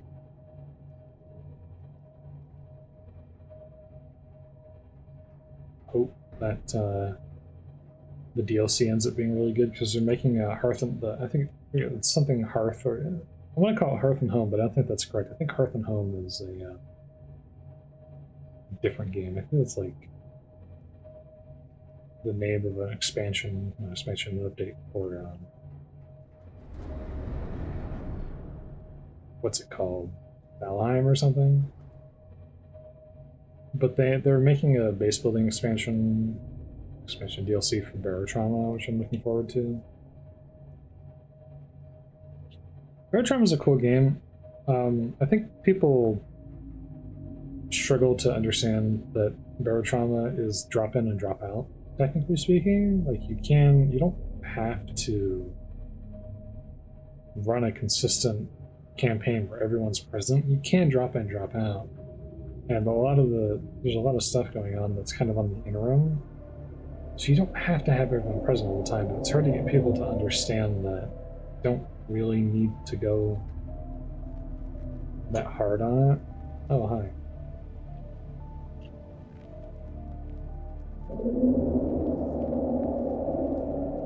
Ahead flagged. Emergency speed. Warning. Vessel counted. Excessive noise. I think a lot of people struggle with that and understanding that, which is unfortunate. Warning. Engine overheat. Well, that answers that Ahead question. standard. Warning. Fire detected.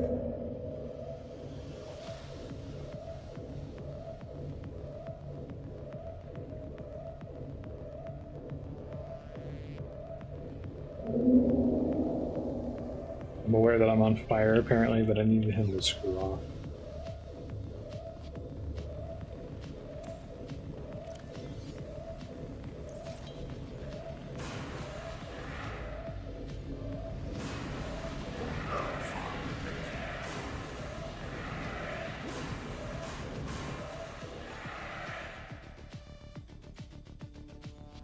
Fire extinguished.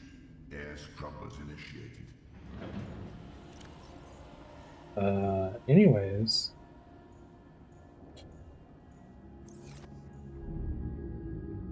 Yeah, that game is kind of, you can almost play it like you would play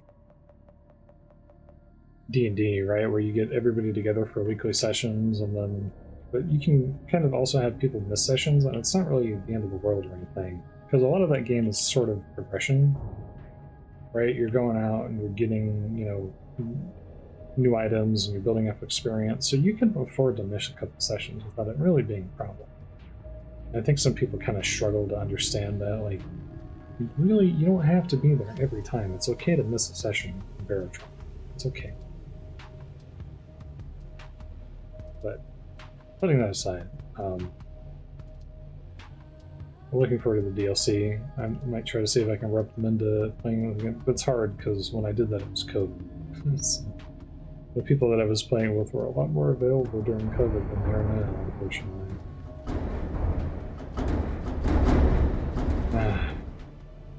You know, aside from the death and destruction, obviously, was a bad thing. I do miss that about that period of time. People were available and they were ready to play video games.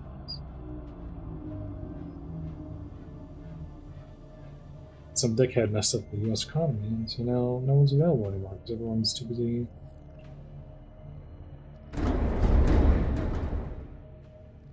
trying not to be dead.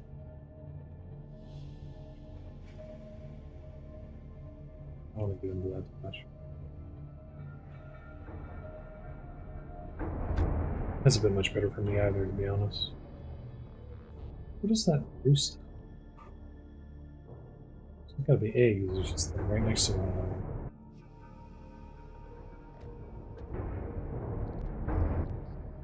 another. This is just a little hovel where you could build a base if you really wanted to. Did I mess up coming in here? How did I get in here?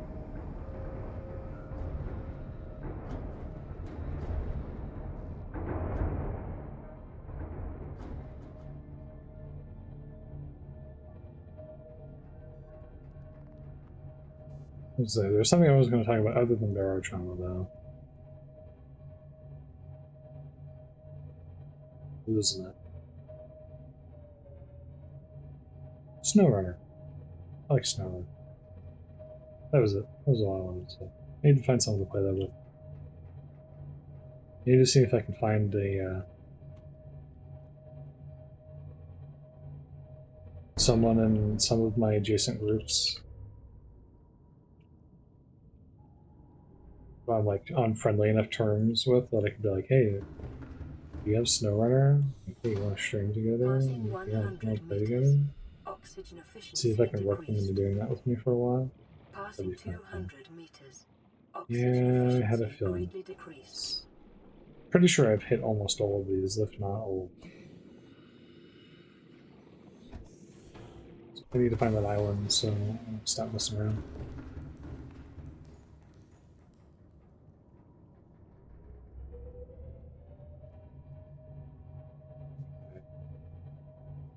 So in that direction should be the whatever biome, Blood Forest. I need to find again the floating island biome.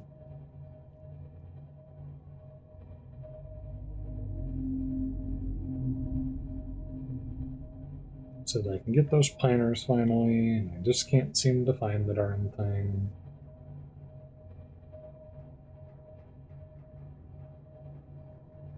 Like, where... Am I confused and the self-contained... The biome that has the self-contained whatever the heck's in it?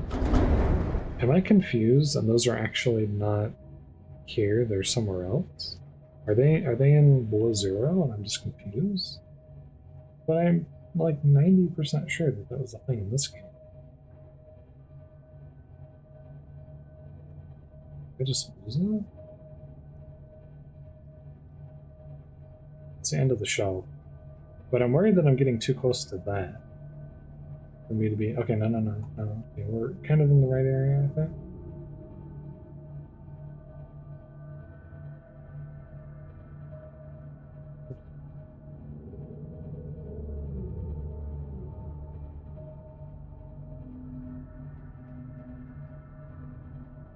I need to be over by the floating islands. Oh, speaking of which, there's some floaters down here. I actually do need floaters.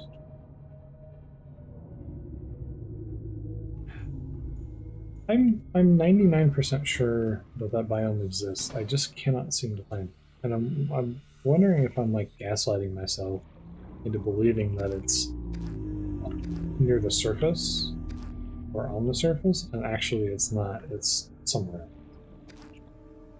Worried that's what's happening. A bunch of floaters. A bunch of riding weeds, because I need those too.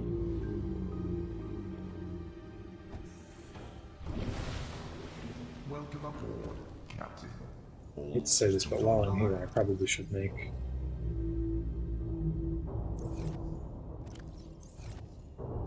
right. I should probably get tiger shark. Not tiger shark. Tiger Passing plant. 100 meters. Oxygen efficiency decreased. To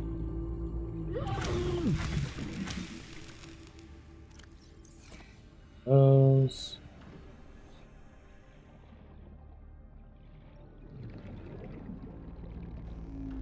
Quartz floater, which I should have.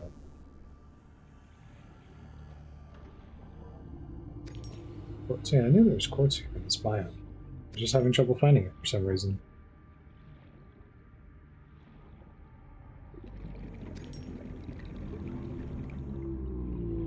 I've played Snowrunner a bunch of times on my own, but it's one of those games where it's like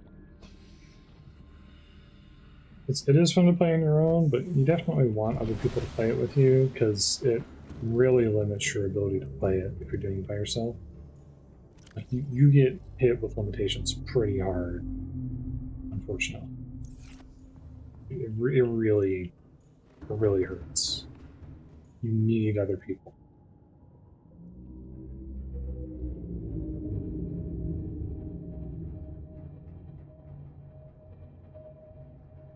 It's not even a perception thing, it's just like it really limits the way you play the game if you're doing it by yourself. It also results in you sort of missing, not missing, but like you have to, there's a lot of repetition if you try to play it by yourself. You start running into problems with that.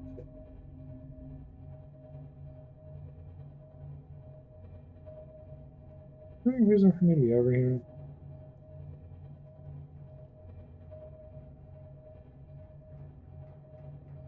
I think it's in the direction of whatever the heck. Did I miss the biome? Is that what happened?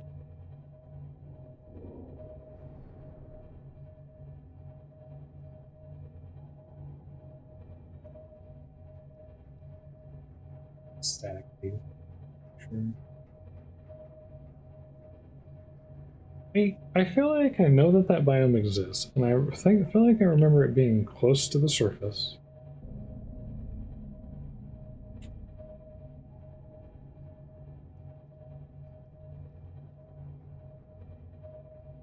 But for the life of me, I cannot remember where it is. I feel like I remember it being over by the mushrooms. When I went over the mushroom area earlier, I wasn't able to find it, and I've been through there like 20 times, and I've never seen it. But I swear it's over there. Because the mushroom forest biome or whatever is pretty close to the surface, so I feel like that's, but maybe it's down below, real deep, because I know that there is one down below in the deep area. That's cool.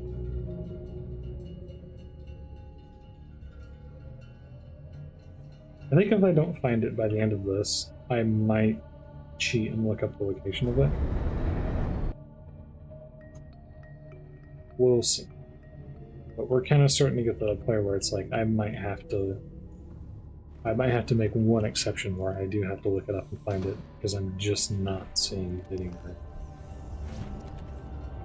Let's get a bunch of floaters.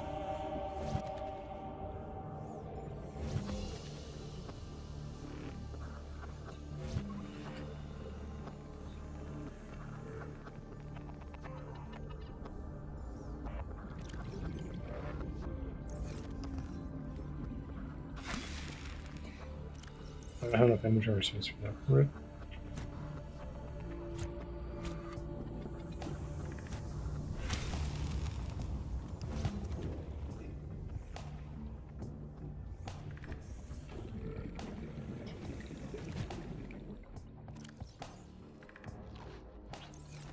My, what big teeth you have, Mr. Boomerang. I just noticed that. Kind of like a little glimpse of his teeth in the beginning. He's got some chompers.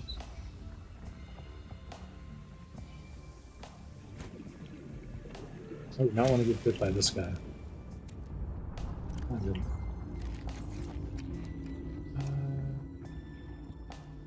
I have water. Big deal about it.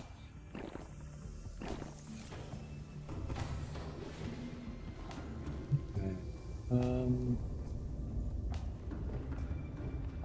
Let's just go ahead and make a fast and get in here.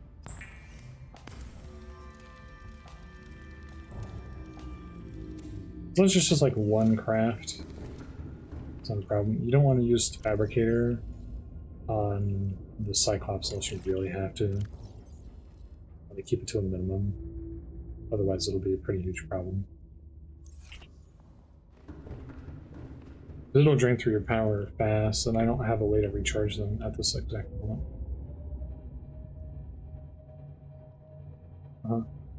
Where's that? The island should be over here. Somehow when I went over here I missed it. The island should be in this direction. Oh, I have a compass now, that's right. To the west.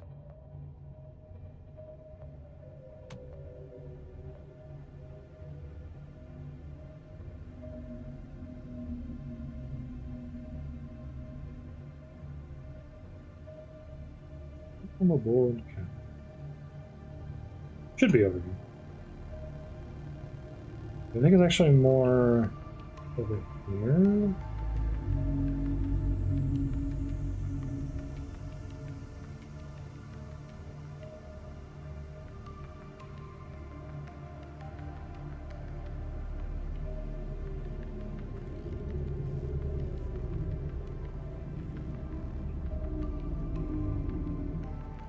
It's like 90 degrees off the aurora or something like that.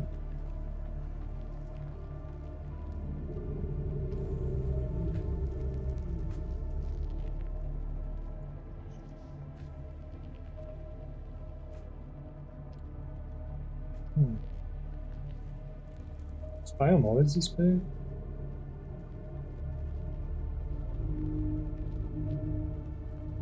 Were you always that close to it?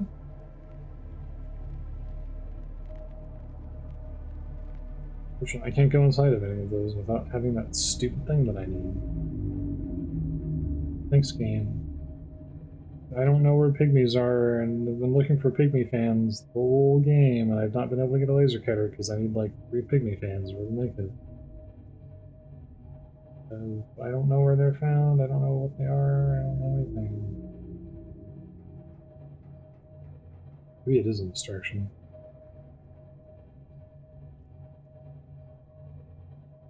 Because it's off.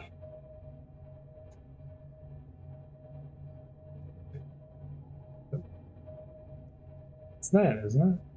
Maybe I'm crazy.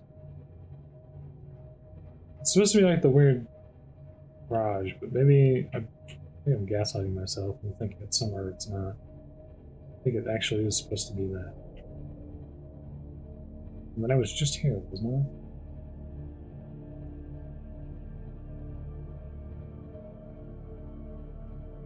I think I was literally just here in this exact location just a few moments ago, and I got out and I looked to see if that thing had been picked up already, and I have when I left. Wait, I've never been here before. Interesting. Okay, I've never been over here. What are you? Passing 100 meters.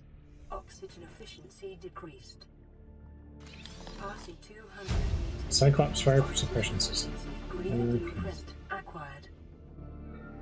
Okay, I mean... Alright.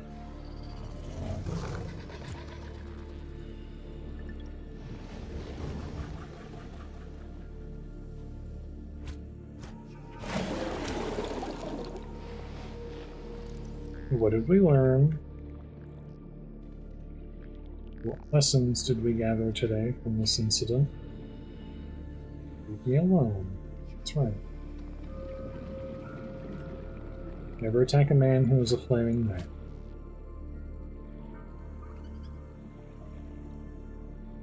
Balls? Oh, my eyeballs. Do I get in here? 30 seconds. 2 seconds.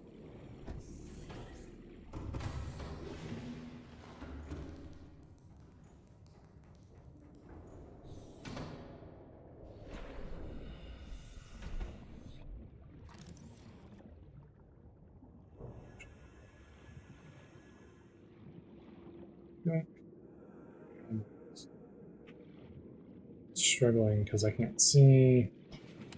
It's struggling. I'm struggling because I can't see. Another one. Oh, New blueprint acquired. I forgot that that even existed, to be honest. Genuinely forgot that that was a thing. Probably would have helped if I could have bridge around too. So there's a sealed door there. Real quick scan thing, make sure I'm not missing anything here.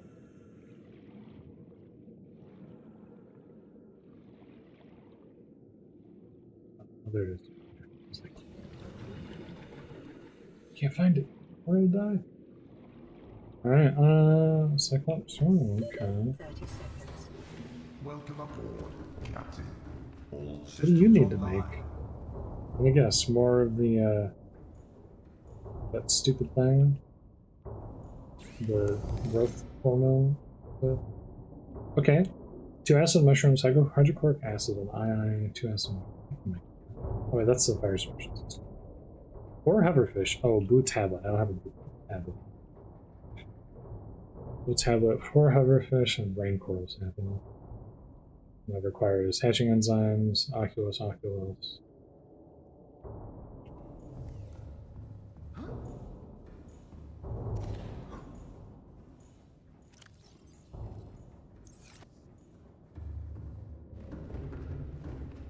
Guess I'll take the free eye. I do need those for things. Yeah, as long as I'm not here in the middle of nowhere, I don't have to worry too much about radiation poisoning. More red alert. I think this is Sea Treader territory. We're going in the direction of that. That is where the thing is, isn't it? We're going away from grass shells.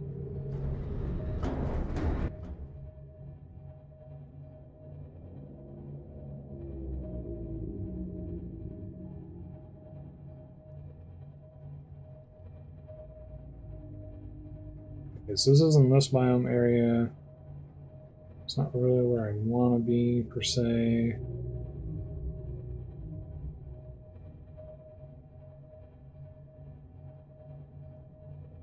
I think this is the edge of the shell. No, it's not. Still more.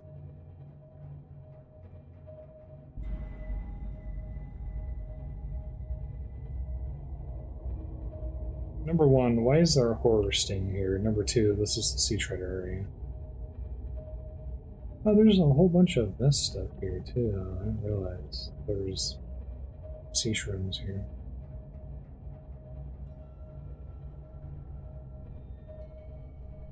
This is edge of the map. It's edge of the map. The edge of the map. Okay. So if I follow along here, I should find what I need.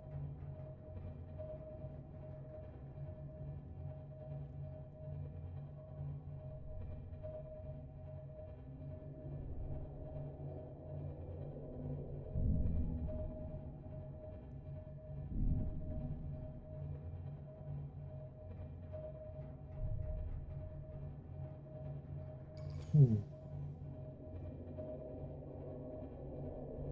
84%. Well, we're doing okay on power.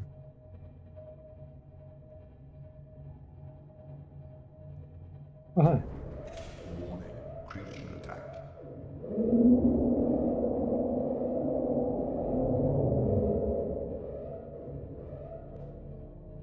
Alright, bud. Why don't you settle down?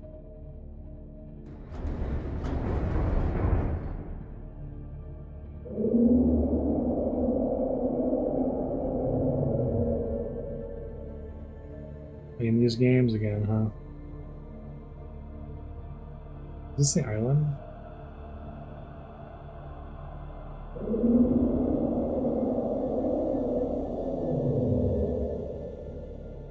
This is an area I was here before, wasn't I?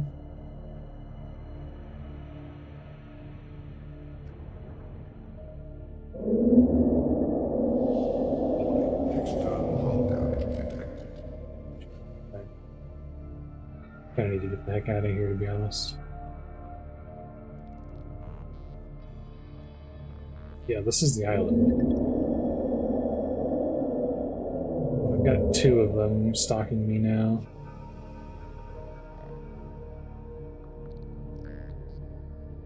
Okay, here's the mushroom biome. I'm on, like, keep getting turned around trying to find the floating island. Dude, can you screw off? Please, I beg of you. Leave me alone.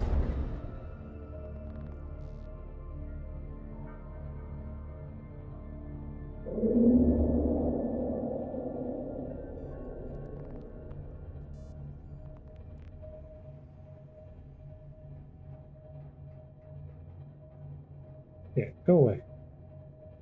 You're still on me.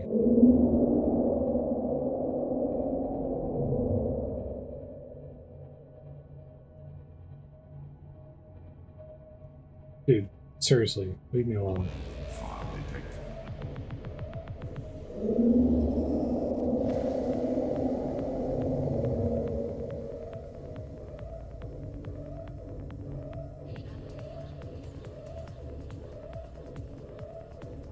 Ready for silent run.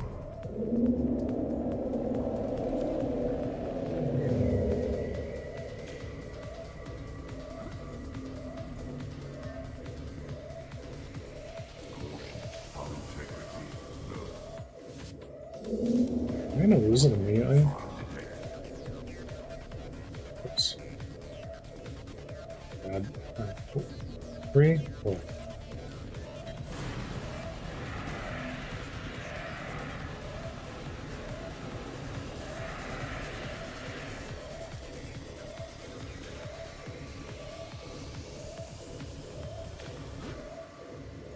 Warning. External hull damage detected. We go outside and deal with this. Warning. Fire detected. The problem is he's jammed onto my ship. And I cannot seem to get him off. And I'm worried I'm going to lose the Cyclops because of this crap too. That'd be incredibly annoying. A really dumb way to lose the Cyclops because Leviathan decided he was going to permanently embed himself in my ship.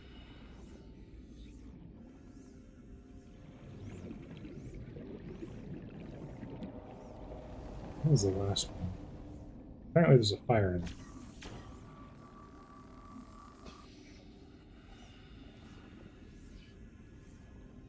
Welcome, Captain. Some systems need attention. Warning. Fire detected.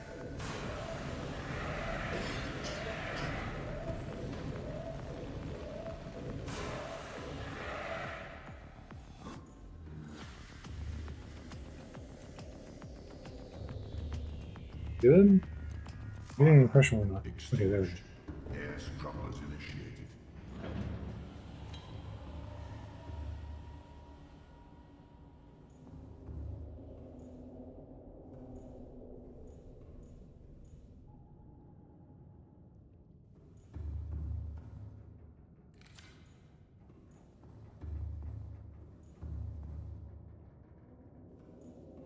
There's still 3 points of damage. We can right the ship a little bit.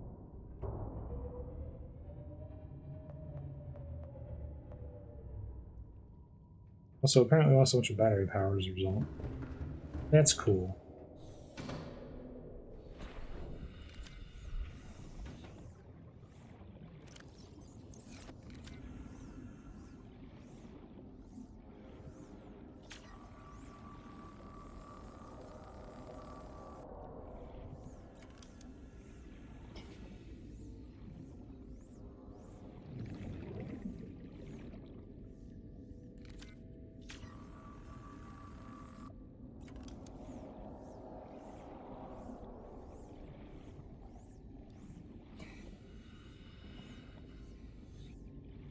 Should be an additional point of damage. Can't see it. It's super dark.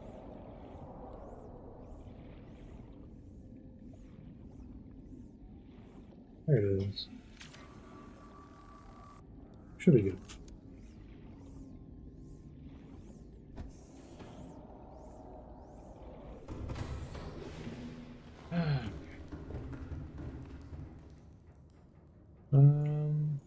Where does this put us?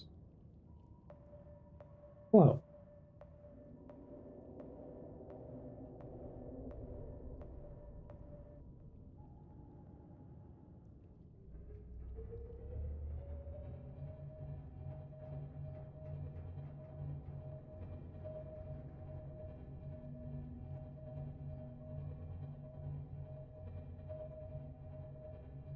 let's keep running around here, old mushroom land, and see if I can find something cool.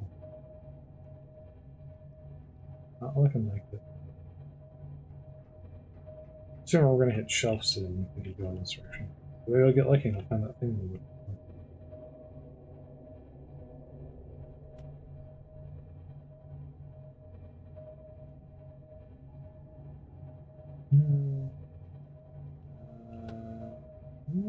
No, this is that place that I just came from, isn't it? No, it's not. It is.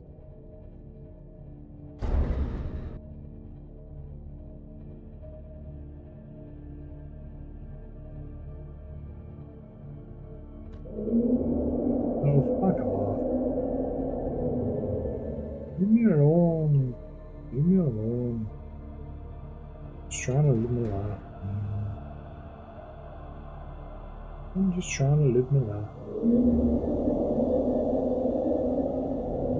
God, and he's gonna embed himself in my ship again, like the other one did.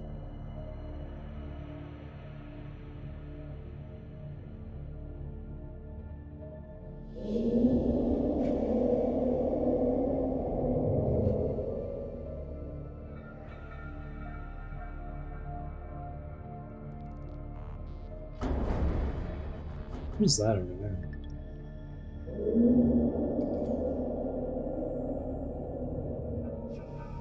What's that? 50% warning? Question mark?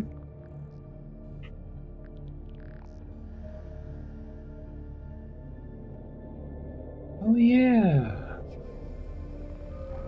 There's like a whole thing here. Engine powering down. I forgot about this.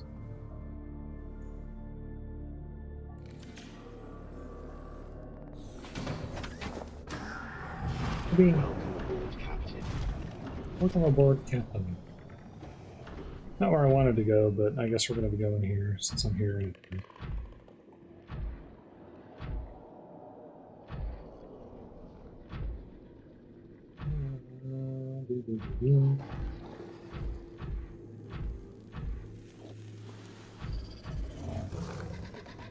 Really? Really, bro? Really, bro? Really?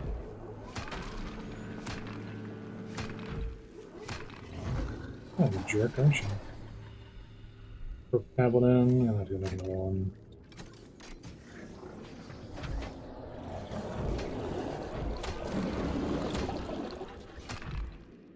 That'll learn. Think about your choices next time. Make better ones. Okay, so you have not really much of value here. Integrating new PDA data. It's my ears. That's it? 4 ion cubes and some PDA history. Okay.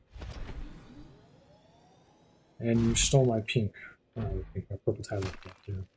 You. That will end your life.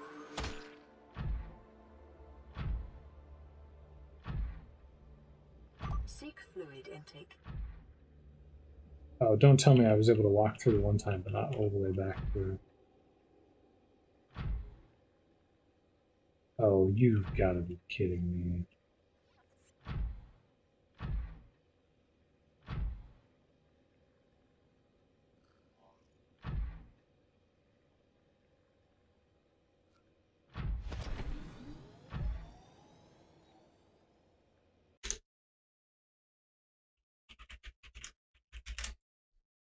Um.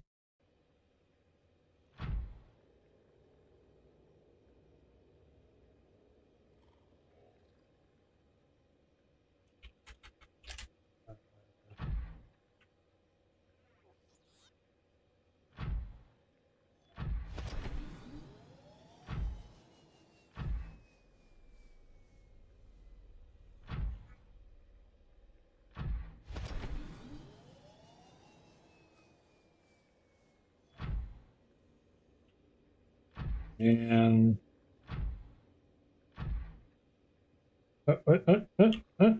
maybe. There we go. You couldn't see it, but I was looking up console commands there for a moment.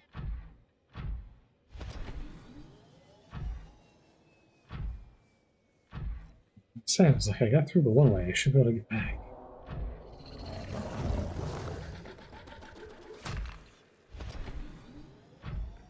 Purple Icarus.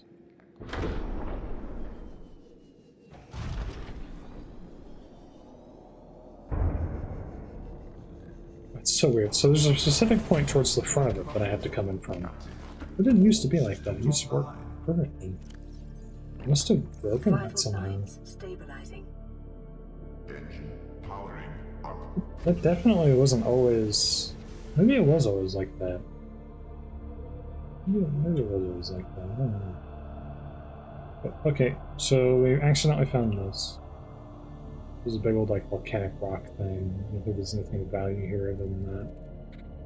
Back out of here. This is their territory. Belongs to them. Optional mini find thing. Something to squirrel away.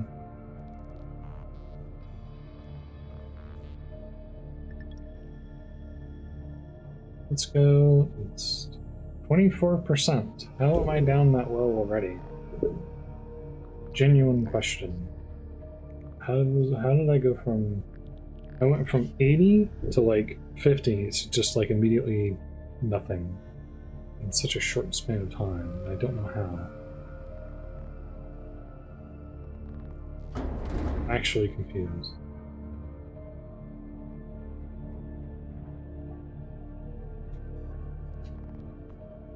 I might have to build that base before I find those planners, but I need those planners in order to build the base. Because I need to know what kind of territory I'm going to need.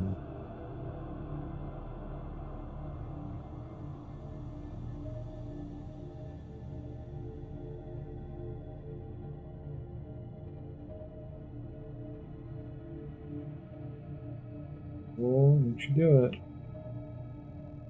Do it. You know, come to think of it, I haven't explored this biome much, other than like smaller areas of it. But this primary zone, I haven't been through, and this could actually be where I need to find the thing. Now that I'm thinking, what I need might be here.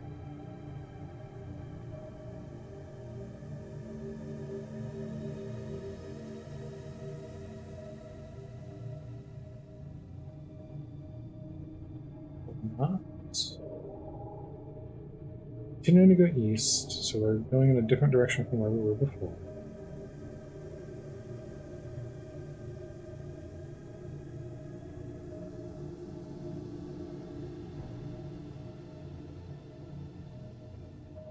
This is the shelf, though, right?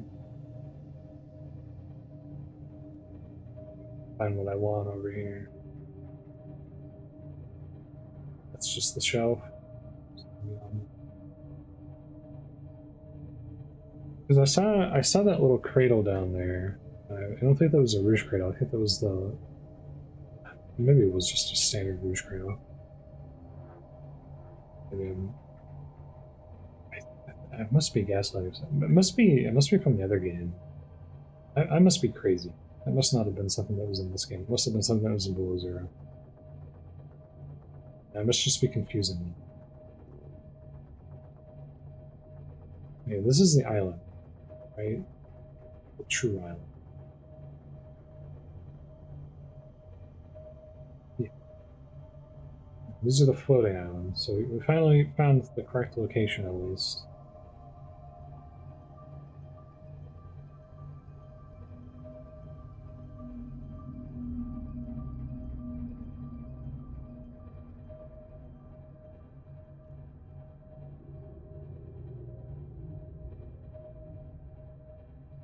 What is that enormous thing? It's a reef egg.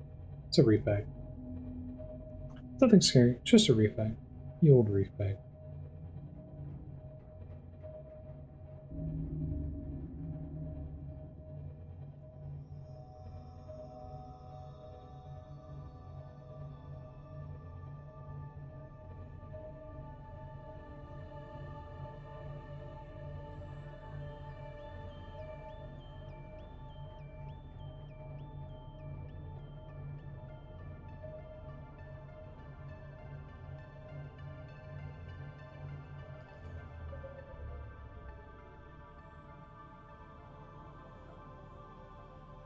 The silent running uses more power? Question mark?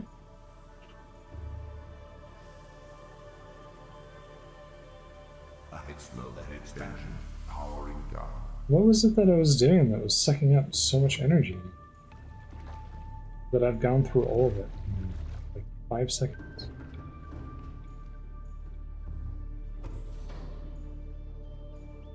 Because I had 80 and then all of a sudden I had none. Is that what it was? Is the silent running? That was the only thing I changed.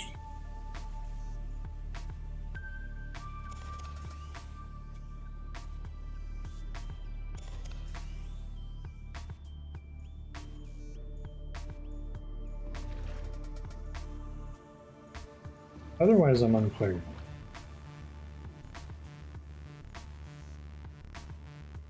Rigged for silent running. 33% power. Up. I have no damage, and I'm not getting like sucked on or anything by the power sap because obviously that wouldn't happen.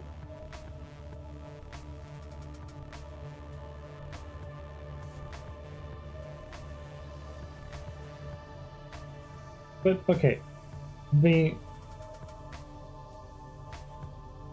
where's the floating island? Why can I not find it? It must have been because I was on silent running, but why does silent running use more power when it should use less? So I guess that cloud is blocking the regular island, but what about the floating one? Where's the floating one? Shouldn't it be over here next to the place where the thing is?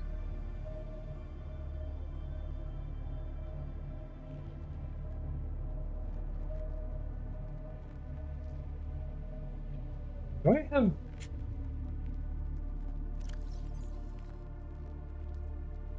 I might be stupid.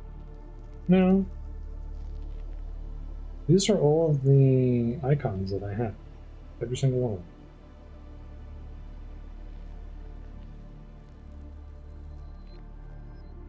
So, where's the floating island? Because this is a weird like effect that they do to prevent you from seeing the fact that there's an island. So you have to like actually physically go all the way to it.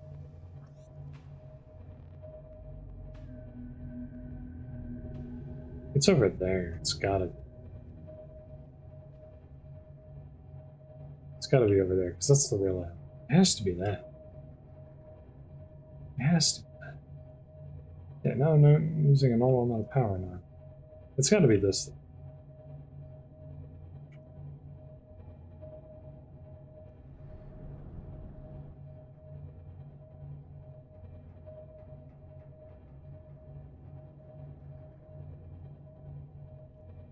Because I saw that physically, but it's so far away. Could that really be it? That's the real island. Could that be the fake one over there? It has to be, because that's 700 meters away. The only thing that makes sense. So I kept getting it wrong because I kept going over there thinking that's where the fake island would be, but it's actually where the real island was. I think I'm just screwing myself. My memory is so fragmented of this game because of all the release versions of it that I played that I've just forgotten. I haven't played it since it came out. Genuinely, I have not played this game since it came out.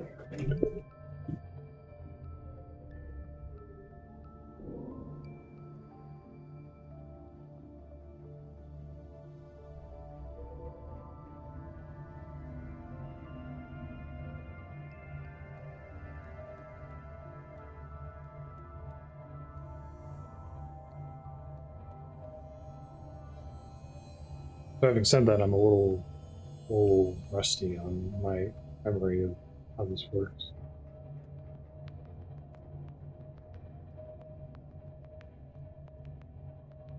Stranded near a cave system under attack. Okay. Yeah, it has to be that.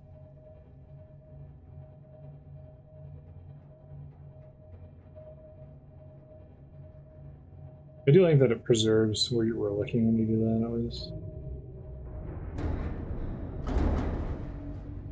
Somebody died. Rest in peace. Yeah, it has to be. The fake island has to be that one, then.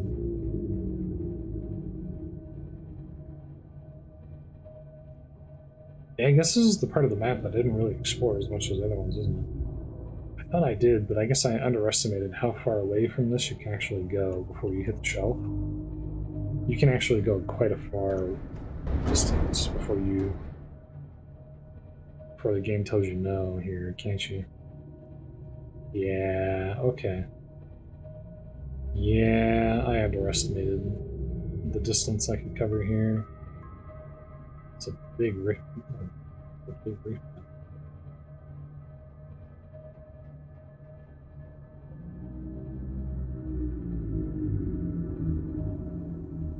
Or am I wrong?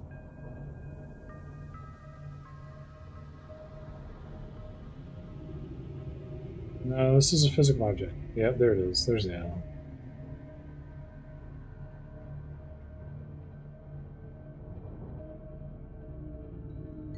Okay, so that's why I couldn't find it this whole time. I was going in the wrong places, looking in the wrong areas.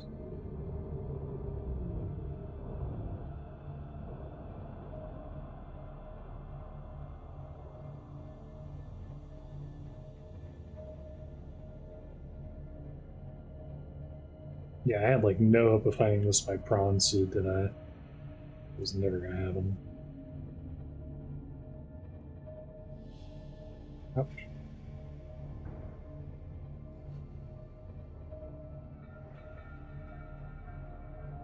I think that's just coral, but there's a part of me that's like, is that the picnic thing? Alright. Powering down.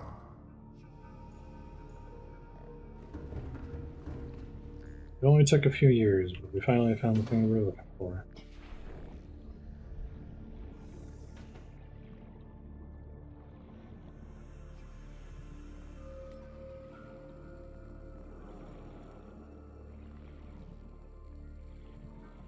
This is just cool. That's a group. Apparently, you can break group clustering. You don't get a seed for it or anything. Coral shell plate. Yeah, nothing to see there. Okay. Cool.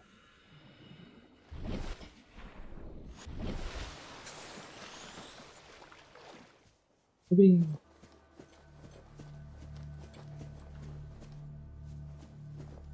Picking up multiple energy signatures on the island's surface. Show you an energy signature. Jaffa cups. Speckled rattler. Ow.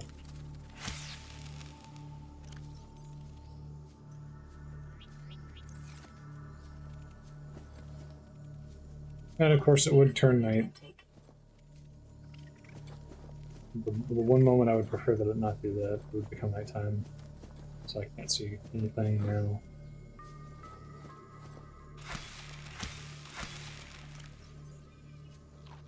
Vital signs stabilizing. Old bulbo tree. The eternal source of life. The bulbo tree.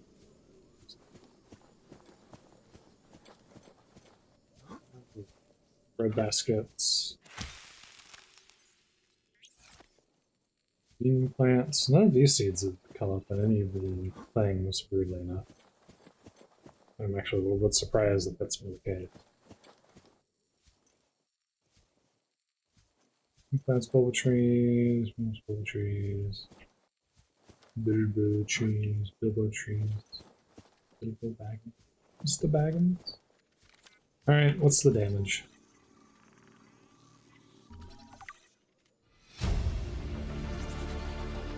New blueprint acquired.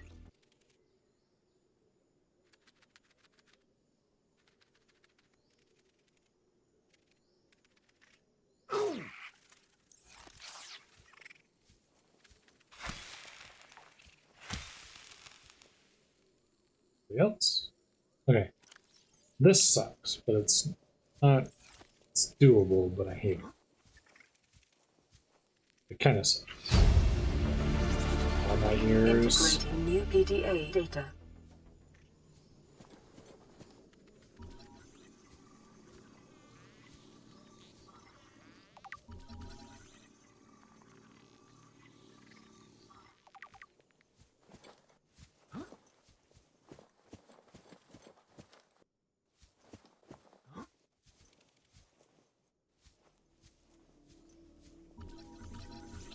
Oh yes, a bulkhead. I forgot that was a thing that existed. A bit faster if you would, please.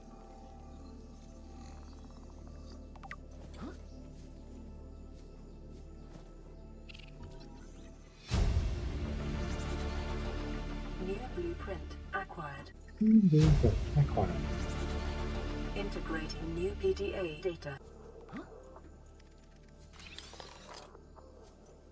What you got for me now? Ultra high capacity tank. New blueprint acquired.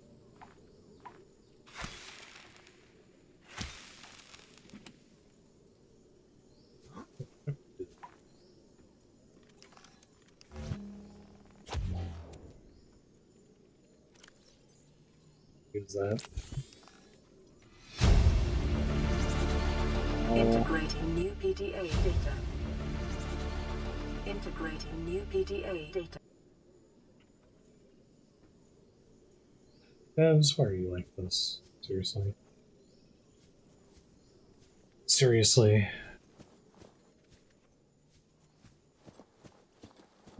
Need to come up here.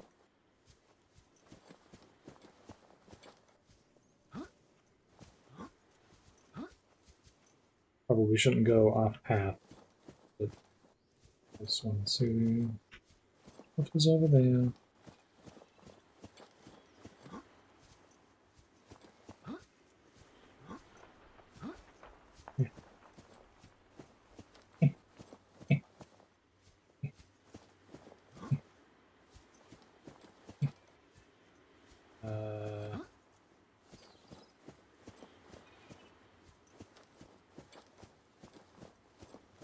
Right.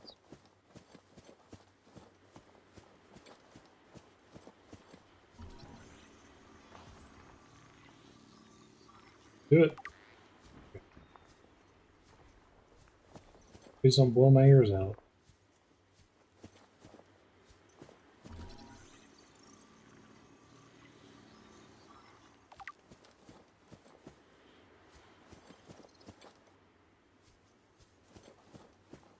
I can't remember if you have fall damage in this game. I'm pretty sure you don't. Borrow melon.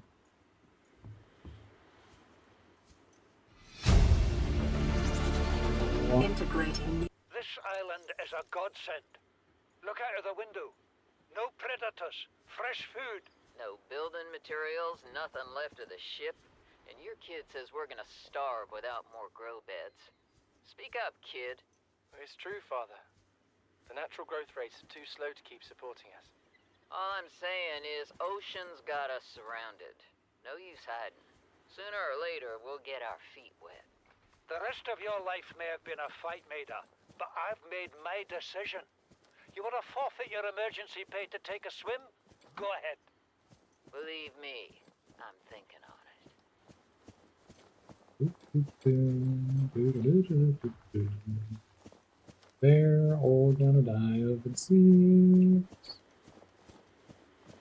One guy probably deserved it.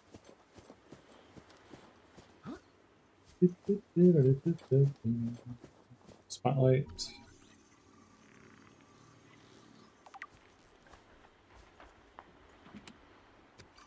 Water. Indoor building. New blueprint acquired.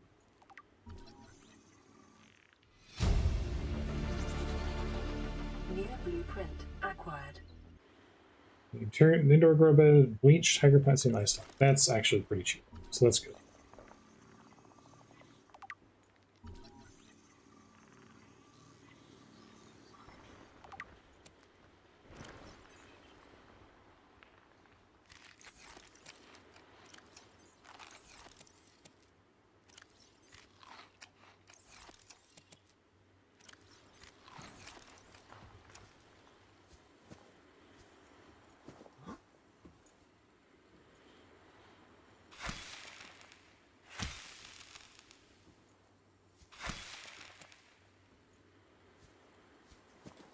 I forget, does the lantern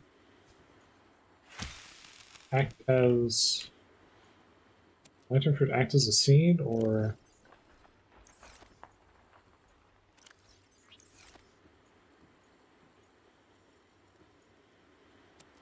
Must act as a seed of itself. It would be good to get one of these going. Whee! The sub. Be cool. Yeah, so I need to.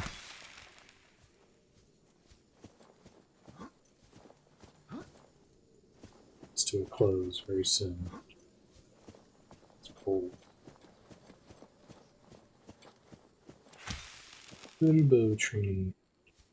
Bilbo bagging. The bagging tree.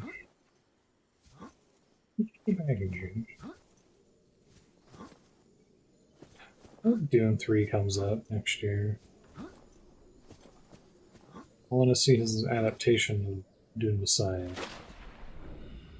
I want to see Children of Dune too. Well, no, Dune Messiah is the one that has the cool stuff. I would like to see God Emperor and Children of Dune too, but the man's a coward. Don't get me wrong, I like Villeneuve. He's a good director, but the man's a coward. Like he said that he didn't want to do anything past Messiah. He's like, I just want to do stuff that has the Atreides stuff, and we'll stop there. Fuck the other like 7 novels. Listen, man. I hear you on like the last 3. Those are like increasingly bad from what I've heard, and I've avoided reading them for that reason. But like, man, God Emperor Dune's the best one. Anyone who's ever interested in reading the Dune series, keep going through God Emperor. It's different, but like it's interesting. If you're into Dune for like the more like philosophical, historical stuff, and you're interested in that kind of thing, like the world building and factional stuff, God Emperor of Dune is, in my opinion, the best Dune novel.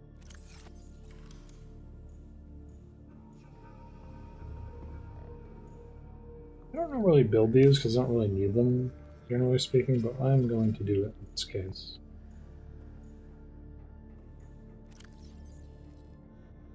Okay, so it is like cool. Having said that, I have food. My phone is dead. My life is in. Probably tomorrow, same time. Yeah, tomorrow, same time, probably. I'm going to continue to think about. I want to do some other stuff relating to, as I said, maybe some kind of video on has her own starship or something, I would need to record. I might do that as something that's not on the other site, and then make like an OP of it. Or not a let's play. Make like a video of it and just talk about it and kind of go through it. Just kind of people can understand what it's about, because it is a cool game conceptually. I think it's cool for people to be aware of it, so that if they want to make their own games, or like, this is the thing that exists, you could do this too, but better, right? More complete. Get a team of like 10 people together. Boom. There you go. Yeah, something real cool. Yeah. I call that good there. And yeah, thanks for joining me. And that's all for me. Well, okay. We have Cyclops. Tomorrow we'll try to finish story, and I'm gonna try to find those Pygmy fans. I might look it up. We're gonna go. What's gonna happen is tomorrow we're gonna go down to the magma zone. We're gonna explore through all that stuff. There's the prawn suit upgrades and stuff. And go through there. If I don't find it, I'm gonna be looking at it. That's what's gonna happen, because I need the laser cut. Anyways, have a good one.